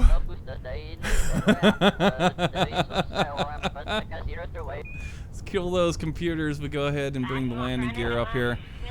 Get this ready to go down. Brakes on. Turn the RCS off. We're gonna try and do this these landings with no RCS on it. Just looks so much better. Lose more altitude, much lower. All right, here we go. Gear down. Okay, I may have stalled it right there. That was a little bit harsh. No, okay, we're good.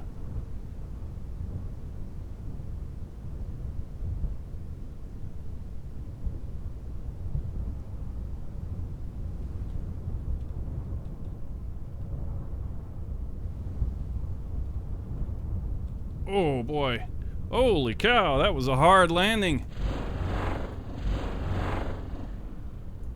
Yikes. This flight, man. Holy cow. Oh my god, there has been some terrifying moments during this flight.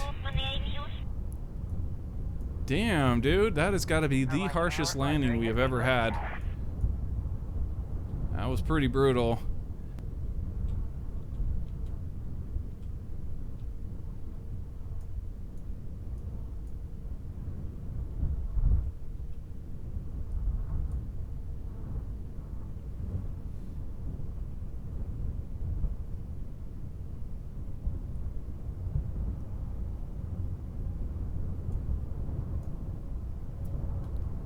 Yeah, man.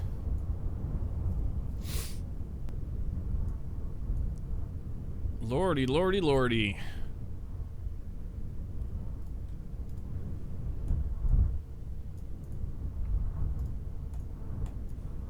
But we're home. Space Shuttle Discovery made it.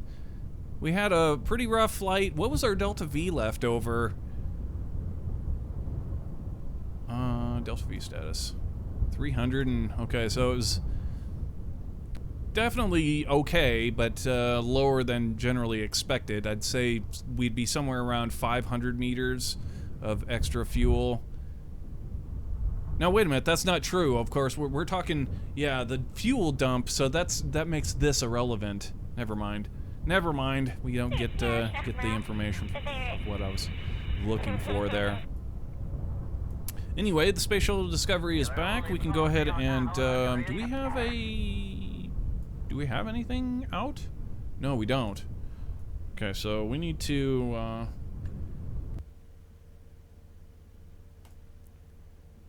see if we can pick these guys up, or if we can launch another vehicle. We could always put the Gunter's van on the pad, right? If it doesn't allow us to. I expect that it would. It seems the restrictions, it feels as though the restrictions for where you can like launch things, such as like the pad and the runway, there used to be some quite heavy restrictions on it. Like it would tell us flat out, you can't do this. But now it seems like you can do that. Like you can actually screw it up. You can put a vessel inside of a vessel on the pad, it doesn't stop you, which is good news for the player because it means that, you know, all of the stupid little, you know, game stopping us is gone. You can do it up until it doesn't work, which is good for the player. So we'll see here. Can we go ahead and take Gunter's van?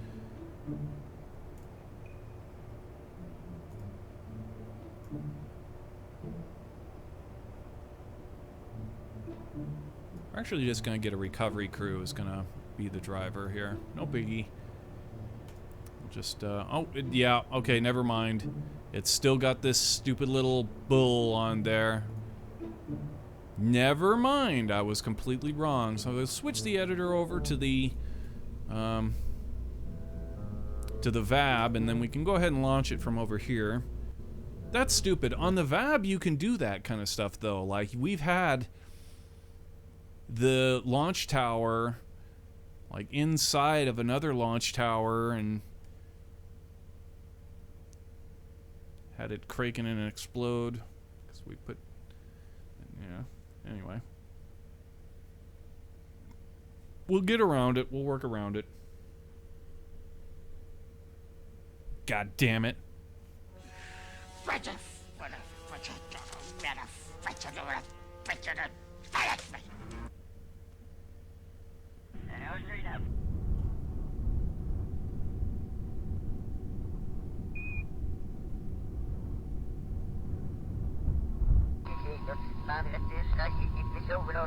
I was expecting to see a shadow. Yeah, I was too. That's kind of why we landed so hard. I was totally expecting to see a shadow. I mean, the time of day, it felt like we should have been getting a shadow, but there was no shadow. And also another thing that kind of screwed us there, I'm not used to flying the shuttle without the RCS on because we've gone to live mode with it and everything, and so it's like we're very safe. You know, when we have extra controllability that's not being harnessed for the safety of the kerbals, that's stupid. You know, so we're very safe. And on that landing, we chose to turn the RCS off for the sake of making it look cool and all of that. And so, one, we didn't see our shadow when we expected it. We were worried about putting too much. Because the canards on our shuttle are so, or the wing shrikes I should say, are so beefy, the shuttle runs a risk of slipping out. So, you know, there's that. I was worried that we would pull back too hard and slip out. The ass end would slip out from under us, and we would wreck. So, instead of taking those risks, we just went ahead and kind of plopped it down. Landed pretty hard. It actually skid a little bit.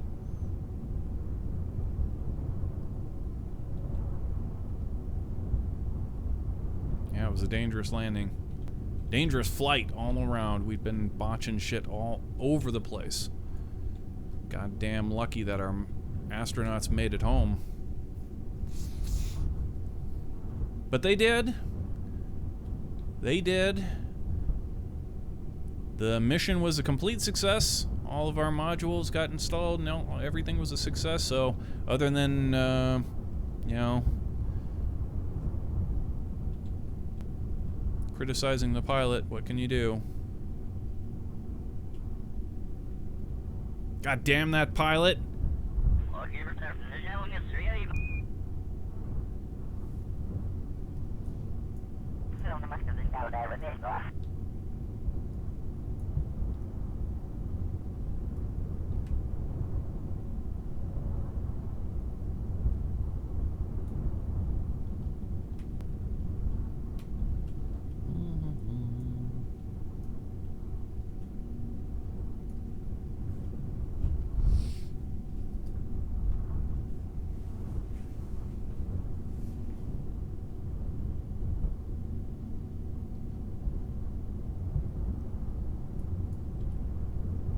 You judge when the stream is ending by what time time of day it is in Kerbal Space Program?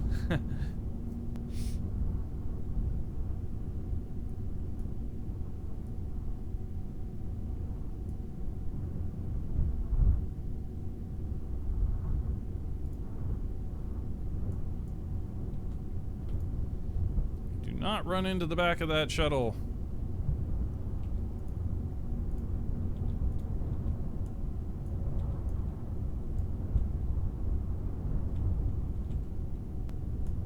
Damn, this is fun stuff. This is Kerbal Space Program at its best, man. Oh my god. That is so freaking cool. That is so freaking cool.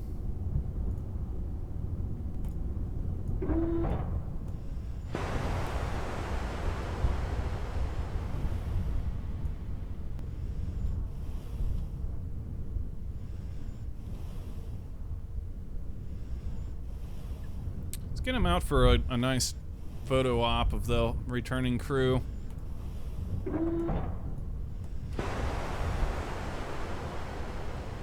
They deserve it. They almost died in so many different ways. That re-entry was balls to the wall, man. Totally spun out of control. Could have ripped off the wings. That would have been absolute doom right there. Yeah, we're lucky the wings didn't rip off. We're lucky the craft did not disintegrate. A bit faster, and it could have.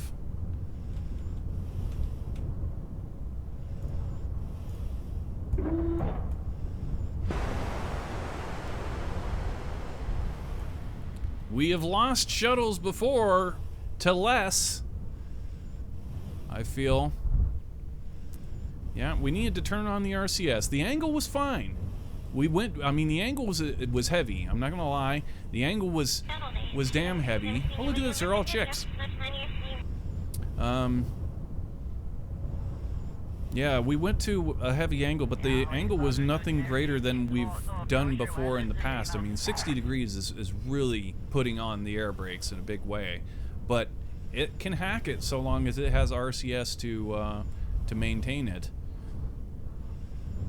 And then also the roll, the roll would have bled out a lot of speed because we've been, all of that lift would have been channeled into like turning or whatever. So it gives us another angle, I believe. It would have been, you know, really slowed us down quite a bit. But we couldn't maintain the angle because the RCS was off. It was foolish. Yeah, these guys are lucky to be alive. Lucky to be alive. The shuttle is lucky to be intact. That was scary as hell.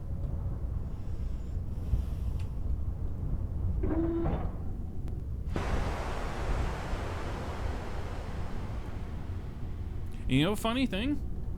We have now 2 space shuttle discoveries. Because we landed a space shuttle Discovery, we overshot, and it's actually landed on the island runway. We'll need to pick that one up.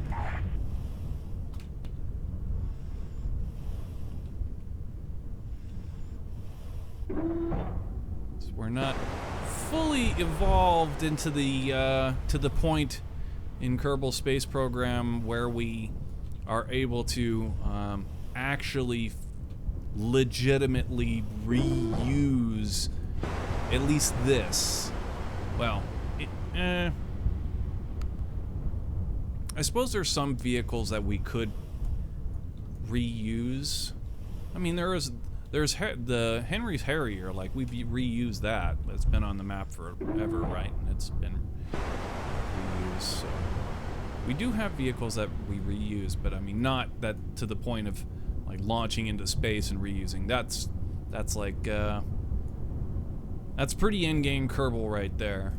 We're really approaching that.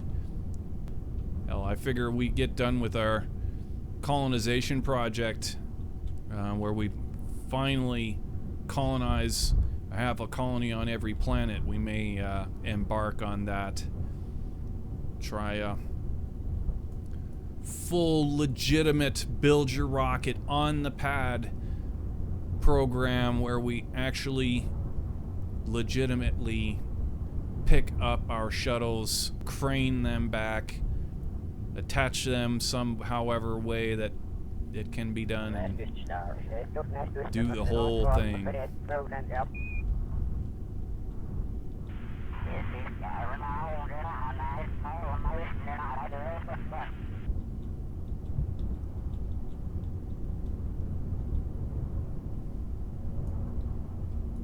Took a wrong turn at Albuquerque here. Whoa! Don't roll it and kill him.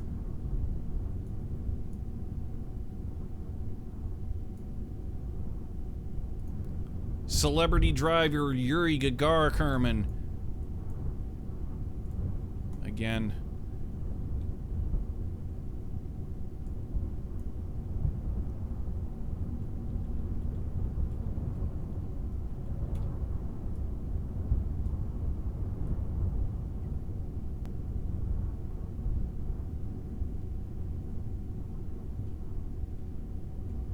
Please kill them.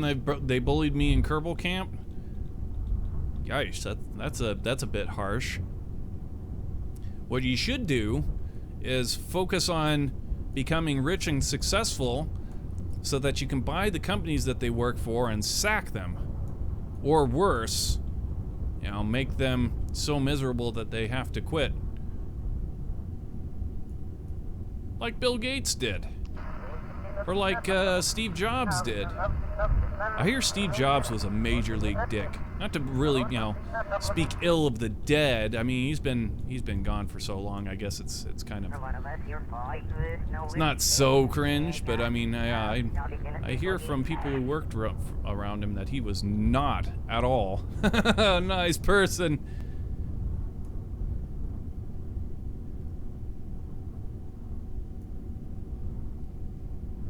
He's dead? Really? No, not Bill Gates. Steve Jobs. Yeah, Jobs has been dead a long time. Alright, so there we go. We actually got the return crew of the Sts-133 flight home. That was damn dangerous. Daft dangerous.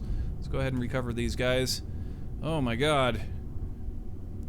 Almost lost the damn shuttle. Very easily could have lost the shuttle there, guys. That was very spooky.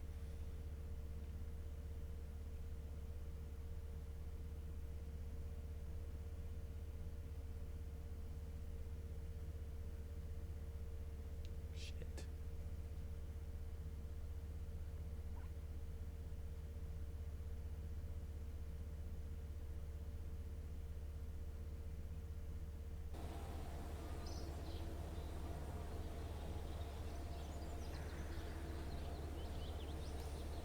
Alright, pick up our kerbals and see, this is just a slap in the face. No XP, no XP, no XP, no X. Come on, this is like their 50th journey to the International Space Station, for Christ's sakes. Maybe not 50. I mean, you know, we spread it around quite a bit, but I mean, they've been there a lot. These guys deserve to be like at least level 3. Makes me sad. Makes me sad, man. Isn't there a meme for that? Like a makes me sad man meme that would appropriately fit the situation?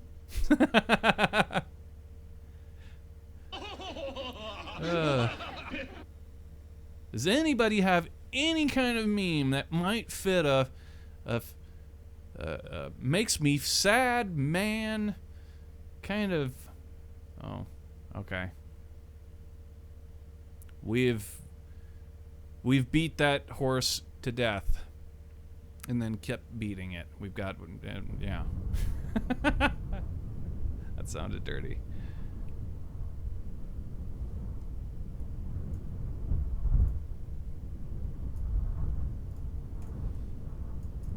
Yeah. Shuttle Discovery back on the runway. This thing should be like seared to pieces. Like on the top should be seared too. It's like completely covered in soot. Damn lucky we didn't lose that sucker. Damn lucky. Alright, we're gonna take a quick break Fill up the coffee one last time, stretch the legs, and when we come back, we're going to get into, I believe we need to get into the VAB and do some building. We need to build a, terrace. And we'll probably get into a couple of simulation flights of that too. So don't go anywhere, we will be right back.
Ourselves a good, nice long Kerbal stream today.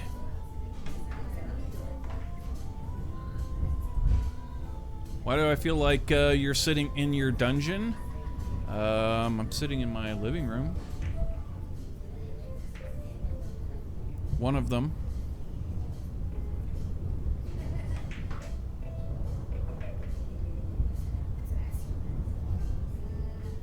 Well, that sounded really upper class, didn't it? I'm in my third vacation home. Sitting in on the city, sitting around the city.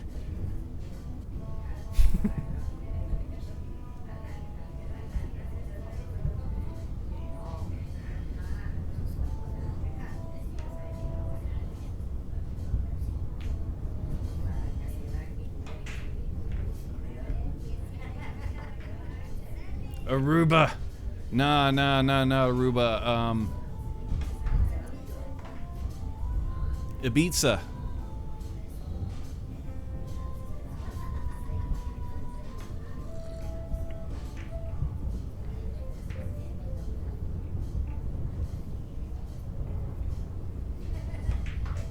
Karuba. Yeah, there you go.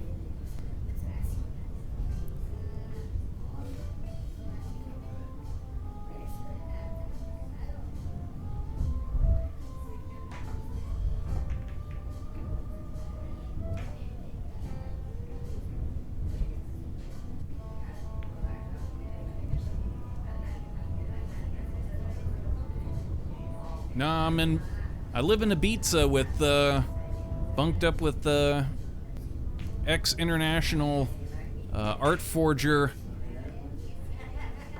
Almir Dahori. Actually, he's long dead, but,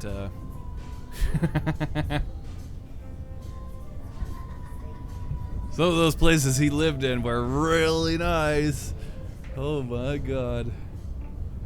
Yeah.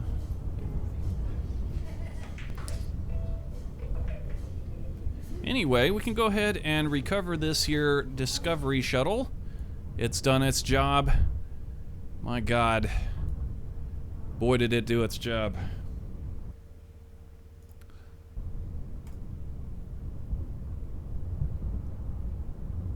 Lordy, lordy, lordy.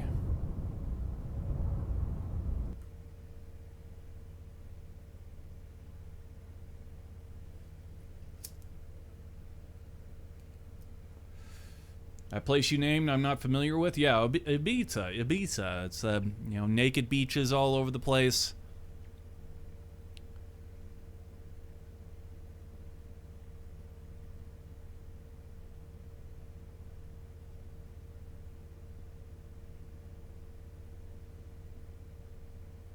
Spain.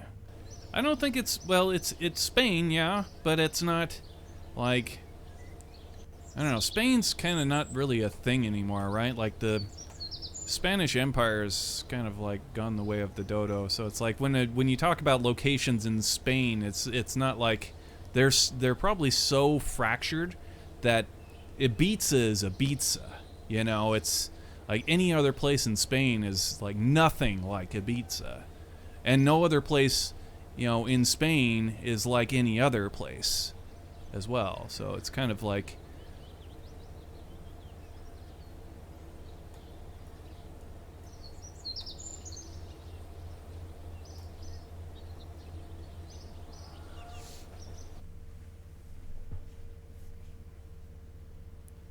They might as well be their own little nations.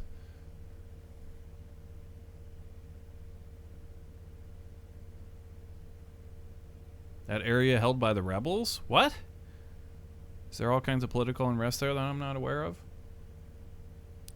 It wouldn't surprise me because I'm very unaware of a lot of political stuff. That's a damn shame if there's fighting going on there. That can't be any kind of fun.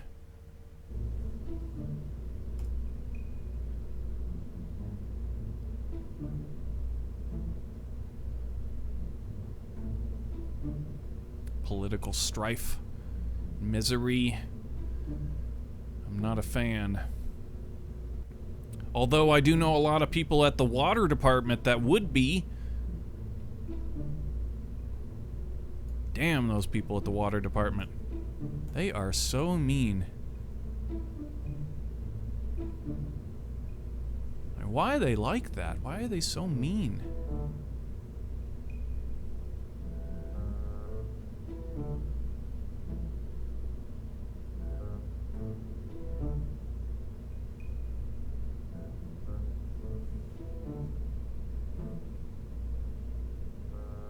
I mean, you wouldn't think that working at the water department would be a hard job, right? Because it's all liquid.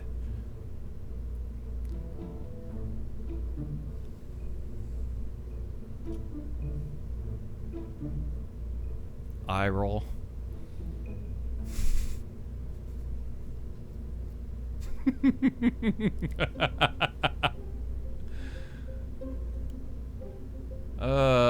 Alright, so what do we want to work with here?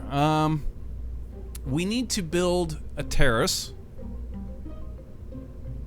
A Canada arm.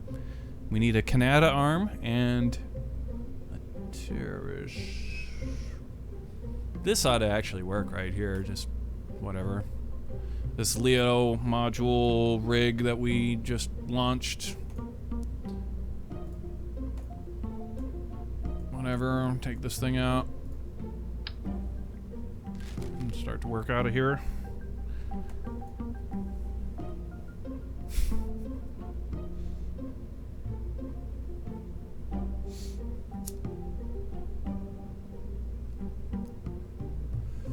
Are you showering in bottles of Premier? No. No.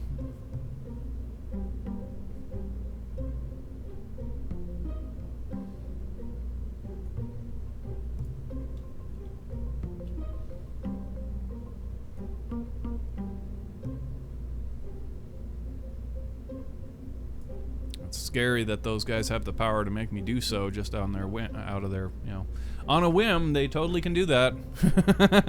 That's scary. The fact that they're so mean.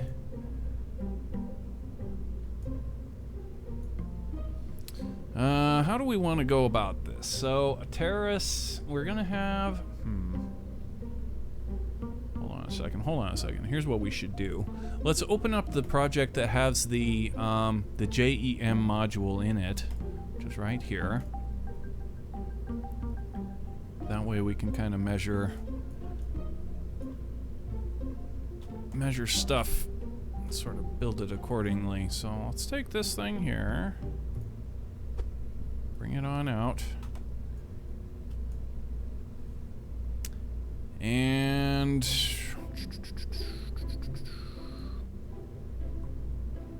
so the way that it sits, yeah, this is facing forward on the ISS right here. So it's in there at kind of this thing's in there at an angle. We don't need not have it in an angle.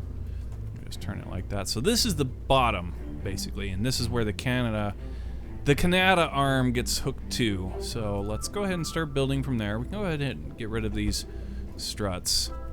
Don't need any of that. Okay, now,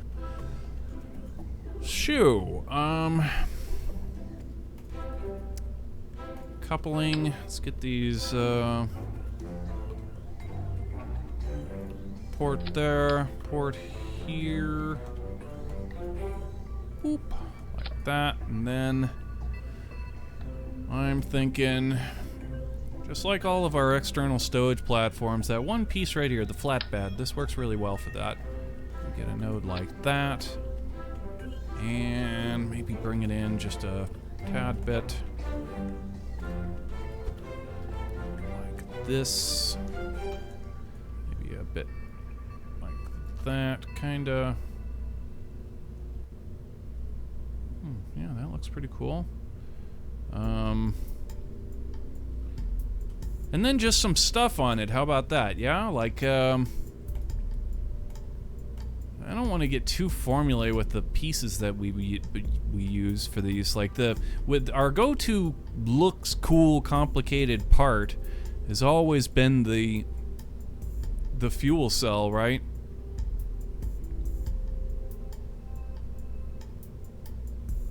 Hey, why not put an actual science experiment on it for a change? It's not quite big enough part to. Whatever. Put one on there. I mean, that's what would be out there, right? Here's a science thing. Sure, put a science thing on there.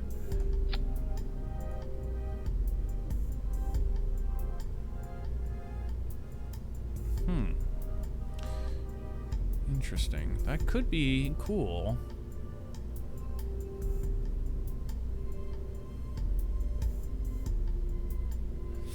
I was just thinking, we have a bunch of this science stuff in a container on the ISS, like a lot of it. We have one of these, we have one of these, we have like at least one of all of those pieces.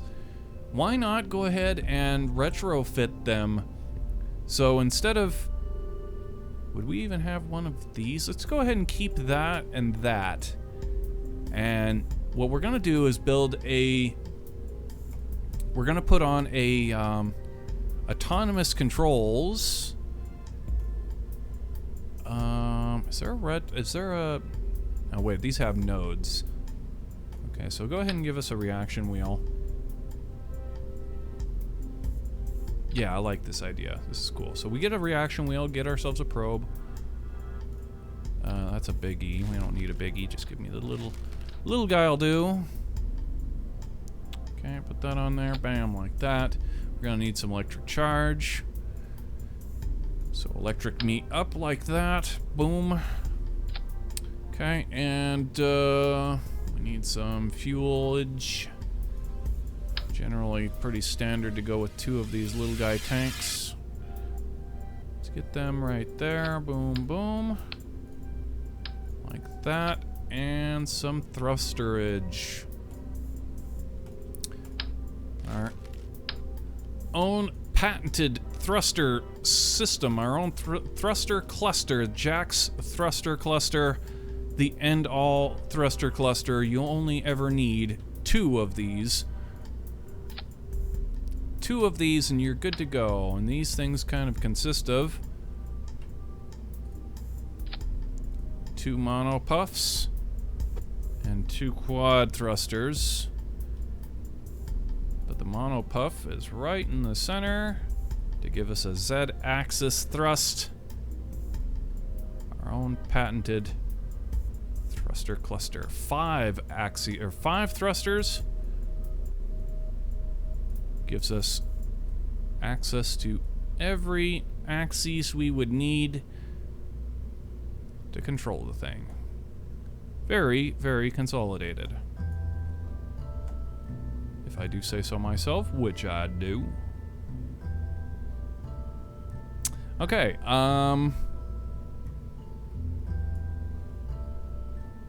yeah, so that's pretty much all that we really want right there. We're going to put the terrace on. So this piece is already part of the International Space Station, and it's hanging off the port side.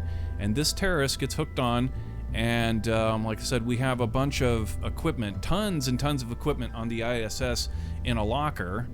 And that would be great to go on an EVA with those parts and sort of build our little external experimental platform, as that's exactly what it is, with those parts after the fact. We'll just fly them on over and kind of mount them wherever we feel fit, and that should be cool little EVA to do.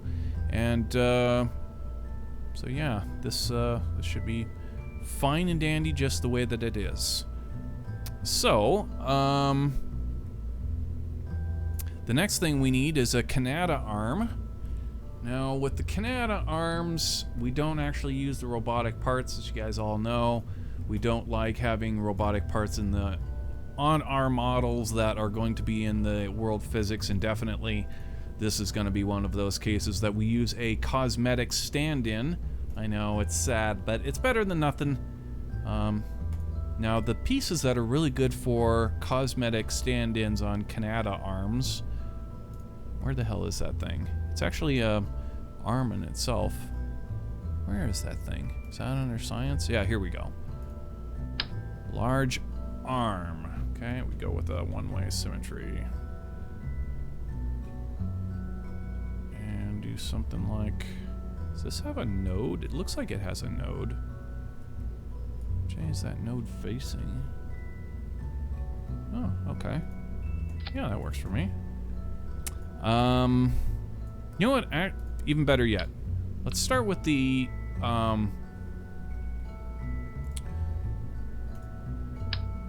autonomous control. So we need ourselves a bit of thruster fuel. Yeah, I don't want to double up on this fuel can, to be honest. Can we make it over there in one go? What happens if we don't make it?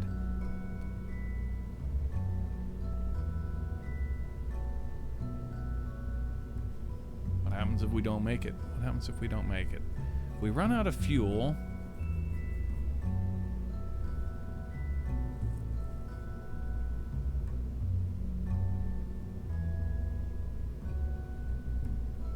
I set it up in two ways.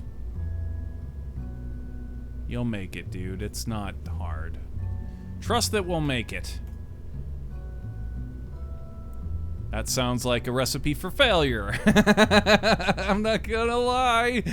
That does not sound very encouraging. I consider it self-defeating to plan in terms of a retreat. No, sir. I consider it stupid not to. It's foolish to not consider that things might go wrong.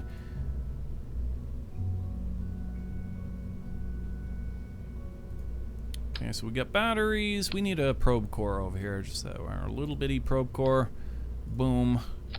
All right, and then that can connect like such, and that's when we'll get another one. So that's the large one, yeah. So is there like an extra large? Can we get like supersize it? I can't supersize it, I bet.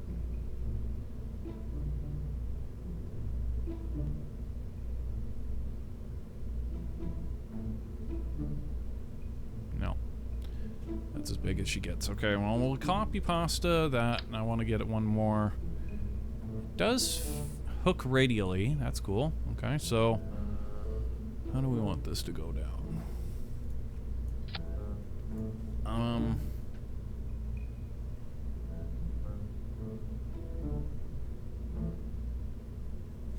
Okay, get a load of this. We take the arm, take this arm here, and kind of just give it a little twist like that.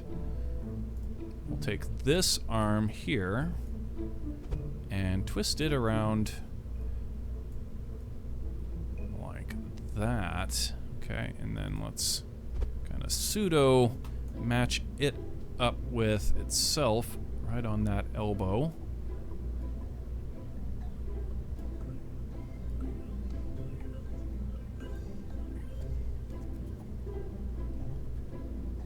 So we've got kind of a fulcrum right there. That looks pretty cool. Oh yeah, I like.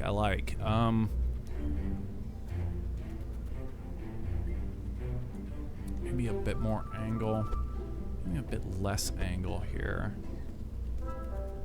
Like that, and then bring this, give this a bit of an angle here.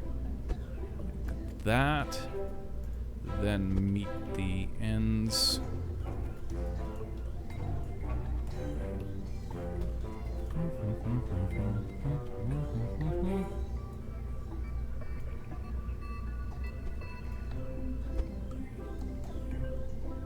Cool. Okay, that looks pretty awesome. That actually looks quite legit.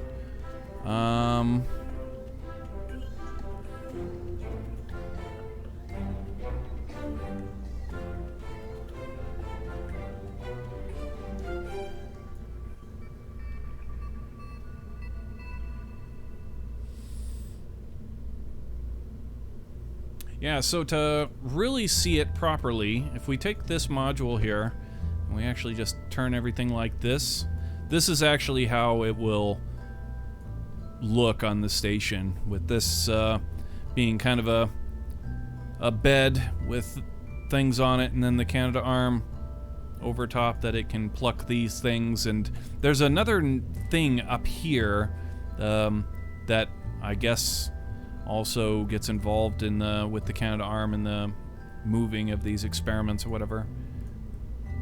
But with all this right here, I think we've got a pretty cool little deal. We've got the terrace and the boom arm, and there is supposed to be one other thing I'm pretty sure that needs to go on this flight.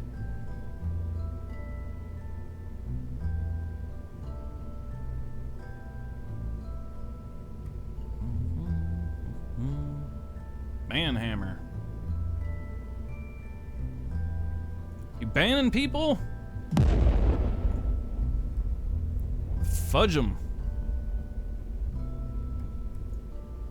Alright, so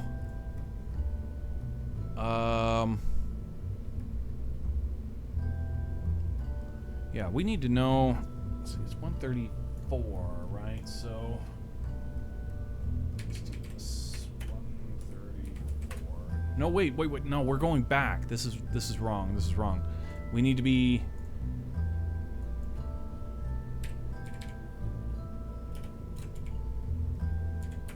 That'll do. Okay. Give me the assembly list. That's right. This is not. This is the mission that we skipped. We're actually going backwards because we thought that we did it or something and we missed it. So this is the Kibo.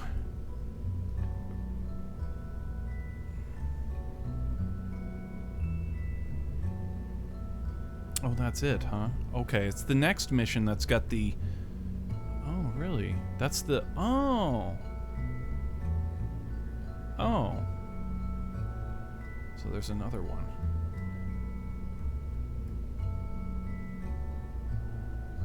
So, Kibo exposed facility actually consists of it. All it does consist of the arm as well.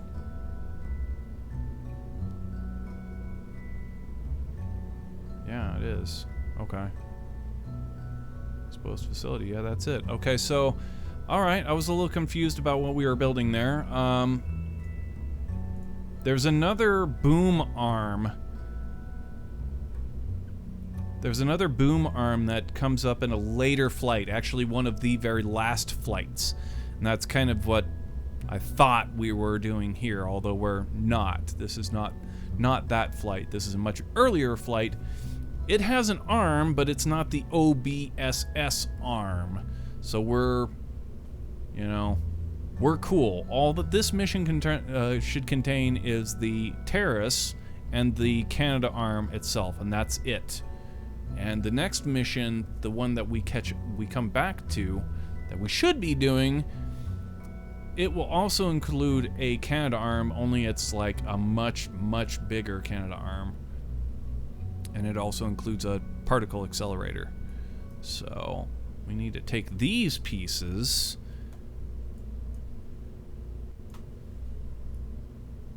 and so we've got a big decision to make here, as I'm pretty sure. Now this flight, yeah, let's take a look. I'm guessing that this thing has a Leonardo. This module got launched with a Leonardo module inside of it as well, and they took supplies up with them. That's my guess, and we're just looking that up real quick. Dollars to donuts, man. What? Oh, wait a minute. Okay, and then 124, and that's the one that we skipped. Third and final components on 127. Okay, so show me 127.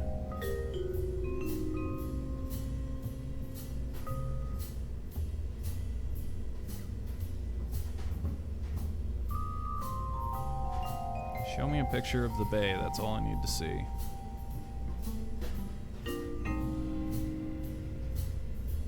Endeavor, okay, so that's another thing we need to change on this vehicle is, looks like it was, one of these was Space Flight Endeavor, and no, there was no Leonardo module in it, but what the hell is going on here? I am so messed up on the flight. I've got this so wrong. I can't believe we made such a huge mistake, because third and final. Show me 123 and 124. Alright, so we're talking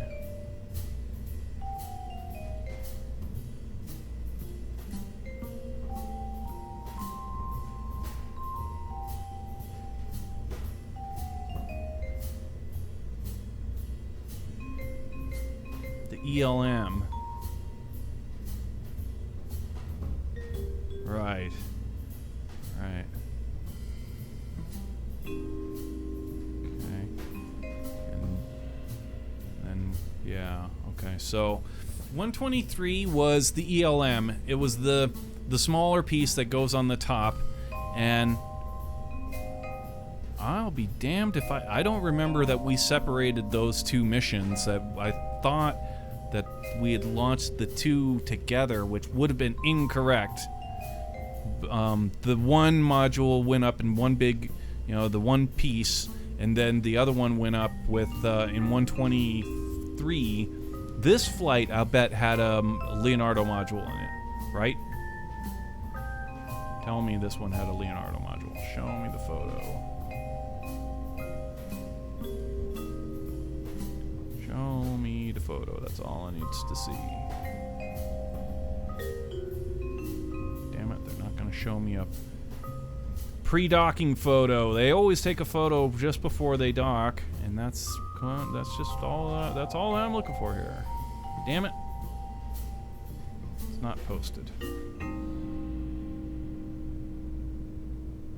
All right, they're going to force us to read the TLDR. See how quickly we can grep for this information.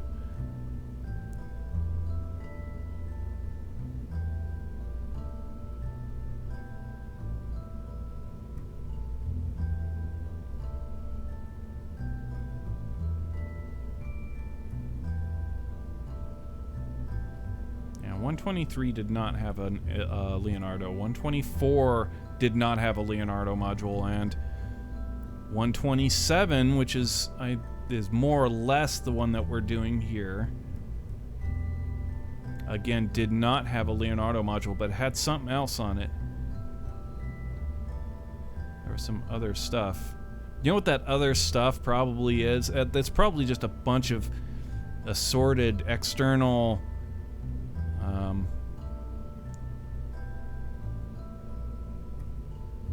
science experiments and stuff. That would be my guess.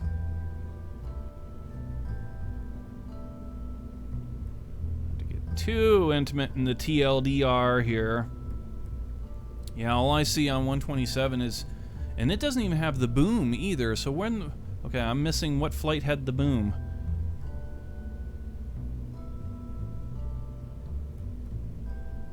Dude, we screwed this module up so bad. I mean, the flights. The module's correct. The module's all cool and everything, but the construction, the chronological construction of it, we totally ballsed it. My God, did we balls it. We couldn't have been more wrong.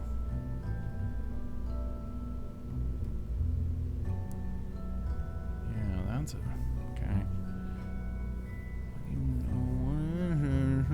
127. Call it 127 and just get on with it, because I believe the boom arm.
Interesting. There's actually, yeah, we'll have to go through that too. So this terrace is actually, okay, the plot thickens. The terrace is actually one segment larger than we had originally surmised. So there's the exposed facility, the terrace itself, and then there's an experimental logistics module exposed section. So another section itself, and that's where we're getting whack on the, like, what pieces should go on what flight. That's really our conundrum right now is, okay, so we launched, or should have launched, I want to get this at least right in my head for our own knowledge, and for, you know, say later on we decide to do International Space Station 3.0, then we'll have all of this knowledge already pounded into our brains. So there's the pressurized module itself, the Kibo module. It's a great big module. That's this guy here, right? Along with the reaction wheels. Actually, no, it's this whole thing right there. So the big pressurized module, it gets launched first on its own rig. Its own launch, nothing else goes with it, and it makes sense because it's huge. So it gets installed first, and then the second thing gets launched is the experimental logistics module pressurized section. So there's a big dome thing that fits on this node right there on the top, and that we launch. It gets launched with some other stuff, and again, I don't know what that other stuff is, or specifically which flight. So this thing, it gets built in 3 flights: 123, 124, and 127. 124. 124 was the big module. 123 was the smaller, but it gets launched with some other stuff. So let's see here. I'll read up a little bit on this.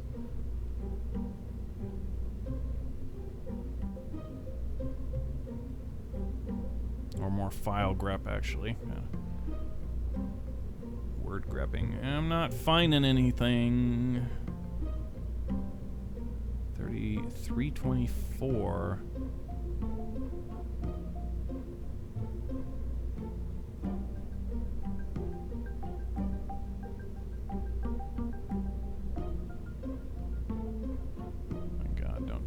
that.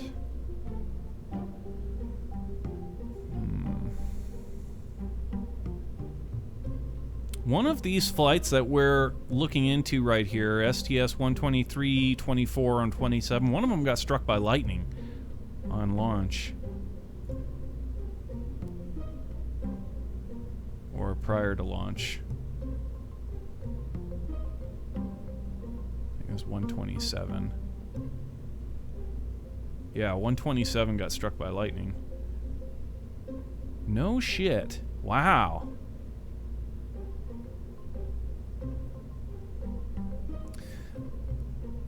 Now, for the sake of just, you know, of our mission and just kind of cleaning up this frickin' mess that we've made,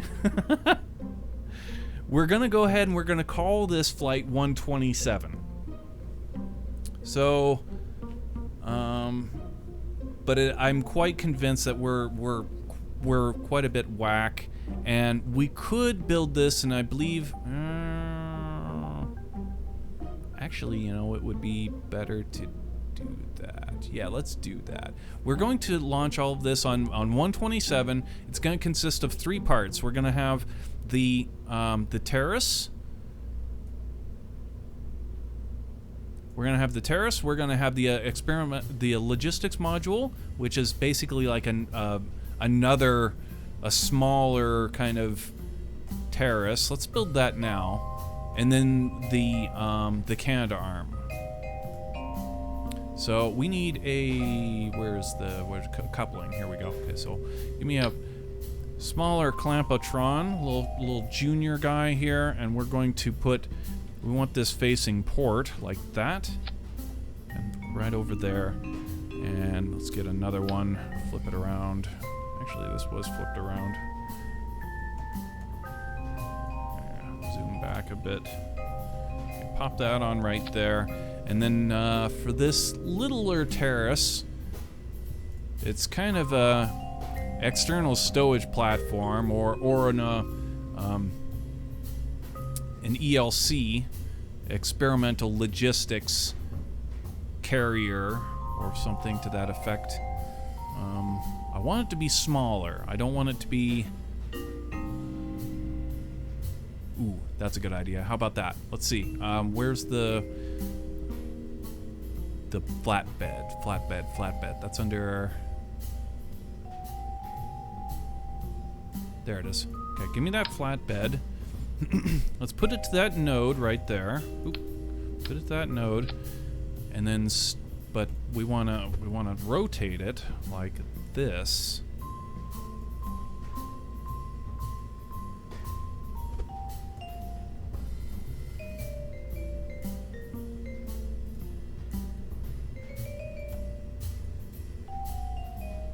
Ooh, yeah. Now we're talking. I like.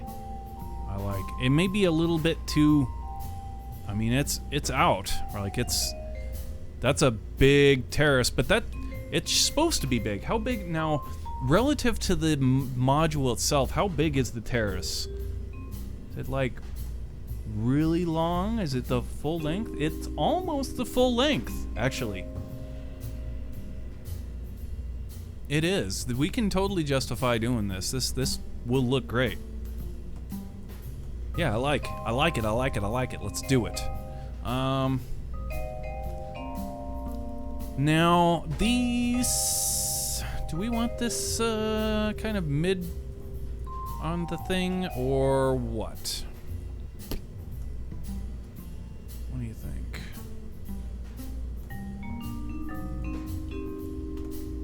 There's also a gap there. See, we wouldn't need a gap if we. That could be kind of cool.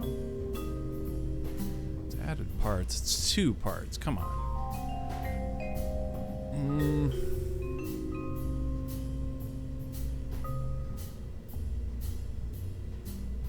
Underneath or on top? I say on top. Okay, so here's what we're kind of contemplating, is moving this port so that it's actually either on top or on the bottom.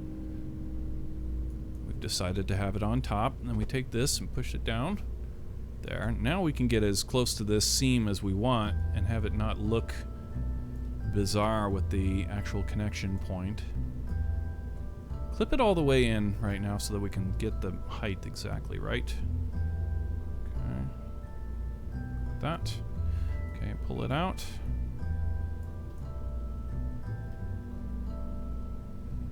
Okay, there's a little bitty gap. Alright, cool. And get this edge if we can.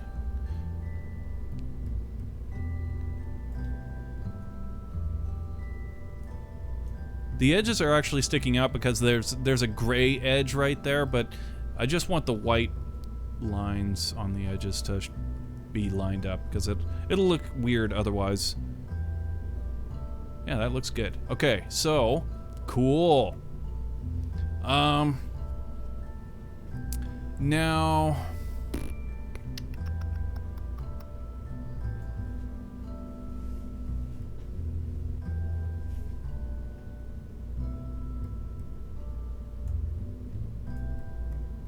yeah, see, I'm thinking we're probably gonna have to tear this thing apart in order to get it actually in the payload bay. We might have to stack these pieces on top of each other, so that's why the second docking port here. Which means we'll need a second autonomous control setup, which is fine because this thing needs things to make it look science-y and cool. So we'll go ahead and copy pasta the autonomous controls from this thing. And let's put them over here on this little corner.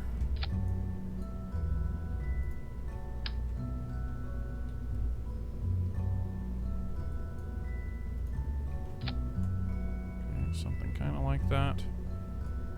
And also, it's going to need a set of the patented jack thrusters. Okay, we'll need a two-way symmetry of mirror right there. And a two-way symmetry mirror like that. And then we take this little puff, it goes right on the outside of this guy like that.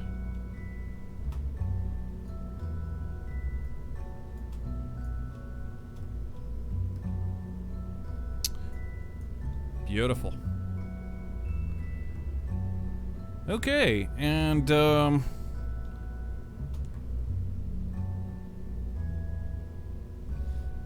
yeah, the rest of the stuff to make it, you know, make things look cool and as though it's a sign, all the different experiments and stuff like that. We will mount them to this, and we'll mount a few to this over here. Spread them out a little bit and make it look cool. Make it look like the Terrace is legit functioning experimental logistics carrier.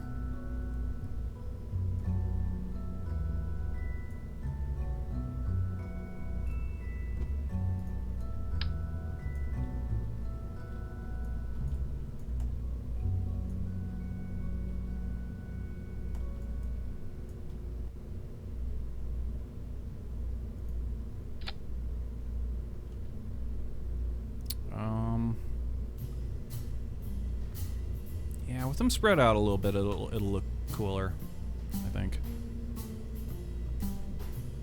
Okay. So, we've got our thrusters, we've got our electricity, we've got our torque, we've got fuel, we've got the connection points. We need to turn off those force acquire newbie land docking assist crap. Get rid of that. And that's actually not part of the flight right there. That's part of the mock-up. The boom arm is not, though. Okay. Goody gumdrops. And that's pretty much it. Should be pretty much it.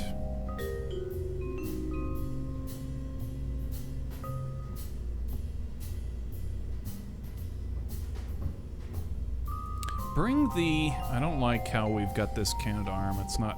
It's cool, but it's Bring it to the edge. Bring it to this edge. Yeah, bring it all the way to that edge, like that piece right there. Keep it coming, keep it coming. Right to that seam. Nice. Okay. Yeah, like that. Now go ahead and meet this up to that elbow. Nice. There we go. Now it looks the way I like.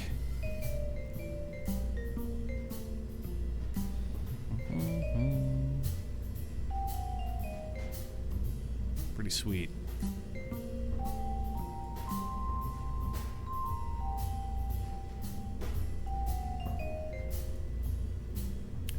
Now, fortunately,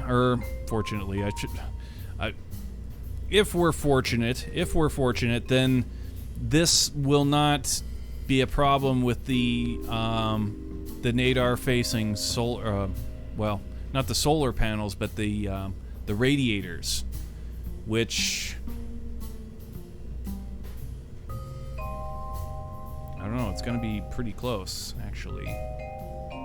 Let's go ahead and save this project as it is right here. Still got a, yeah, we've got the reticle in, so.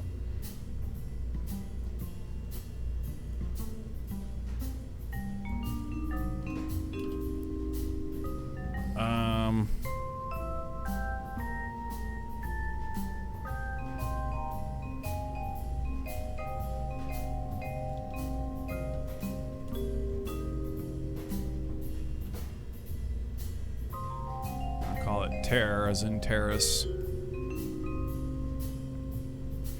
Okay, so what I wanted to see here is, let's go back to the ISS real quick.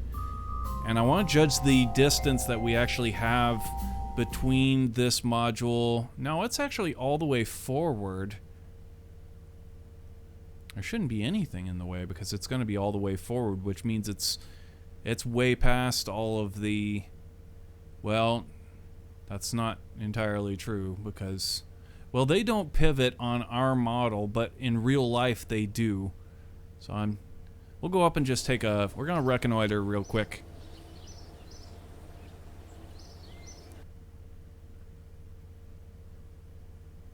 Let's take a look at it. Global stop.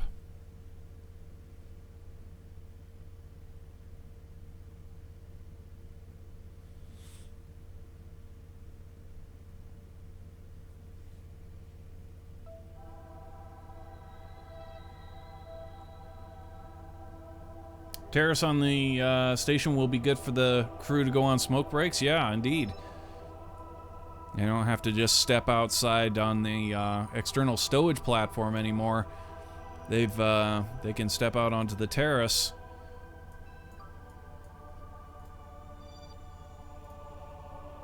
And they've got a Canada arm to hold their beer for them.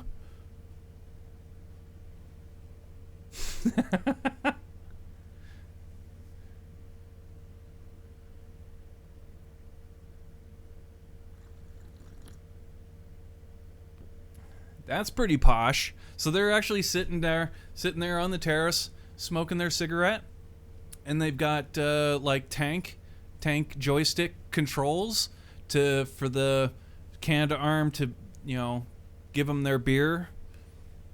They take a drink.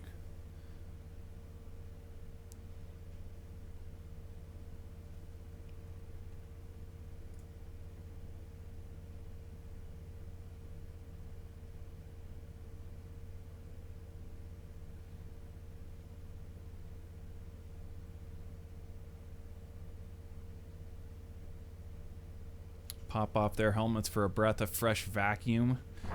Yeah. Okay, so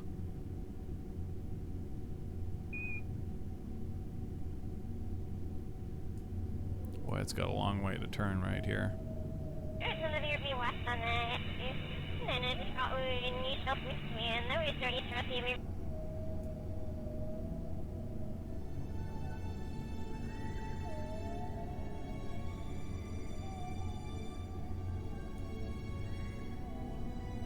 Yeah, we're kind of...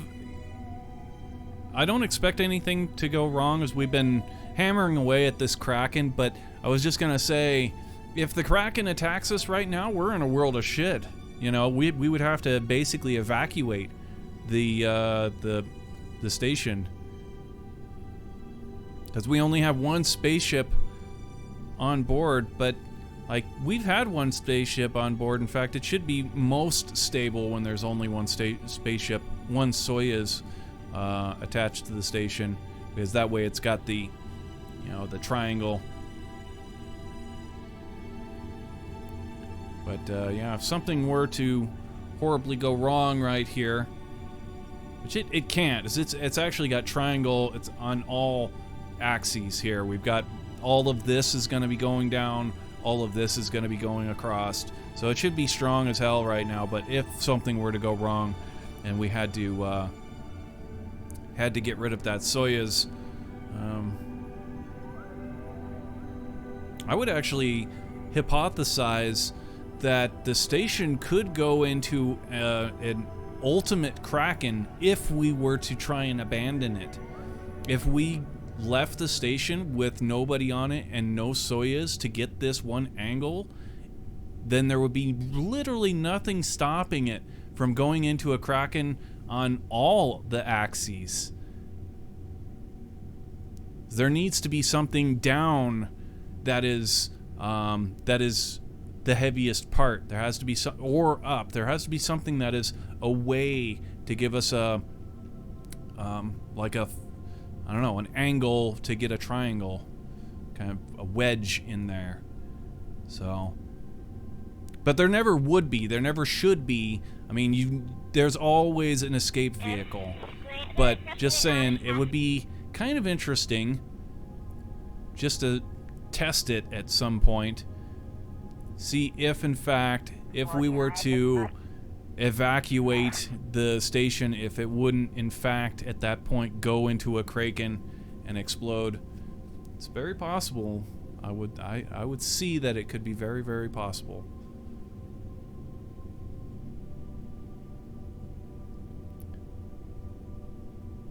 We're not in live mode, so you can revert. Well, if it's a Kraken, you know, I mean, and we've got no, there is no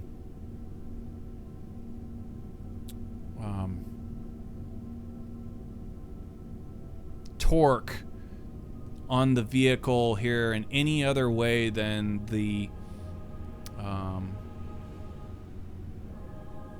Unity module. So there should be no way for it to fight itself. So that right there should arrest the Kraken. But I could be wrong. There's more than one type of Kraken, for sure. It can strike in many different forms, many different ways.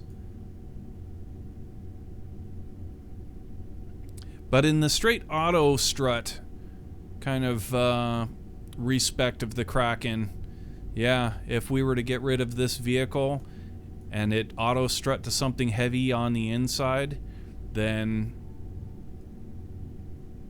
it would have no extra incentive not to wobble to pieces if it so chose. Don't touch anything, don't touch anything.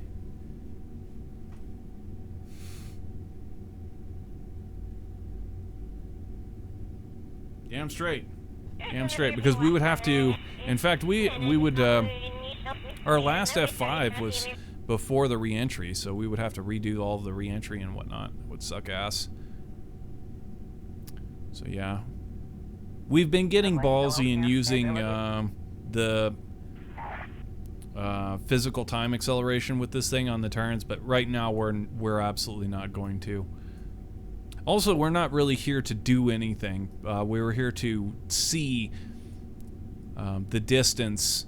Now here's what we're looking at. Let's go ahead and actually change to not free mode. We're looking to lock. Okay, so if we lock onto this now, so what we're looking at here is this module. Right off of this is where the Canadarm goes, and right here is where the terrace goes.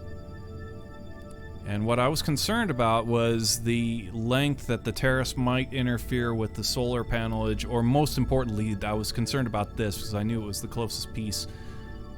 And on the real ISS, these solar panels, they move. They can rotate 360 on either side. On our model, they're fixed just because we don't want robotic parts, right? So, but still, there's plenty of room. There's absolutely plenty of room. This terrace is going to stick out to about here, I would say. And that's how far it should stick out. So yeah, maybe more about like there would be ideal. That looks sweet.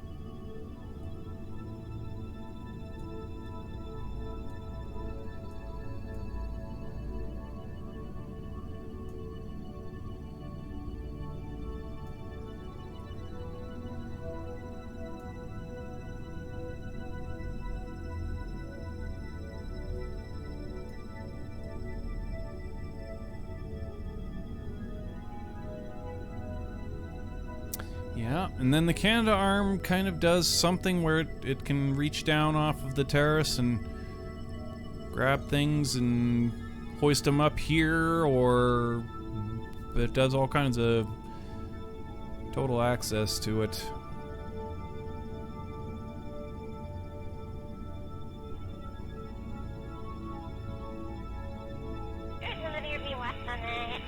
Alright, well, I'm happy at what I've seen here. It doesn't look like our model should be conflicting with any of the other parts. We've got plenty of room.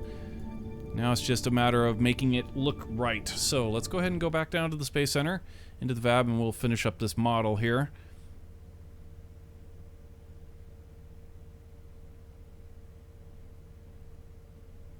You can visualize auto struts with the cheat menu. Yes, I know.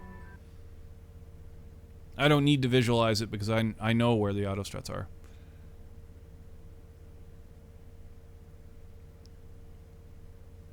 Because I put them there. But yes, thanks anyway. Alt F12, and then down in there you can click on the Visualize Auto Struts, and it'll give you a nice big bang. It'll show all of the auto strutting, where it's going and why it's not doing what it's supposed to be doing. Very useful tool. Very useful tool. That's what not the chosen 188 has been saying, for anybody who is not aware of that. Very important little tool.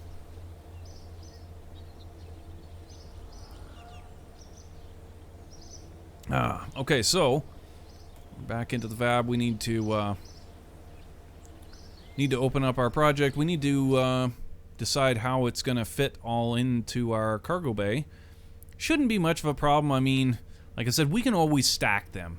We can always stack the two pieces of the terrace, and the Canadarm is more because it can't move, right? So, well, we'll just have to see how we can do it.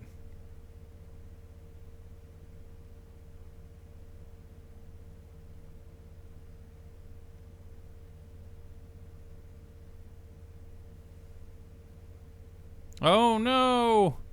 The game crashed on us! Oh snap!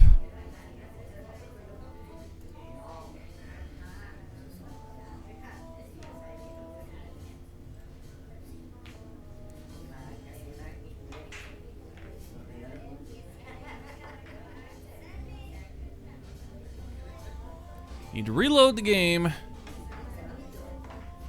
Forcefully, violently.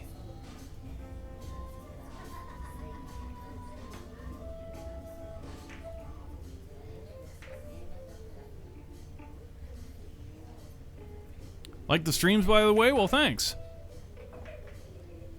Yeah, if you guys are new to the channel, you guys like the streams, be sure to hit that follow button. Follow us on Twitter, YouTube. Give us the support on all those socials. We appreciate that a great deal.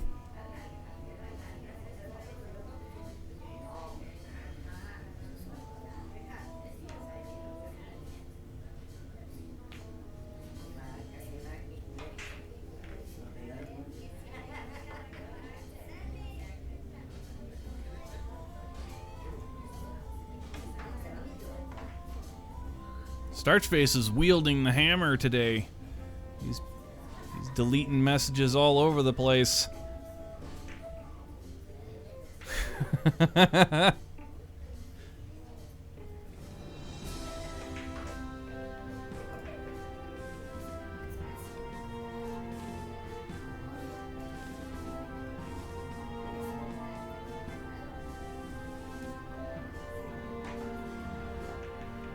I would have to agree with Placate on that one.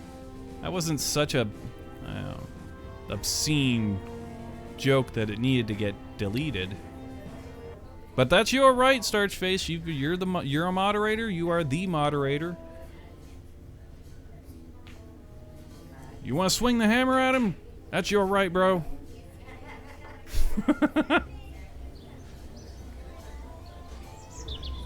All right, we are back.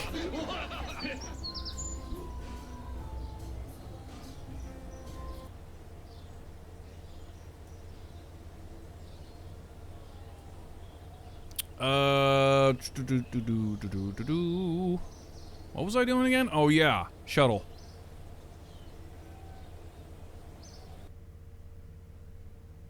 Not like our other moderator. Who was it? I haven't seen him in a long time. Oh God, I forget his name. It's been that long. It'll come to me here.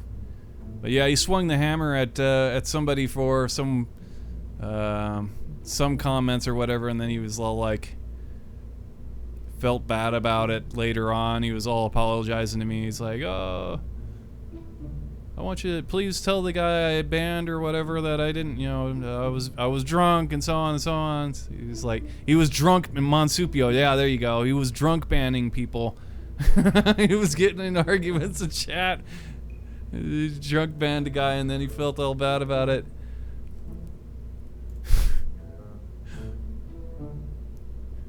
Okay, so yeah, we're still building our model. We don't want to get into the launch equipment just yet. So we're looking for shuttle. Yeah, Monsupio. I haven't seen Monsupio in a while. Unless he's just been lurking. Could be lurking.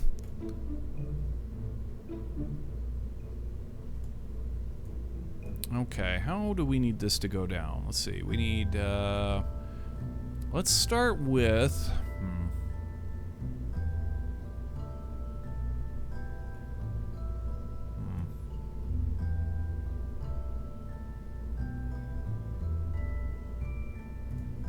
Start with the control point, or connection point. Daco Jr., let's go ahead and put one of those in here and pull it out a little bit, and we'll figure that out after the fact. So, first thing is, let's go ahead and disassemble this a bit. This is the last piece. This piece here needs to get installed first, which means it's going to be the last piece out the door, with the exception of this piece here. Okay, don't get confused. Put it back together. Getting lost. Yeah, we put this in first. That means it's going to be the last one out the door. Yeah, that makes sense.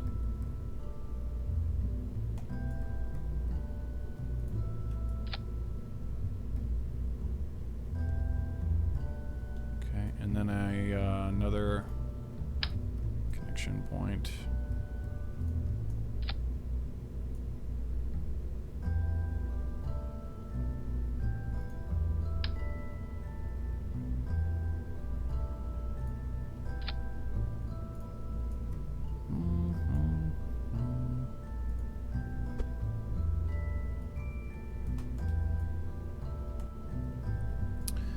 then... yeah, one more connection point.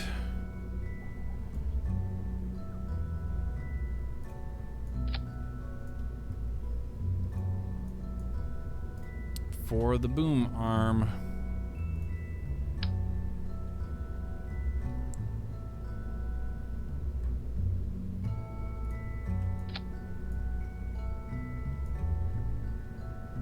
Haven't seen him in like a year? Yeah, I know, huh? It's been a while.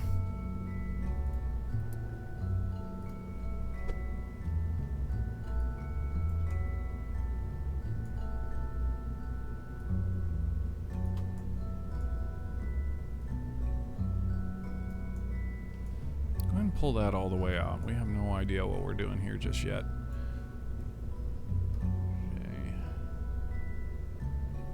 Piece out the door.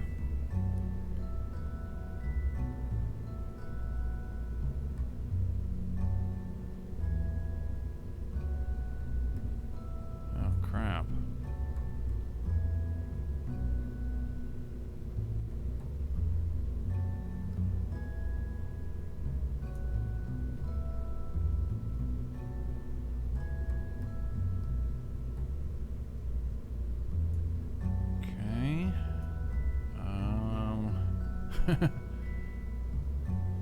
Trying to get my head around how to pull all this apart. And a brilliant idea is not coming to me. That's how it's supposed to work. The brilliant ideas are just supposed to happen.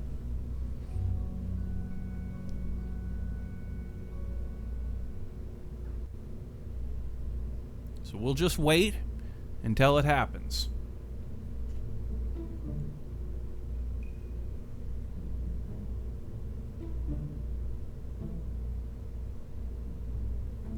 Nope, didn't happen yet. Still waiting.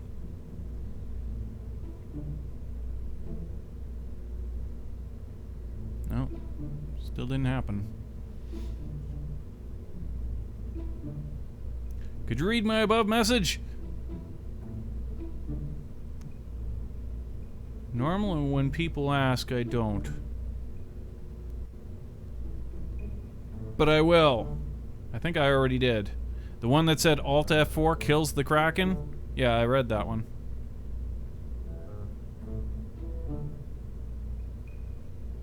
By the way, that was a joke. That's why I put it in upper and lowercase letters. Is that the thing? No, below that one. Below that one! Help, I have a hinge on a fuel tank and can't move it. Please help. That's the one you want me to read. I have a hinge on a fuel tank and can't move it. Is it locked? Is it locked? So, say we've got a hinge right here. If you right-click on that sucker and say lock, is it locked? Do you need to unlock it? Is it motorized? Is the motor motorized? Is the motor engaged? Is there a limit? Did you accidentally put a limit on how the hinge is supposed to move? Will it move when you slider the thing?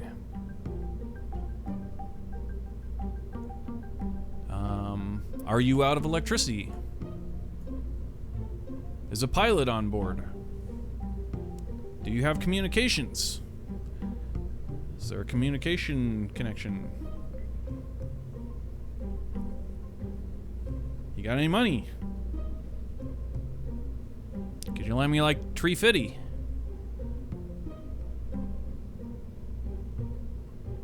What? $350? $3.50. Goddamn Loch Ness Monster again!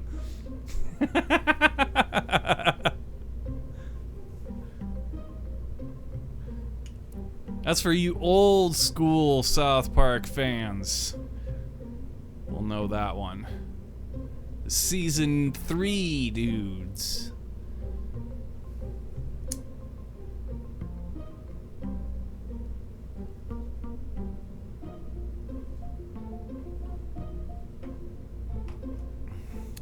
Anyway, I hope my one of those things I rattled off was the answer to your problem. Let us know which one worked for you. Was it the locking? Was it the motor? Was it the engage? Was it the electric charge? What was it?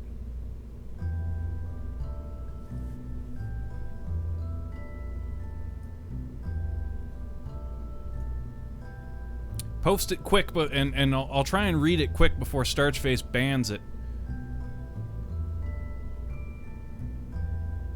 It was locked. Probably accidentally pressed it. There you go. All right, Starchface, you can delete it. I read it.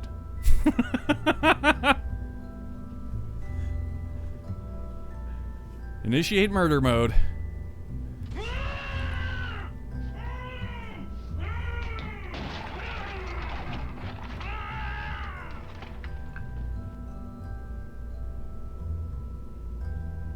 Do your job.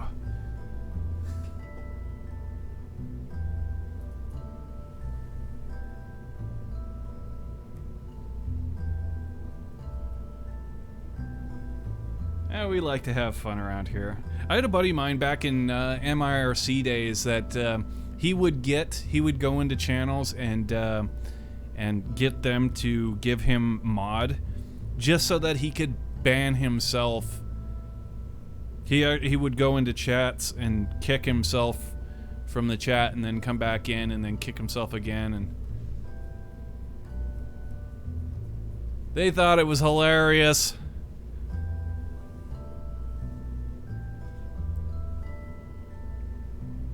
Simmer down. Alright, we're still waiting on that brilliant idea. It still hasn't come yet. I'm thinking, how about... See, this has to come out... Okay, the brilliant idea happened. Okay, it happened, guys. It's official. I knew it would happen. Always does. That's how genius is. Like, it just happens, you know? Boy, genius is a... Just throwing it out there like that as if it's nothing. Genius. Just genius. Man, that's a powerful word. Just throwing it out there like it's nothing. But yeah, it just happens. Don't nothing ever labored was worth having.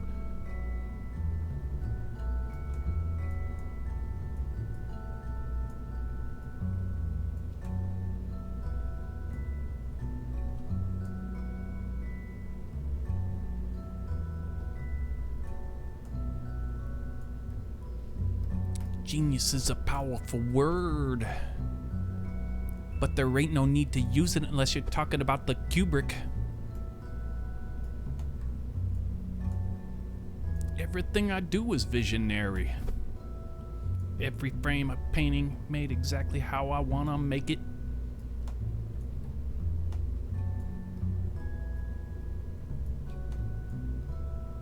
Sorry, got a little YouTube there.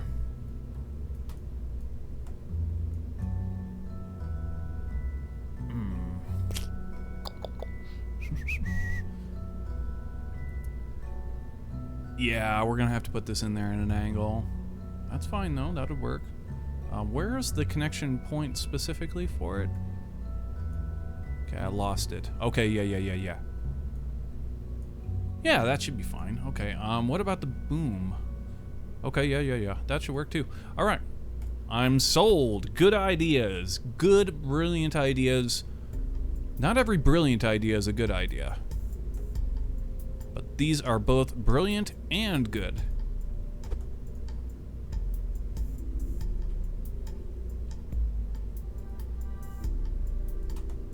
Okay, so we take our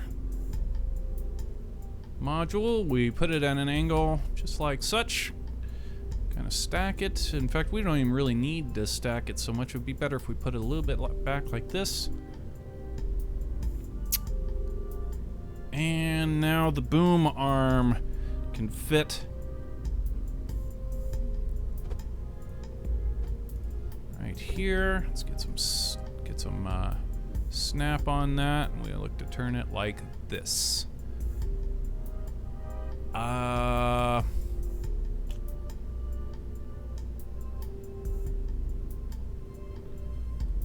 Okay. We may need another brilliant idea.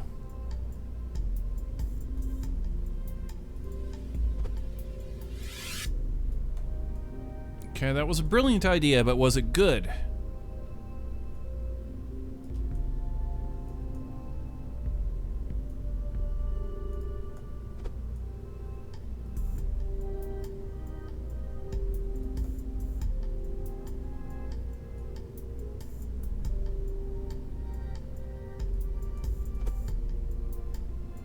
This is actually a pretty technical mission, I'm not gonna lie. This is a fun one, I like it. Really cool stuff. Two-piece terrace and a boom arm? Dude, that's good times, man. That's like a ship in a bottle right there. Okay, is the elbow going to scrape against the doors when we close them? Yep. Damn! I have to do something about that. We don't have much room to work with, but we don't need a whole lot of room. Almost there. Bring it in just a little bit like that. Now, if we're stacking this on the outside, that means that the boom arm is going to have to come off first, which is fine. The boom arm can come off first. Just this piece here can't come out before this piece. This piece here has to be out first. So, all right. Does the door close now? Nope. Oh, you beggar. How about a little bit further?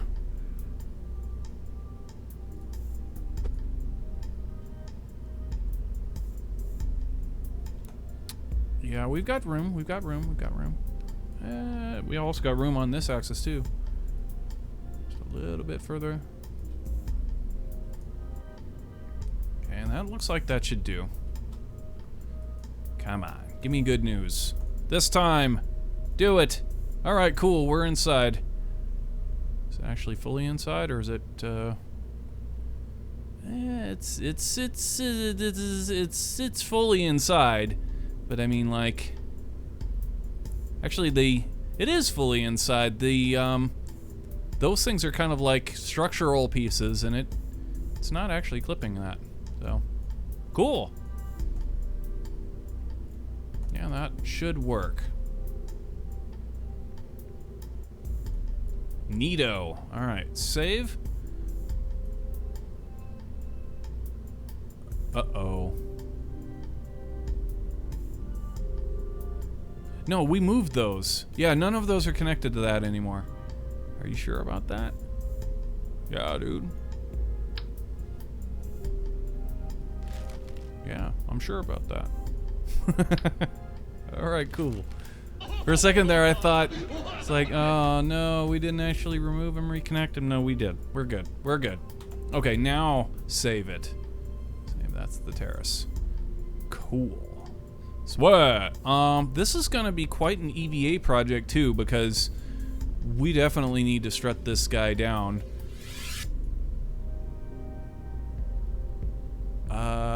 Before we strut it though, we need to test whether or not this stuff can come out and whether or not it's, ooh, I see a problem. Yippers. I forgot a little bit of something here. Need some jack thrusters on this module, otherwise it ain't gonna work. Oh no! No, yeah, you're right. That's on the boom. Yeah, we need jack thrusters on this thing. Get a two-way symmetry. Like that. Okay, that'll do. And a two-way symmetry.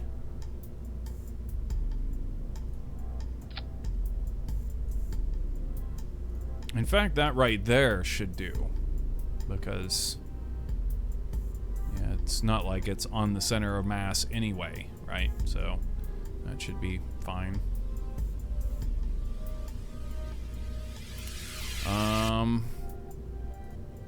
And then let's go through here and turn these RCS tanks off. so that we don't accidentally, inadvertently spill or spend that Delta V during other maneuvers not related. We'll turn all of that crap off. We also need to turn off the reaction wheels. Toggle those reaction wheels off.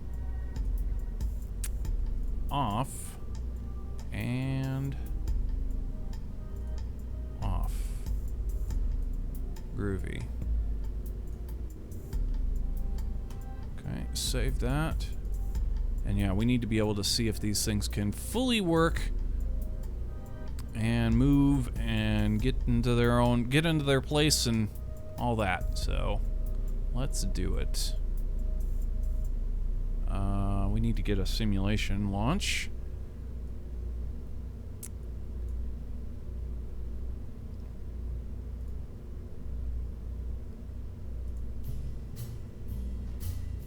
Simulator mode on. And we need some curbalage. Some simulator curbalage, such as X 2.0. You're up. Okay, and your girlfriend. Y 1.0. Alright.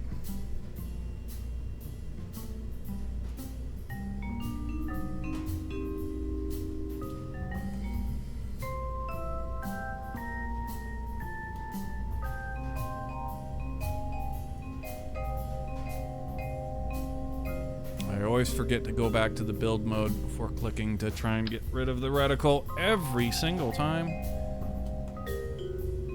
Okay.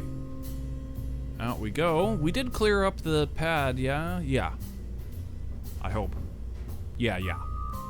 Yeah.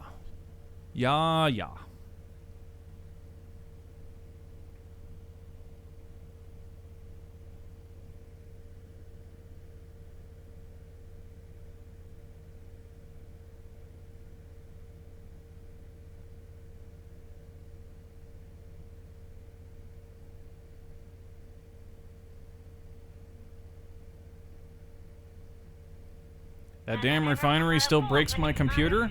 You're still trying to load the refinery 2G?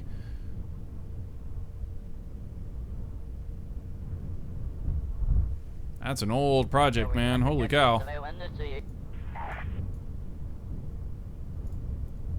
Oh, you know what? We don't have any flags on this thing. Okay, we're definitely gonna have to fix that. That's a deal breaker right there. Alright, anyway, set guidance, 52, throttle to 58, not 528, try 58, okay, force the roll to -180, -180, auto stage 0.7, 2.1, 116, 50.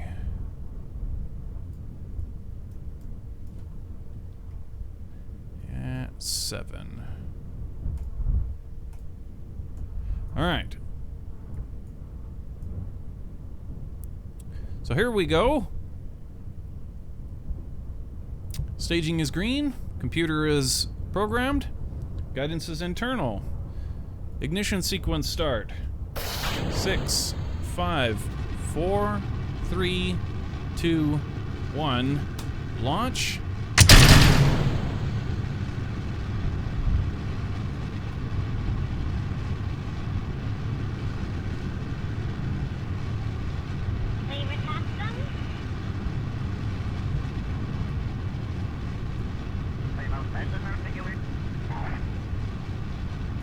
Okay, approaching roll.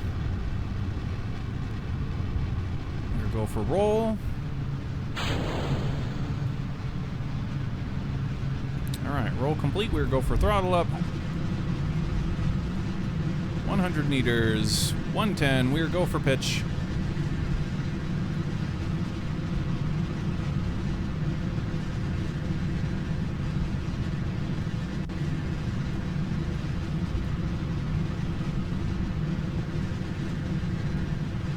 And the simulation launches are just so much faster. Without all that extra launch equipment on the ground, our frame rate is way better.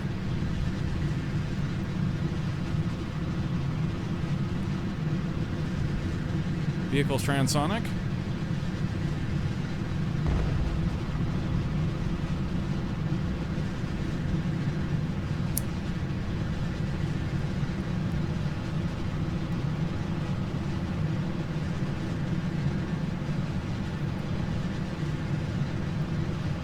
Approaching first stage booster flame out, separation, and main computer override.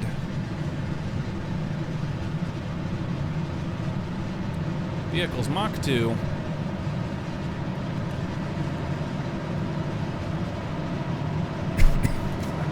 Alright, flame out, separation. Main override complete.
Alright, 200, 10, 20, 30, 40, 50, 60, and shutdown.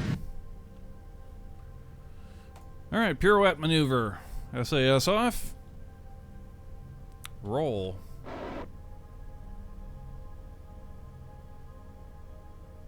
Dip.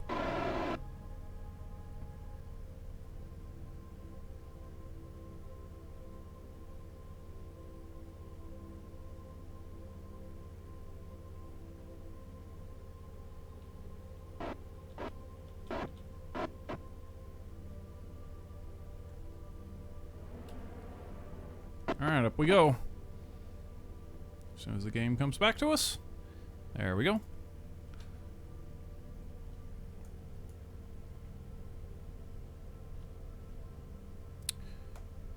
Transorbital injection. Go.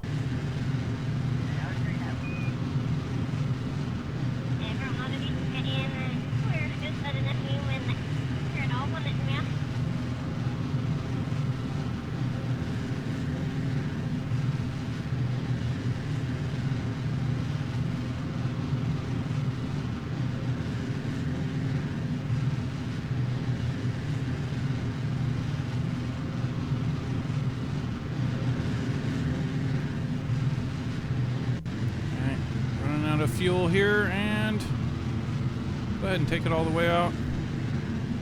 Shit. Okay, this flight has way more. Okay, yeah, the last flight we actually accidentally went to 40. We want to keep the periapsis under 10 so that the external tank de-reses in the atmosphere.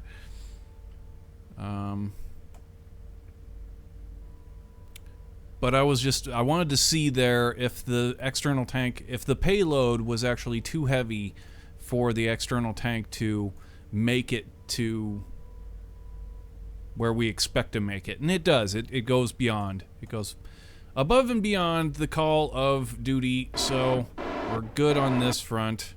Go ahead and jettison that external tank. Main engine's off.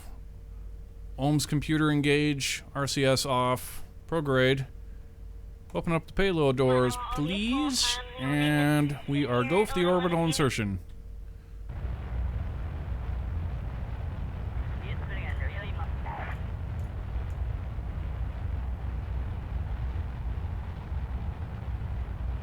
The payload looks great with all this junk in there. I love it.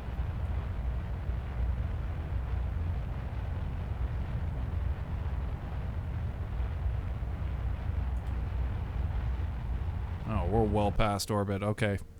We're well past where we would normally go. All right, now, for the real reason for being out here is to test all of this equipment. So, first thing, the first thing to come out would be the Canada arm.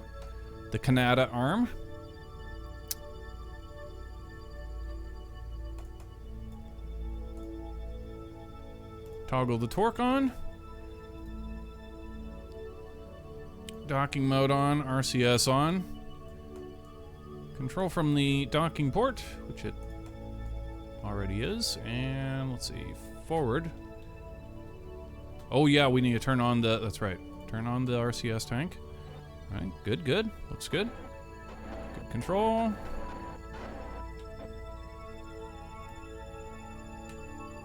Good torque. Electric charge is good. Yeah, should be fine. No problem. Easy peasy. All right, next piece.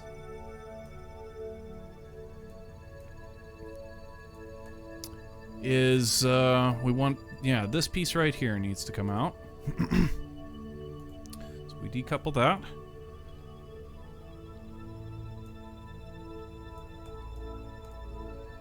Toggle the torque on. Turn the RCS tanks on. RCS on, docking mode on. Control from this point right there.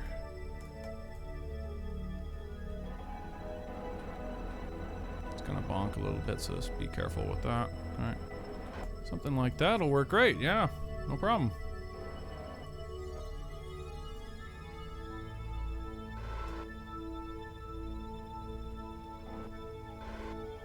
Okay.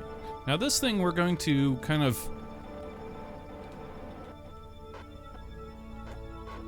see if we can stop it relative to our ship. And so we've got an actual docking to do here. So let's see, RCS off. Put us on the prograde marker. And that will be our leveler, yeah? And keep it on the horizon like such. Okay, RCS on again, and like that. Looks great. Oop. All right, cool. I like it.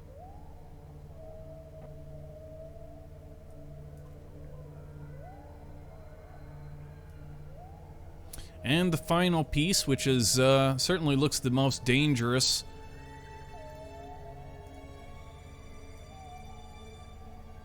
Will something go wrong? Now she goes.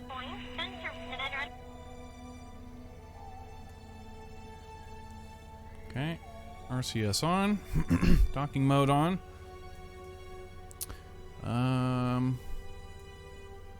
Control from here.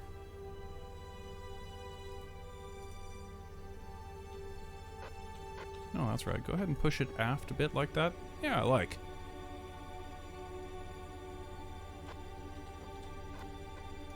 And then out. Very nice.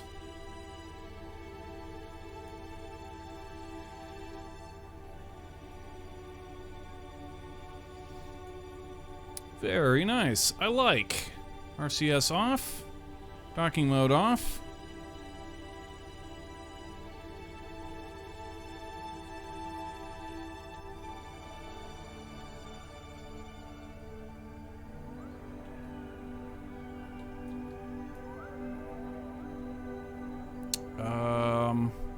Yeah, this is actually backwards. We want to be like this. Okay, target that node right there. Smart SAS, hold us negative parallel. Will 0 get us to 0? I think so, actually, yeah. If we hold 0, it should, it is accurate. Cool, cool. Alright, RCS on, docking mode on.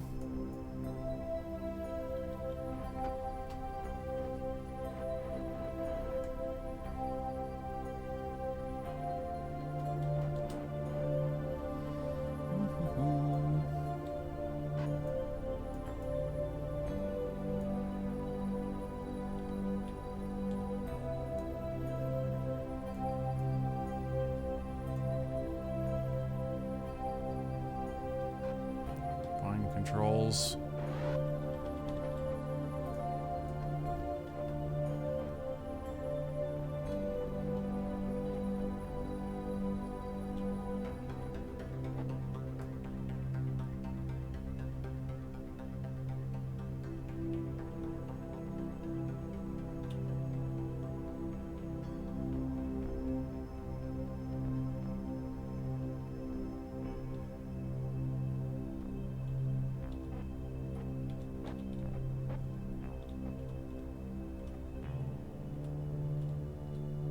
Alright, captured.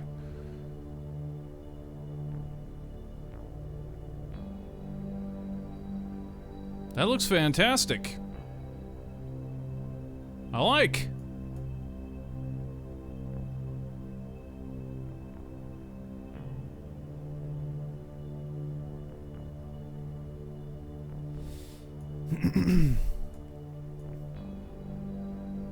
Alright, I think we've seen everything that we really need to see. So let's go ahead and bring this back into the VAB.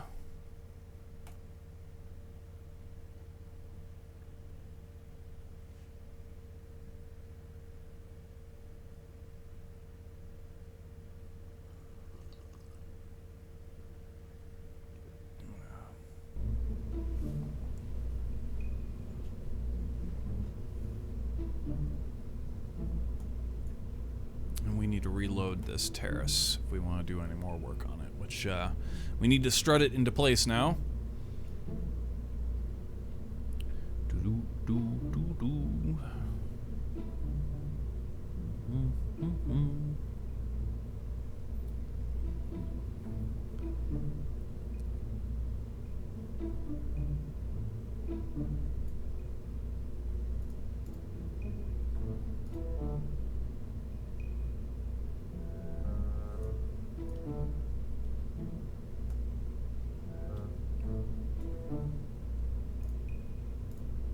Should make for a really cool EVA. Let's get a mirror symmetry. Is it gonna? Yeah, it's gonna rogue. Yeah, it's not straight across though. Let's go ahead and just do one at a time. Should be fine. Just give me a strut right there to there. Another strut down here. Something like that to that.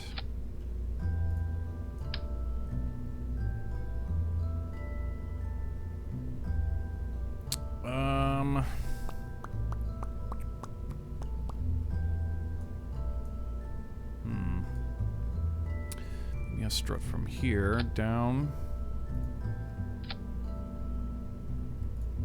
So we get two of them down like that.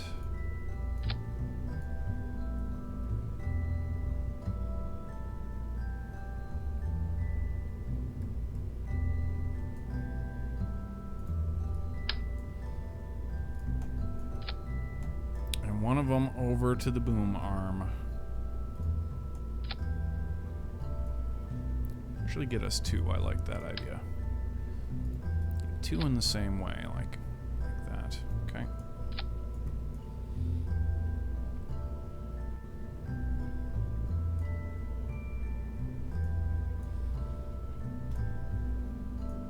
So that'll give us a little bit of trash to clean up. And a little EVA to prep.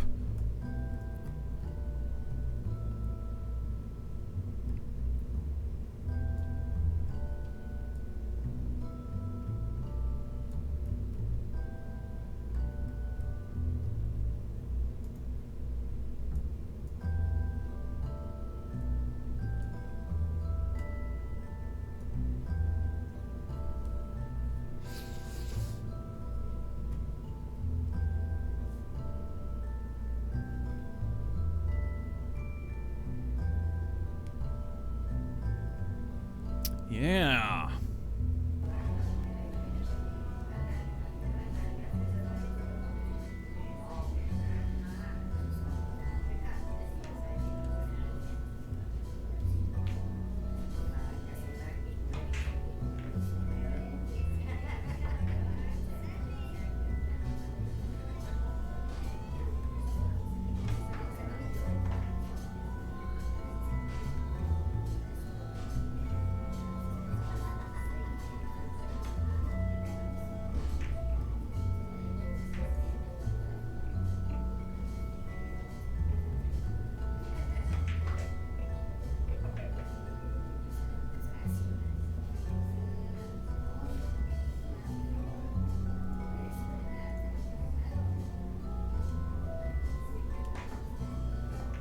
Alright, my dudes, we're going to go ahead and call it right there for this evening, but don't go anywhere, as we're going to go ahead and host up a buddy of ours, RG, is another Kerbal player, and he's got some pretty wild-looking creations, so we're going to drop in on him. If you guys don't know him or haven't seen his stream before, be sure to follow him,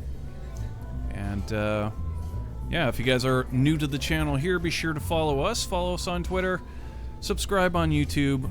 We appreciate all the support. Appreciate you guys coming and just chilling with us. And hope to catch up with you guys for more Kerbal Space Program when we go into the live mode for this launch to the ISS and the install. We're calling this Sts-133. And got a fair amount of good equipment in there. We're going to get a nice good EVA and some needed installs, the Kibo external stowage platform and a Canadarm and whatnot. So got some cool things coming out the hopper. So yeah, appreciate everybody coming and hanging out, and hope to catch up with you guys for more Kerbal Space Program next time. Until then, stay cool, stay away from the voodoo. Have a good night, guys.